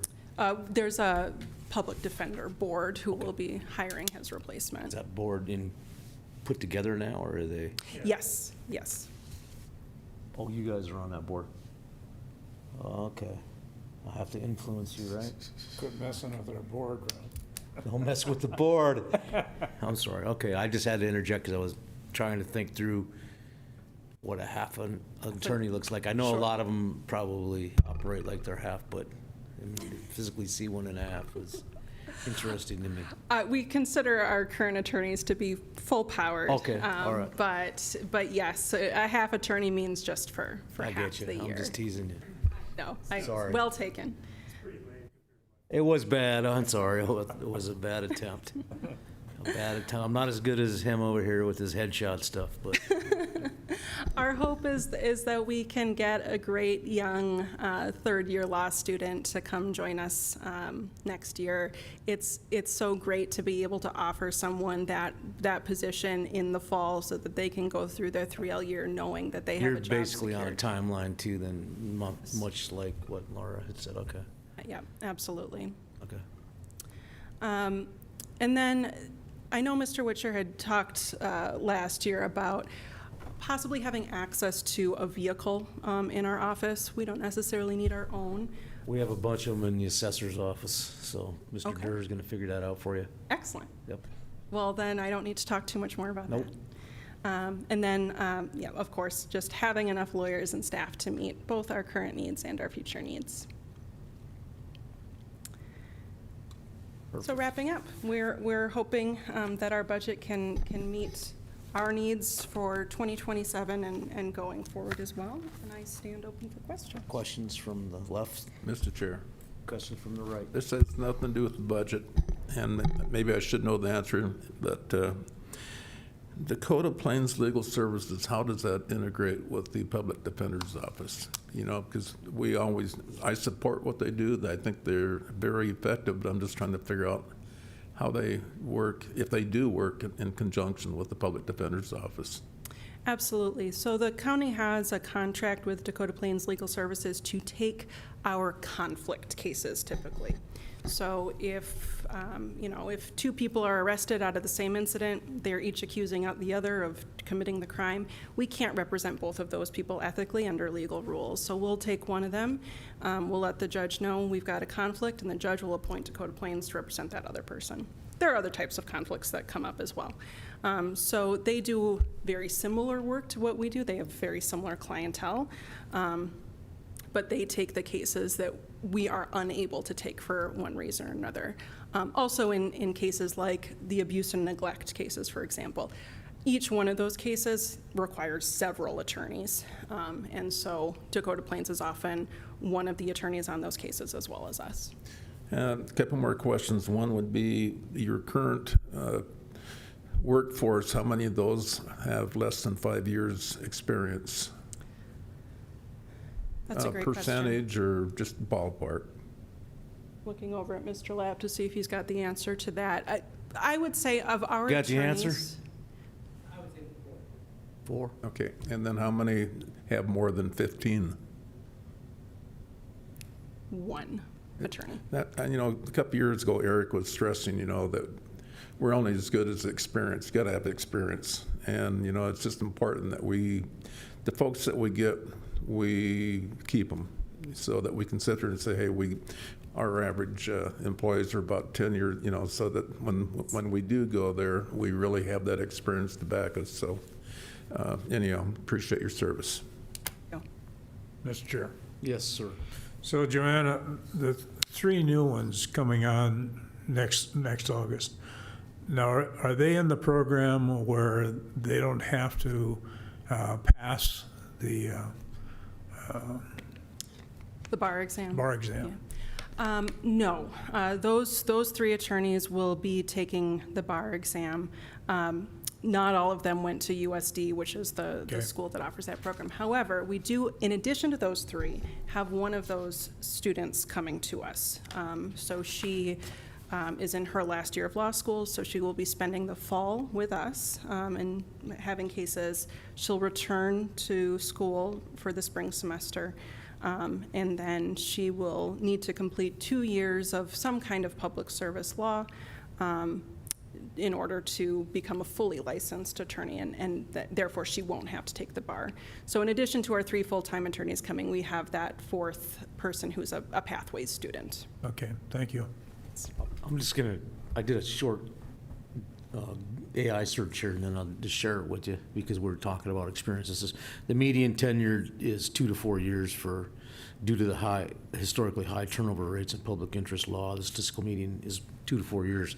And then there's something interesting here that we should understand, and it says that, and this is interesting for us to know, because of the sheer case volume of a public defender with 3 years of experience will often have led more jury trials and handled more evidentiary hearings than a civil litigation attorney may see in a 15-year career. That sounds right to me. So when you're talking about a person with 3 years of experience in public defenders, they probably have as much practical experience as somebody in the private sector for 15 years. It probably makes sense why they get out of it after 2 or 3 years. So how long have you been here? Over 12 years now. Oh, wow. Yeah. Your presentation was very good considering that you just got through in there kind of basically. And Thank you. Appreciate that. So any more questions? Yep, he's pulling his mic forward. Jerry? Commissioner? Nope, you. I'm just curious, it's been a while since, I don't know, it was last month or whatever, that we had our board meeting with Eric. He talked about, I believe that would have been in May, that he talked about, when he was gonna go wheels up, et cetera, but 7 p.m. do you know where, trying to remember what we set, Gary, for that for the position to close? Because I know we only open it up internally. So do you know where that's at right now? I do. The listing closed this past Saturday, June 20th. So all of the applications are in and available for the board to review. So it's in the board's hands now going forward. All right. So, Mr. Chair. Commissioner Cruz? So John is the chairman of the board. So do you know, is he going to distribute those to the rest of the board? Do you know what the procedure is going to be? That's a good question. I imagine so. I think we sent him everything yesterday or today. Okay. So that he has the applications. Okay. And I don't know if even the next meeting has been set, but I anticipate that he'll be wanting to set up interviews shortly. And I think he and probably you all would like to make it as an efficient or quick process as possible so that we can have some certainty. Yes. Thank you. Jordan, can you do us a favor and kind of run that down and see where we're at with that? Keep all these notes. Do you got a gigabyte memory drive on that computer? All right, it's important that we follow through, so. I don't think we have any more questions for you, Joanna. Thank you so much. Appreciate it. Thank you. Thank you. Good job. Are we worse than having four judges versus one judge, or? I mean, No, I kind of like that it's a group project, actually. we get some group think going and we don't argue amongst ourselves, so, all right, perfect. And then we're gonna move on to, Mr. Mueller, Mr. Bryan, law enforcement budget narrative. So, sir, you have the floor. I'll let Jordan start with his magic here. Should be pretty quick. I think we got it loaded right at the top.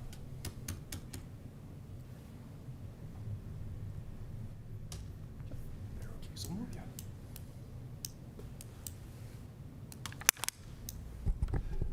Good afternoon, Commission. Brian Mueller, Pennington County Sheriff. Am I your last one today? Depends. Yeah, Depends. you are. It depends. Last one. That put pressure on That me? doesn't mean we saved the Somebody else? best for last, so. Yeah, no, I get it. I get it. I appreciate Jordan helping me out with flexibility. We've had a crazy week, and this was the perfect time slot for me today. Okay, great.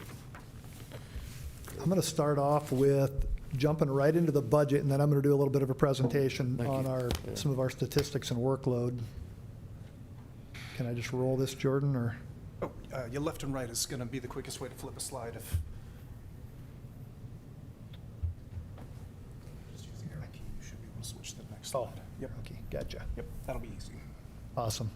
Well, this first sheet is just an overview of all of our budgets as presented.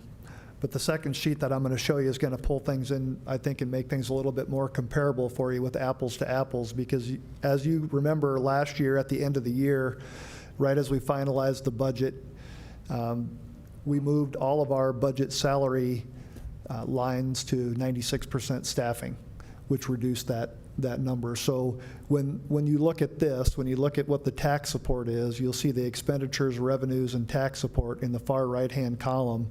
That's comparing this year's staffing number to last year at 96%. So I wanted to be able to give that to you in a way that compared apples to apples.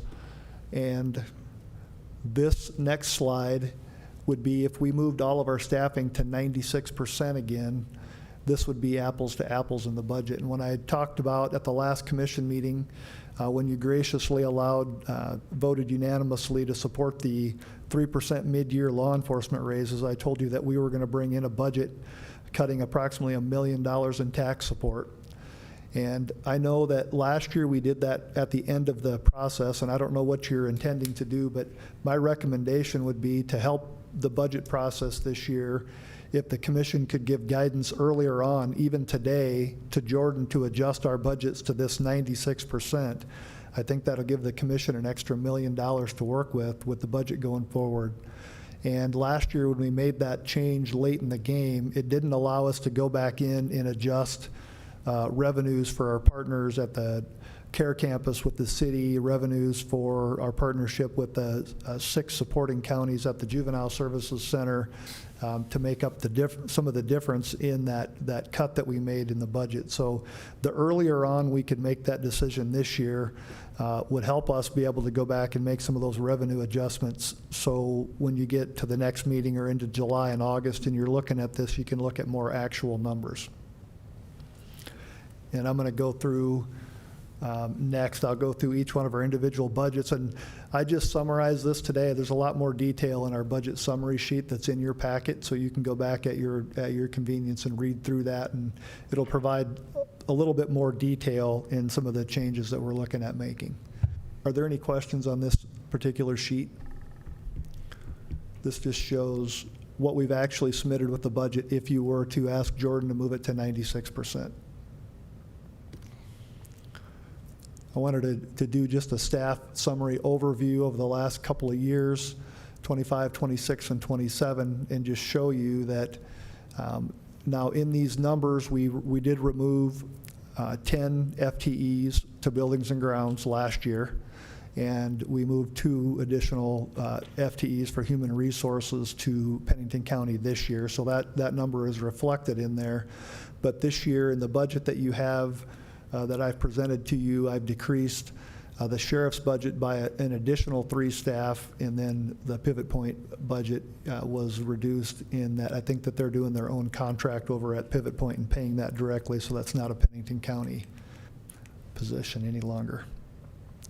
And on the staff summary, since I've been sheriff, this is my 5th budget that presented as sheriff.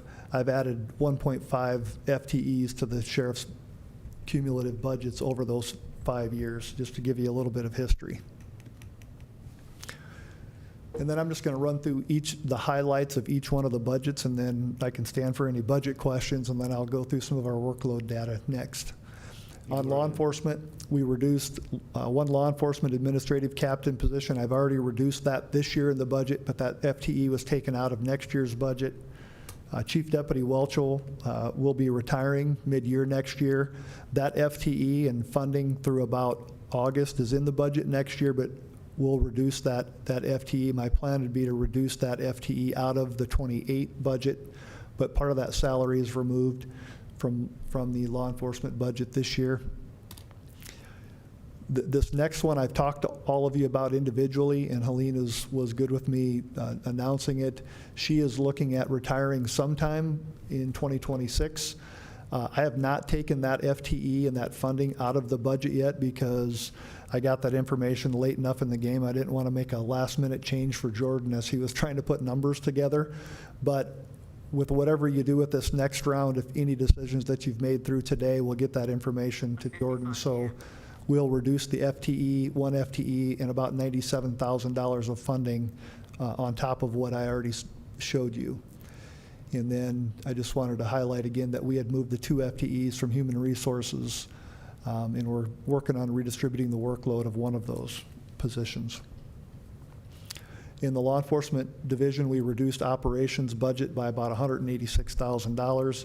And that was just going back and looking at some historical line items that we had, and we found some efficiencies, and also factoring in some small COPS micro grants for some of the ongoing costs that we've had and some of the cost sharing that we do with the Rapid City Police Department. We were able to make a small operational reduction in our law enforcement budget. And then we increased our revenues in law enforcement by a little over $200,000. If you remember, 2 years ago, Captain Chris Heislip helped us retool a bill to the legislature to increase our sheriff's fees. That's had a pretty substantial impact for us. We've had some additional micro COPS grants to help with some small services that we provide. I've already talked to you about the Forest Service increase that we did, and then I've also indicated that we're going to do a 5% ask for increase for all of our contracts with the 4 contracts we have in Wall, Hill City, Keystone, and New Underwood, and also with our contract with Rapid City Area Schools and Hill City Schools. And this number impacts the workload that all of us have here at the county. And as you just heard from our partners from Laura and Joanna, who went before me, the workload that we have here in the county is not just driven by what we do in the county, it's driven by all of our criminal justice partners. I just went back and pulled a 10-year staffing, and I received confirmation on these numbers last week, so I know they're accurate, from the Rapid City Police Department and from the Box Elder Police Department. And you can see over a 10-year period that at the Sheriff's Office, we've increased 6.25 deputy positions. And that's not an actual increase in the number of deputies, because I think it was back in 2021, they changed the accounting practices where we took all part-time benefited and part-time non-benefited, counted up their cumulative hours and added them in as FTEs, and I think that impacted law enforcement by 2 to 2.5 FTEs. So over 10 years, we've added, I would tell you, less than 5 law enforcement positions. And our partners at the police department have increased 44, and out in Box Elder by 25, so 192% increase in Box Elder. And that does drive a lot of the work that we do in the law enforcement division. It impacts our juvenile facility, it impacts the jail, it impacts our civil case load, it impacts our warrants division, it impacts our investigations division. So that number does have an overall impact on the county and the services that we're providing also. I think it's important to take a look at that. The jail we're asking for no staffing changes. There is an operational budget increase of about $198,000 reflected in that budget, and a majority of that at both the jail and the Juvenile Services Center is due to a 5% increase in our meal costs. So you can see that accounts for a majority of that $198,000. And then our medical costs, outside medical appointment costs continues to go up, and kitchen supplies and our utility costs. And then we were able to increase our revenues by just over $100,000 to try to offset part of that at the jail. And there are more detailed descriptions in my budget summary in your packets. At the Juvenile Services Center, no staffing changes at JSC.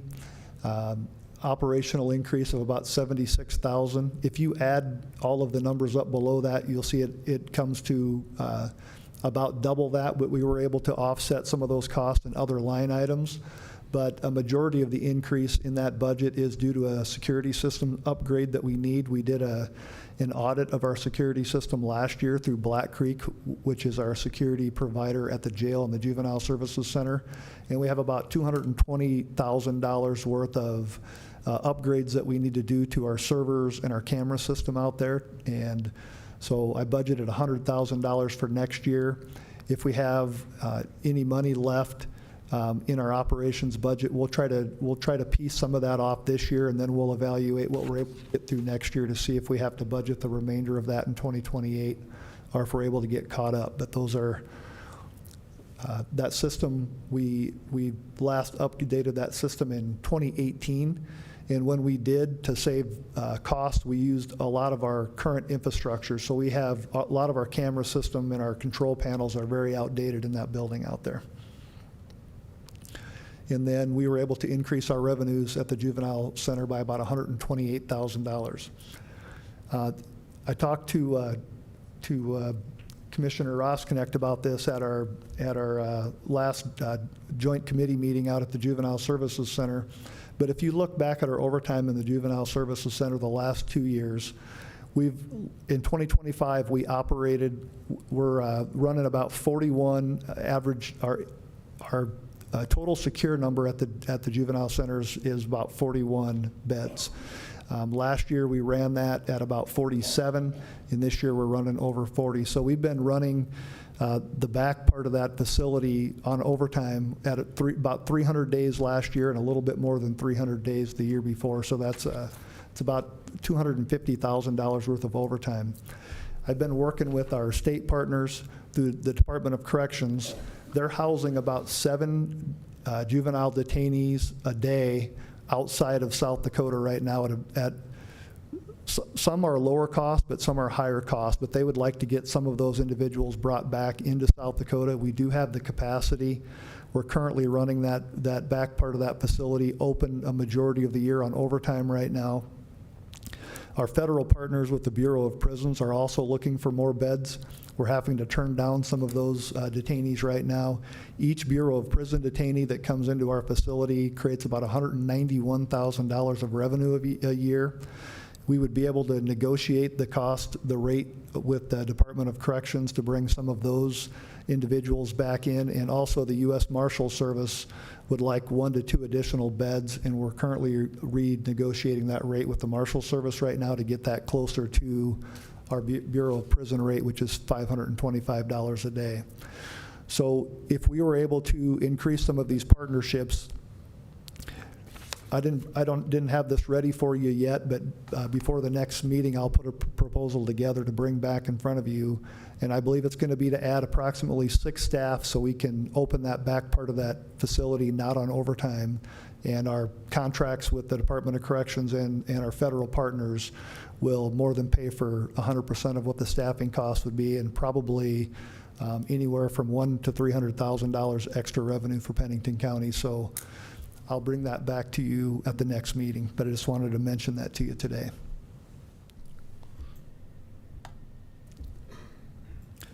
care campus, I did remove one charge nurse. We had a charge nurse and 2 full-time nurses in that facility. Previously, Monument Health has funded part of those positions at about $200,000, and you can see below in the revenues, they did not fund that position this year or next year, so I've removed that. Through attrition, that person recently left. I'm not going to replace them. I've taken them out of the budget. And then we moved funding from approximately 7 of the FTEs from this budget to the opioid budget. And we have, I think, a little over $600,000 in that the county opioid budget right now. The state's pledged us another $615,000 for a planning grant. So, and Rapid City has pledged an additional $250,000 to Pennington County when their fund replenishes, likely in 2028. So that fund is healthy right now. So we moved part of the staffing of that current operation over to that opioid funds to reduce some of Pennington County and Rapid City's cost for operating that facility. And then we reduced overall revenues by $322,000. That's including that $200,000 from Monument Health. And the majority of the rest of those, you can look through the budget revenues, but we jockeyed around some of the different types of treatment options that we have. And we've been a little bit, we've struggled a little bit to keep our counseling staff fully staffed. So if we can get that staff back up fully staffed, we can increase some of those revenues again. And just the last 3 that I threw on here really have minimal impact on the county budget. In 24/7, I was able to work with the state 24/7 committee and remove an old practice that they had of giving $10,000 grants to several entities across the state and make it user-based. So we pay 24/7 to the state a fair amount of money for them to run their part of the process, and now they're actually giving us more of that money back. So that made us whole again. You can remember the last couple of years we've been between $30,000 and $60,000 tax support on that, and we're back to 0 tax support on 24/7. Search and rescue. We have, I cannot emphasize enough the impressive staff that we have out at Search and Rescue right now. They are really going above and beyond. That budget is $58,000. I didn't make any changes to the budget this year. They operate 150 calls for service a year, roughly, probably close to $1 million worth of inventory of equipment at $58,000 tax support. And that is because they are incredible volunteers. They go out, they fundraise themselves anytime they have equipment needs, and they're very thrifty, they're very handy, they build a lot of their stuff themselves, and the life-saving services they provide, I just can't stress it enough. And I know that you all know that, but for us getting that type of service, I'd tell you what, they're one of the premier search and rescue organizations in this part of the country, and to be able to do that at $58,000 tax support is pretty impressive, similar to a lot of what our volunteer fire departments do on a small budget. So Brian, that's the only support they get? That's their revenue besides That's Pennington County's portion, and then Rapid City funds about $6,500, but we're in a Rapid City building. They don't charge us any rent for that. A majority of the calls are in the county. The city occasionally will use them a little bit. And then the Title III funding that's related to timber harvest has gone away the last 2 years, but we did get a little bit this year. We put $20,000 in Title III funding back in the budget for next year. That'll support search and rescue operations on the National Forest. So you're looking at, about $85,000 total cash to be able to run that. Timber harvest, in saying that somebody went out and cut that into firewood or something, or? No, that's the industry, the logging industry. Okay. So based on the amount of money that the forest raises from the logging industry, the Title III dollars give some of that money back to counties for specific operations. And in Pennington County, we use that. I don't know if Scott Guffey, is he up tomorrow? Yeah, he is. He'll cover that budget tomorrow, but we use a little bit of that for search and rescue, a little bit to spray weeds on the National Forest, and then Jerome uses a little bit for firefighter training. Okay.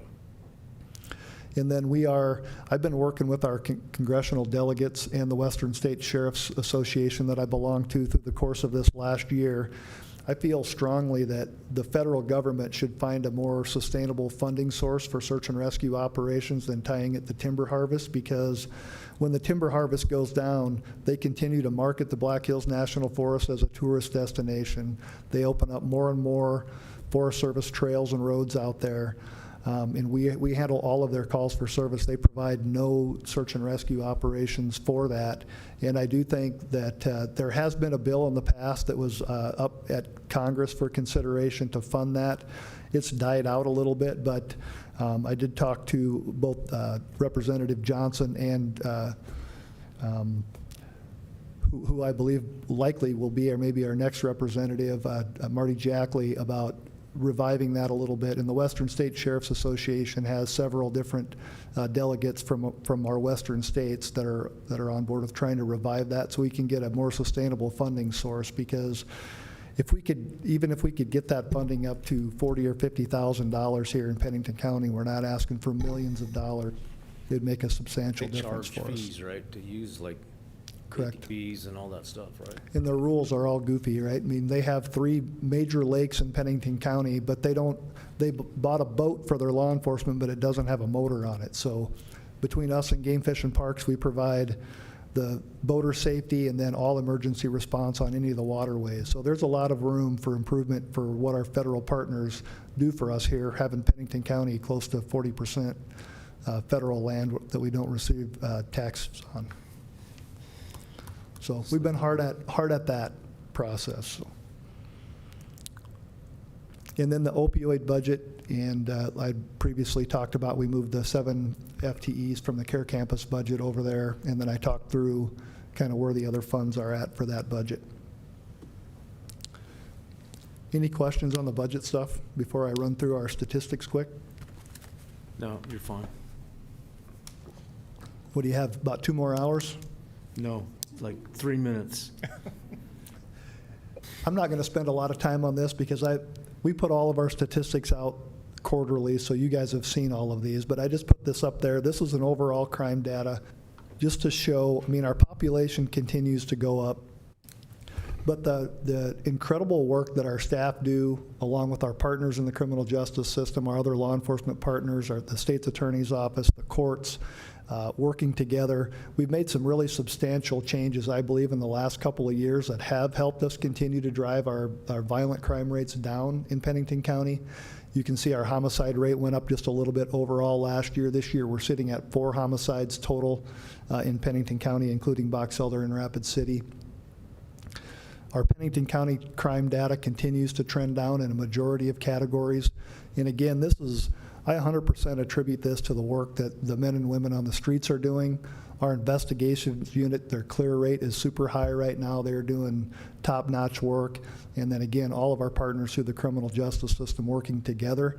I think these numbers are going to continue to trend down with the fact this last quarter, Chief Hedrick and I and State's Attorney Retzel, along with our counterparts out east, have put a substantial amount of pressure on the parole system to create some more accountability for the parole offenders. We've had a pretty substantial impact on the parolees right here in Rapid City and Pennington County, and I believe they're seeing that same impact on the eastern part of the state. And I do think that that's going to continue to drive these numbers in the right direction. Again, this is just some crime data. Our patrol activity, we were a little bit down in our positions last year. We run 3 or 4 deputy positions open through last year, so that impacted part of our deputy-initiated calls for service, but you can see our citizen calls for service are staying very active.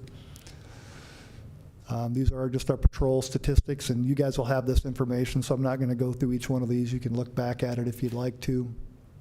Our warrants numbers continue to go up, and they're a pretty phenomenal group. If you ever were bored some afternoon, I would throw you in the car with our warrants unit and let you go out. We work really closely together with the U.S. Marshal Service, the Rapid City Police Department, some of our other federal partners in the Warrants Task Force, and they're hitting the high-level warrants very hard here. It's having a substantial impact, and if you're ever bored some afternoon, I'd throw you in with them and let you go see what they're up to, and probably get you exposed to a part of Pennington County that you don't spend a lot of time in. So I'm ready to roll on that, matter of fact. Let's do it, like this yeah, afternoon, or After like the 10th of July, I'll put me in, schedule me in. you reach out to me and we'll get you plugged in, that'll be great.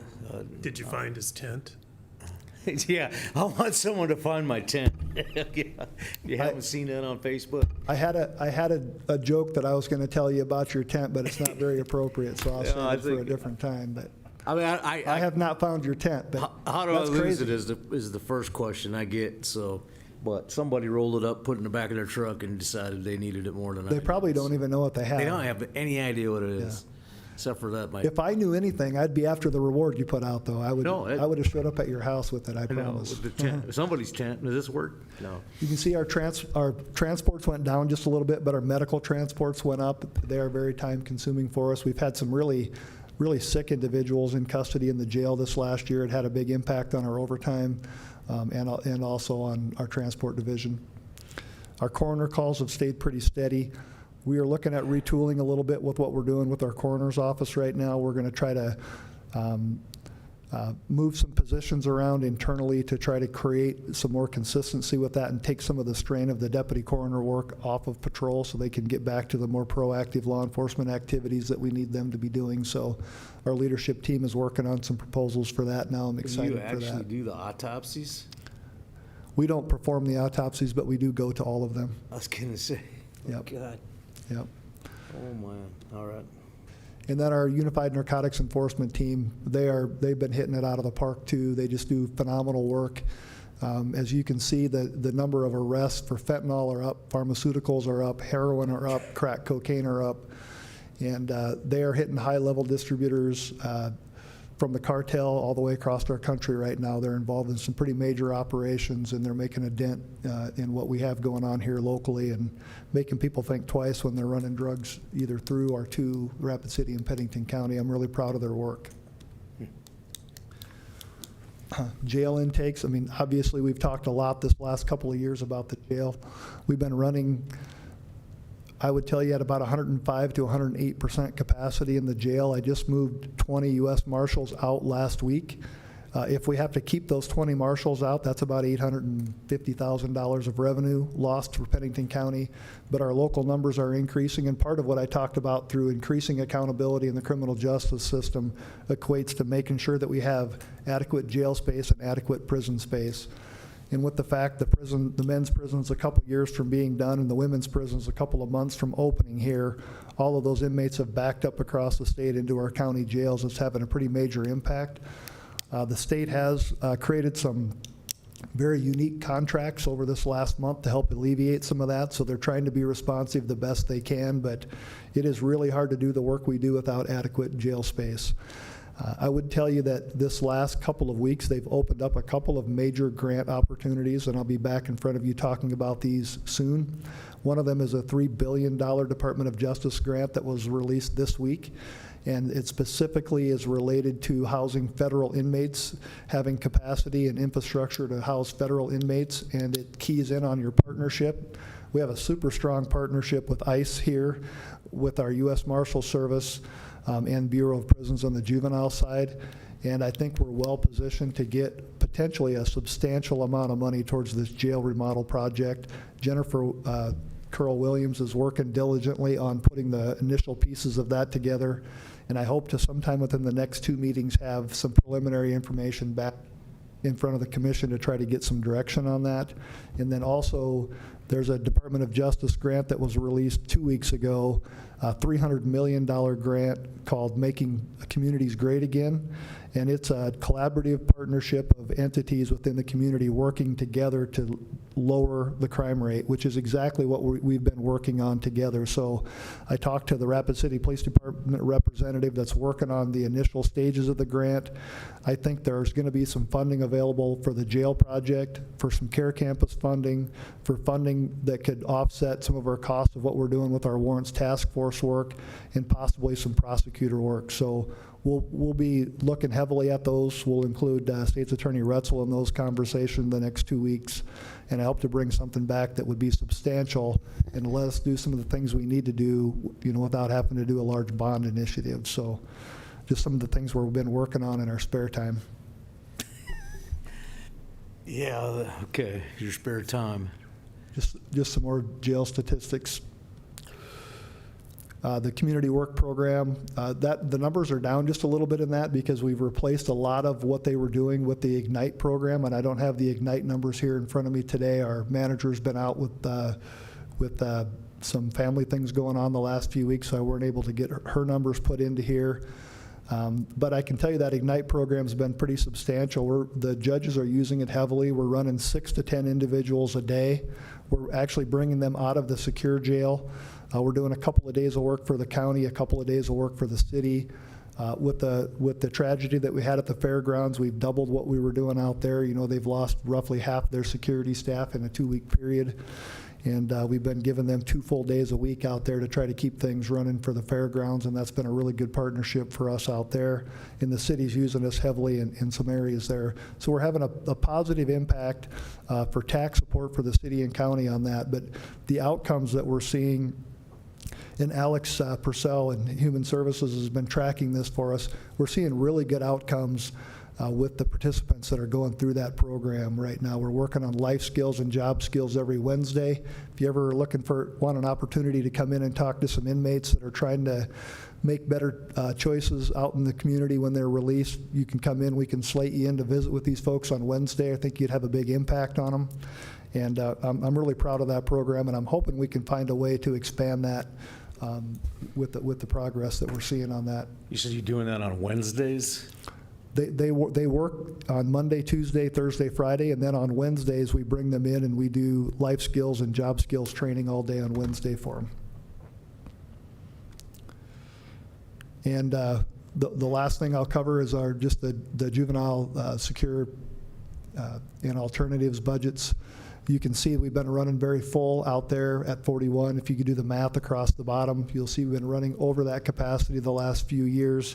And I hope to bring a proposal back to you, like I said earlier, that will offset Pennington County's costs, provide better services, reduce our overtime. And again, the challenge in that is we have phenomenal staff working in our facilities, but the turnover in those facilities still remains a challenge for us. So I appreciate that you all keeping that, having an understanding of needing to stay competitive with wages and benefits. You've been working hard on that. I appreciate it. Our staff acknowledge that. And even if we're able to get the approval to add the additional staff at the juvenile center to open that up, it will be a little bit challenging to find that staff, but I feel confident if we're able to do that and advertise it correctly, we can accomplish that. But you can see they've been running above capacity out there for a while also. And our average length of stay is staying pretty consistent locally, and you can see our federal numbers there. They got pretty high. We had a couple of really long-term people in 23 and 24 that are no longer in the facility, so it drive that number down a little bit. I'll skip through these last couple of slides. You can look back at them if you want. In the care campus, we've talked a lot about this in here. We've increased our detox beds. We've doubled our detox admissions over the last 4 years, and we've decreased the safe bed. People were abusing that system, so we've reduced that down to only 12 beds, and we're working closely together with the Quality of Life unit for Rapid City on making sure we've got the right people in those beds. And I think when I drive around anyways, I think there's a substantial difference this summer from last summer for the amount of homelessness and panhandling that we have specifically in our downtown area. And the partnership that we have with the police department and the care campus, I believe, is a big drive. So I'm looking at, I'm reviewing a proposal right now for Volunteers of America of the Rockies to come in and do a 6-week assessment of all of our services at the care campus. Commissioner Weifenbach is part of that opioid task force that we have locally that will be reviewing that when they get that done.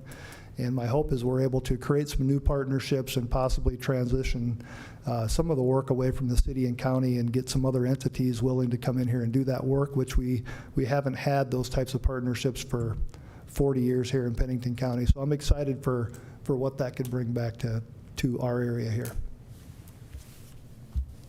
The residential treatment's down just a little bit, but that's mostly a reflection of being a little bit short-staffed with our counselors. This is a lot of extra stuff for a sheriff to handle. It's Good stuff. I can tell you that I have the best staff in the world, and I know you've heard that from several other people, but we have a super strong team in Pennington County right now. I'm super proud of the work that they do. It makes it fun for me to come to work every day. Just one last shout out to all of our volunteers that work for us in the jail, juvenile services center, volunteering people that are going to be released back in the community, making a difference. Our Explorer program and our search and rescue, they provide a lot of valuable resources at no money to Pennington County, and I just want to give them a shout out. And with that, I'll open it up to any questions. We appreciate it. And I'd echo your shout out to the level of professionalism that's increased Mr. Chair. inside the county. We do have good staff, and I think our intentions are all the same, is to make it so everybody else has as much fun as you do, Brian. So from the, I tried to leave a little space so you could fund some of Laura's positions that she desperately needs over there to help our system out. I think she's ready to take you on. That's why she sat there watching you. She's ready to. So be careful when you walk out of here. We're a strong team. You've got a good team working in the right direction in Pennington County. I think that we've got a lot of. We understand the challenges that lie in front of you, and we're here to work through that process with you. So appreciate the opportunity to come and visit. We're with heading you in the today. right direction, especially going through this budget from what I first seen when I first got here 2 years ago to today.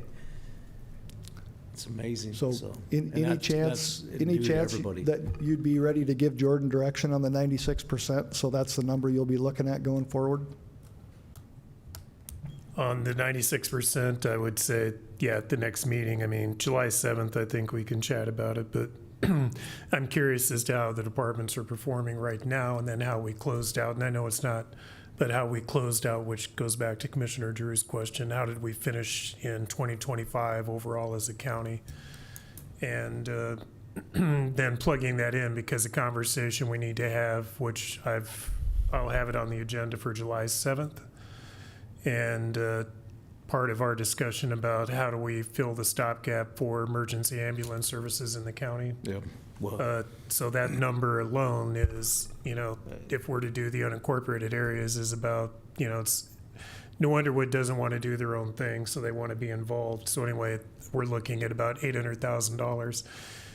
And if we were to set up, and just say set up a taxing district and go through that process, I doubt that timeline's it's not going to see any revenue for 2027. And so that's a discussion that we're going to have. Yeah, I think I've had discussions with the chief, and I don't think they're not going to run away from it. So if it takes some time, they're committed to providing the services. And if they're going to have to eat a little bit, then that's the reality for them. I mean, the people in the community spend a lot of tax dollars in the community. They understand that part, and they're willing to. Because basically property taxes doesn't even fund the fire department, so, or the ambulance service itself. But they probably should have had this conversation a long time ago. Years ago. But we're getting there now. So the other thing that I just want to bring up quick is we are working on some legislative changes. State's Attorney Retzel and I specifically with a group that has state participation and potentially looking at getting our jail. There's several different things we're discussing, but a couple of key points that relate to the budget. Right now, the state reimburses us at $95 a day once an inmate hits parole status, and we have 16 today. They should be paying us at the federal rate today of $112. That federal rate will get renegotiated next year, and I anticipate it being closer to $130. The state is currently on board with revamping that statute to be able to pay us our actual costs, which will have an impact. But the bigger impact that I'm asking them to put some skin in the game, when we arrest a parolee on new charges in Pennington County, every county in the state eats 100% of the cost of incarceration until that case is disposed of. And I'm asking for a statute change that if we arrest a parolee on day one when they hit custody on a new charge, that the state picks up that tab, and then they'll pay more attention to the individuals that they're putting back out into our community, and then they'll be to the table on day one or day two visiting with state's attorney's offices on how do we get the charges resolved so we can get the individual moved back to custody versus waiting 1 to 2 years for some of these major cases to resolve. And that would account for $2 to $3 million of extra revenue for Pennington County if we can get that statute passed. So I'll be coming back to the commission to ask to try to get the County Commission Association on board with that legislation for next year, but that could have a substantial impact and maybe offset what we're trying to do at the fire departments. Okay, that makes sense because the state collects a lot of revenue from the people inside this county and, you know, on sales tax and stuff like that. And so, I mean, I don't know, they go down in their basement and they bring it up and here's their share, you know? So it's like, makes you wonder, but understanding that with all the development that we're trying to do, you know, trying to get economic growth in our community to help provide for some of that, but you know, we have to sometimes give up our property tax to get that sales tax, in which the city and the state get a lot of. The county will start getting some of it now, but it's going to be a direct offset, so Right. they should participate. And by the question of how many people are in jail right now, you said 108%, so what's that equate to? I think we were running about 630 this morning, 626. And then With 601 how beds. many of them are serving time? We have probably 60, 65 of those individuals that are serving a sentence. Most of them are pretrial. Yeah, okay. That Mr. number Chair. is getting better. I'd tell you 2 years ago that the number of serving a sentence was probably 20. So that number is getting better. And I'm not sure where this all comes from. It doesn't seem like it's a natural flow of our best practices or whatever. I mean, I've talked to people in Wyoming, they don't have that problem. A lot of them are drug offenders, and they've failed several different alternatives to incarceration, and then they sit, or they have mental health issues and they just sit. So a lot of what Judge Lindgren and State's Attorney Retzel are working on, I think will have a positive impact on that number if we continue to watch that. So Drugs are a nasty thing, aren't they? You know, people start out with a little bit and then it becomes a lifestyle and they Yep. just can't get out of it. Yep, we can't ignore it, that's for sure. And they just can't seem to make a decision to get out of it. It's tough. We appreciate. Thank you for your time. We have Mr. Chair, I got presentations from both sides of the law today, and the middle guy who puts all the pressure on them to handle it, so, thank you. Mr. Chair, I got a, Brian, if we went back to 2020 roughly, at what point did we have the highest amount of U.S. Marshal inmates? I can tell you, when I took office, the year I took office in 2023, we averaged 163 Marshal inmates in custody. Today we have 100. Last year we had 121, and at the heyday we were probably running right around 220 Marshals in custody. So if I do the math, just tell me if I'm off. 220 times would $90 be? 112. Okay, times 365. 112 times 365. Now the budget for this year on the jail is about 18 million. Correct. And if we had that number in U.S. Marshal inmates, that would cover more than half of our budget. Correct. And that's just the point that I wanted to make. That's, you know, when Kevin was here, it was just like I think he did that intentionally. Not that we just trying to get higher volume, but we could offset the expense that the jail incurs every year. I'd tell you, for 15 years, we've tried to run that jail as full as that capacity, using the federal inmates as we can to offset Pennington County's costs. As our local population continues to grow and our length of stay continues to increase, we just lose the ability to do that. So. Well, I thought it was a good program myself. Yep. Thank you. I guess it's hard to get your arms around unless you actually know what the fixed cost is and what the variable cost is. So I'm not going to get into that argument now, but that'd be sometime when I have more time, maybe when I'm out doing some warrant stuff. Absolutely. That'll be fun. All right. Thank you. Thanks. Thank everybody that's still here, patience, and I think we're done, Jordan? We just want to make sure that we let the public know there is an opportunity for public comment, and then, yeah, we'll need a motion to recess until tomorrow. An opportunity for public comment? Seeing none? I'll entertain a motion for Mr. Dirk. Motion to recess until June 24th, 2026 at 8 a.m. Continue deliberation of the 2027 provisional budget request. Second. Second from Mr. Roskinick. All in favor, say aye. Aye. Motion carries. Thank you, guys. I mean, we've come a long ways, and like Ron said earlier, he's sorry he's bailing out on us now that